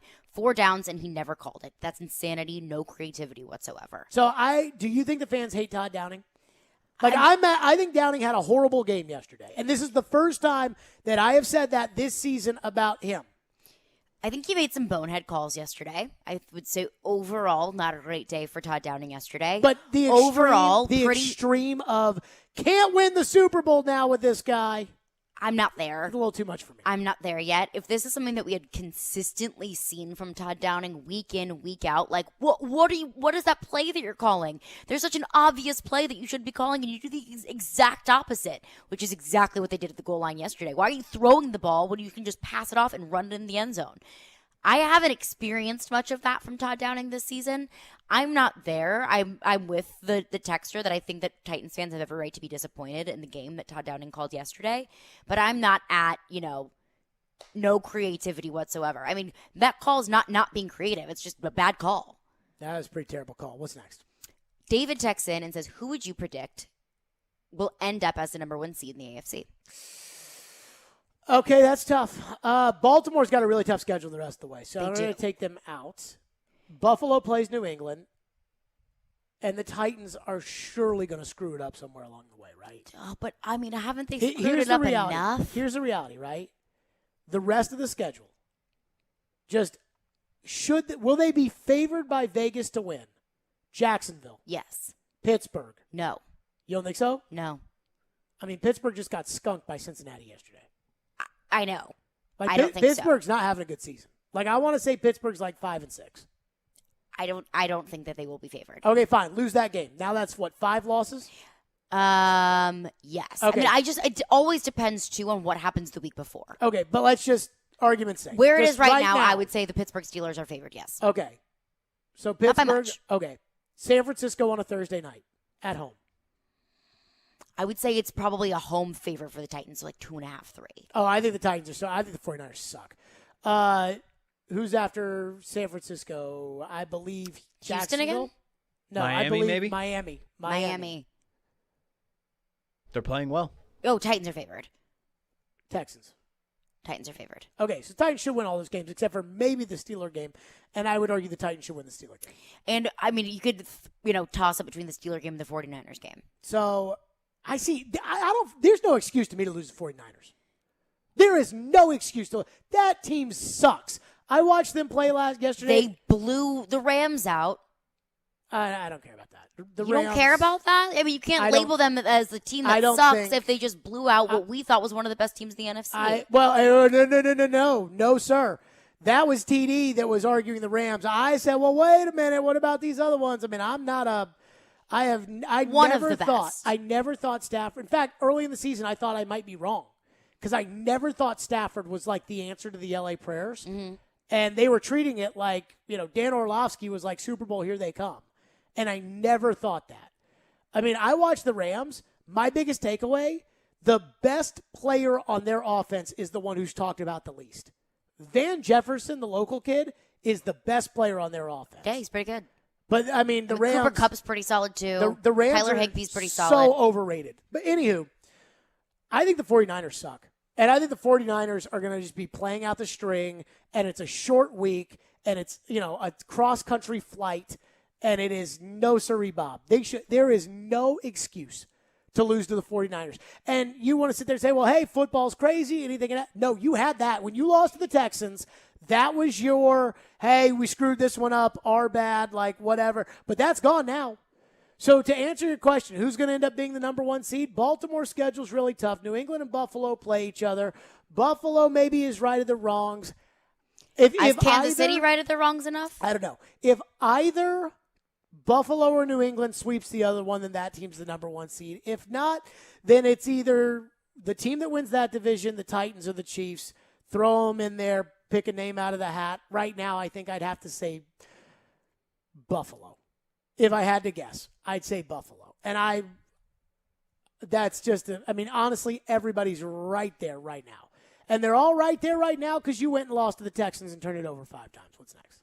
Another texter texts into the text line and says something very important. Says if the Titans don't get their act together, they will end up 8-9 in the last 2 games. I think for the last 2 games they've stunk.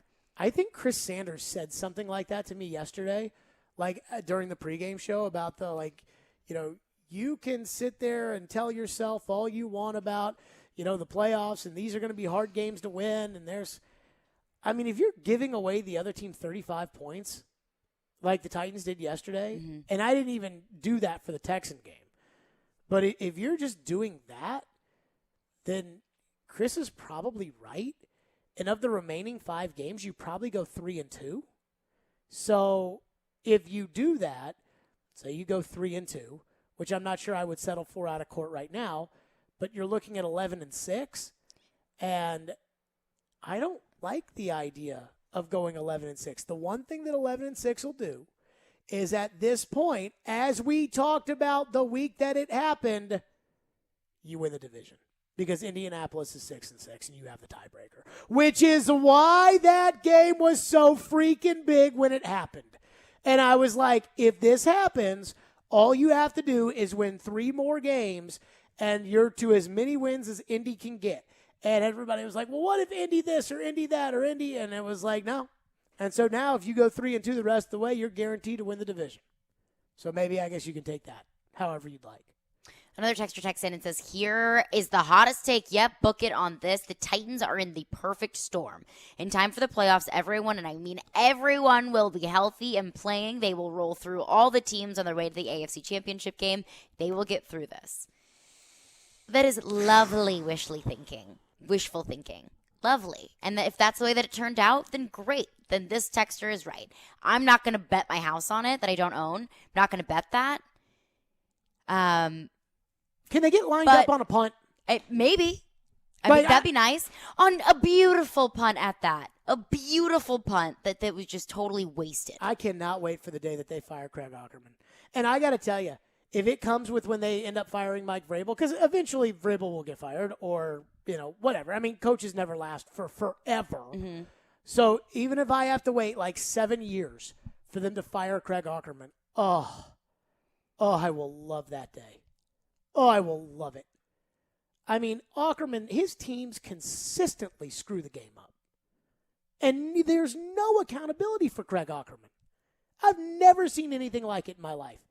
Year in and year out, the special teams wins the Titans 1 or 2 games, and they lose them 4. And they just never... But the ones that they do win are a lot more exciting. Oh, yes. The ones where they win? Yeah. Oh, yes. What else we got? Another texter texts in to the text line and says, true or false, Brady was to Belichick as Henry was to Tannehill. Well, Belichick may have the number 1 seed in the AFC without Tom Brady. And, basically last year they had to reset the cap, which nobody believes in. Floyd told you guys when he was GM, hey, if we keep going for it with this group, eventually we're going to have to pay the piper. And they did, and they had 2 years where they weren't very good, and then all of a sudden they were back in the playoffs, and everybody's like, Floyd Reese messed up the cap. I'm like, he told you what he was doing when he did it. Belichick said last year, guys, we pushed everything in the middle to win with Brady and didn't, and now we have to, reset it with Cam Newton making $1 million. And people were like, Belichick is making excuses, or Belichick's just telling you how financing in the NFL works. And I say all this to say, I think Bill's going to have an okay career without Tom. I think that Tom and Bill Belichick had a very mutual relationship. And I help you, you help me. And I think that Derrick Henry and Ryan Tannehill, since you've seen Ryan Tannehill and what he's done after Derrick Henry's been hurt, I think you see it's not as mutual as Brady and Belichick. No, it is not. 615-737-1025. Monday Night Football tonight. Not a beautiful game. by any stretch of the imaginations. But Carolines will have all of the betting information, and we will do that next.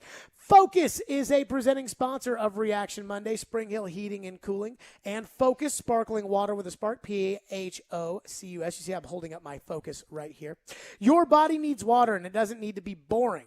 So that's why you need to give Focus Sparkling Water a try. It's sparkling water with a spark. It's infused with a boost of natural tea caffeine, so you get clean energy without sugar, calories, or crash. So it's not like the manufactured artificial. If you want to give Focus a try, go to your local Publix where they do have them in stock. So that's any of your local Publix, or go online to Drink Focus, Phocus, drinkfocus.com, and you can have them delivered right to your door. Enter promo code GAME, G-A-M-E, at checkout for 15% off your first order. Focus is also available, again, at your local Publix. That's Focus, Phocus, on the web at drinkfocus.com. From the Fox 17 News Code Red Weather Center. I'm Fox 17 Code Red meteorologist Greg Bobis. Calm conditions continue. Leading into midweek tonight, temperatures will be in the mid to upper 30s. Mainly clear, tons of sunshine for your Tuesday in the low 60s. Sunshine will continue on Wednesday with highs in the middle 60s. This weather report brought to you by Hiller Plumbing, Heating, Cooling, and Electrical. Call the Happy Face Truck today. Social Furniture is your local one-stop all-furniture store in West Nashville with over 100 styles in store and new specials every week. Social Furniture has you covered. At Social Furniture, you'll never be hassled when you come in. Their friendly staff will help you choose the right furniture for your home. Social Furniture offers same-day delivery and free curbside pickups. Visit Social Furniture in West Nashville at 5412 Charlotte Avenue. Forget the big box store. Support local. Support social. Social Furniture on the web at mysocialfurniture.com. Since their doors opened in 1898 in England, Arkansas, Bank of England Mortgage has been providing down-home exceptional service. Bank of England's success is due to the talent of their loan officers and their access to hundreds of mortgage products at the industry's best pricing. Bank of England Mortgage has 3 Middle Tennessee locations ready to serve you. Go to BOE1214.com or call 615-823-1215. Bank of England Mortgage is a division of Bank of England Mortgage. Equal housing lender, member FDIC, NMLS 418-481. Neighbors Nashville has locations in Sylvan Park and Germantown and has been a local favorite for over 10 years. Neighbors Nashville serves great food, cold beer, has incredible entertainment, and the best happy hour in town, including 2-for-1s on drafts, bottles, and well drinks every Monday through Friday from 3 to 7. Plus drink specials for every Preds game and game day specials every Saturday and Sunday during football season. You never know who you'll run into at Neighbors Nashville, the best sports entertainment bar in the city.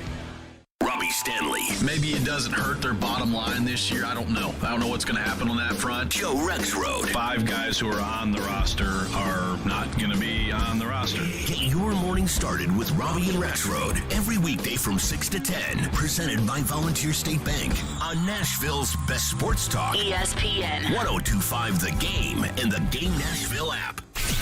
Stillman and Company is on. Delivered by TriStar Moving. Stillman and Company, TriStar Moving, Reaction Monday, powered by Spring Hill Heating and Cooling and by Focus Sparkling Water. With a spark, the Titans head into the bye, and what they say is a much-needed bye. I would say it's a much-needed bye for the people that cover the team because it is 1 week in which there will be nothing to complain about the Titans for, or so we think. But more importantly, we got Monday Night Football tonight. Seahawks and the Washington football team. Woof. It's time now for Carolines. Get in on the action. Put the money on the mahogany. What's on tap on the sports books? It's time to break it all down with Carolines. Here on Stillman and Company. On ESPN 102.5 The Game and the Game Nashville app. Seahawks at Washington tonight. The spread really is a pick-em. I've seen it anywhere from about 0.5 to 1.5 to 2. Seattle's favored in this one, -1.5. I'm going to take Seattle -1.5. I know they haven't looked great as of late, but Washington has a really bad pass defense, and I know that's what Russell Wilson and the Seahawks are going to want to do is throw all over Washington. Washington can score some points now. Tyler Heineke has looked good, but I'd take Russell Wilson and Pete Carroll over the Washington football team. So I got to take Washington. They're at home. Yep, so and they've been on a heater recently. That is a legitimate cross-country flight for Seattle. Seattle has not played well at all this year with Russell or without Russell. I'm not sure Russell and Pete get along. I know Chase Young's out for Washington, so that's kind of tough for me here. I mean, Washington has significantly more injuries than Seattle. I'm going to take Washington. I'm getting the points, I guess, plus 1.5. I saw it was 2. It's probably somewhere in that range. It's shifted all around, half to 2. I will take Washington to win an ugly one tonight, but I'm going to go ahead. Is Chris Carson in tonight for Seattle? As far as I know. He is out. Chris Carson is out for the year. So I don't know who I want to take for anytime touchdown scorer. I don't know who I would take in this game for anytime touchdown scorer. You can do Antonio. I guess I would take Terry McLaurin. Terry McLaurin at plus 175. There you go. I'm going to take DK plus 125.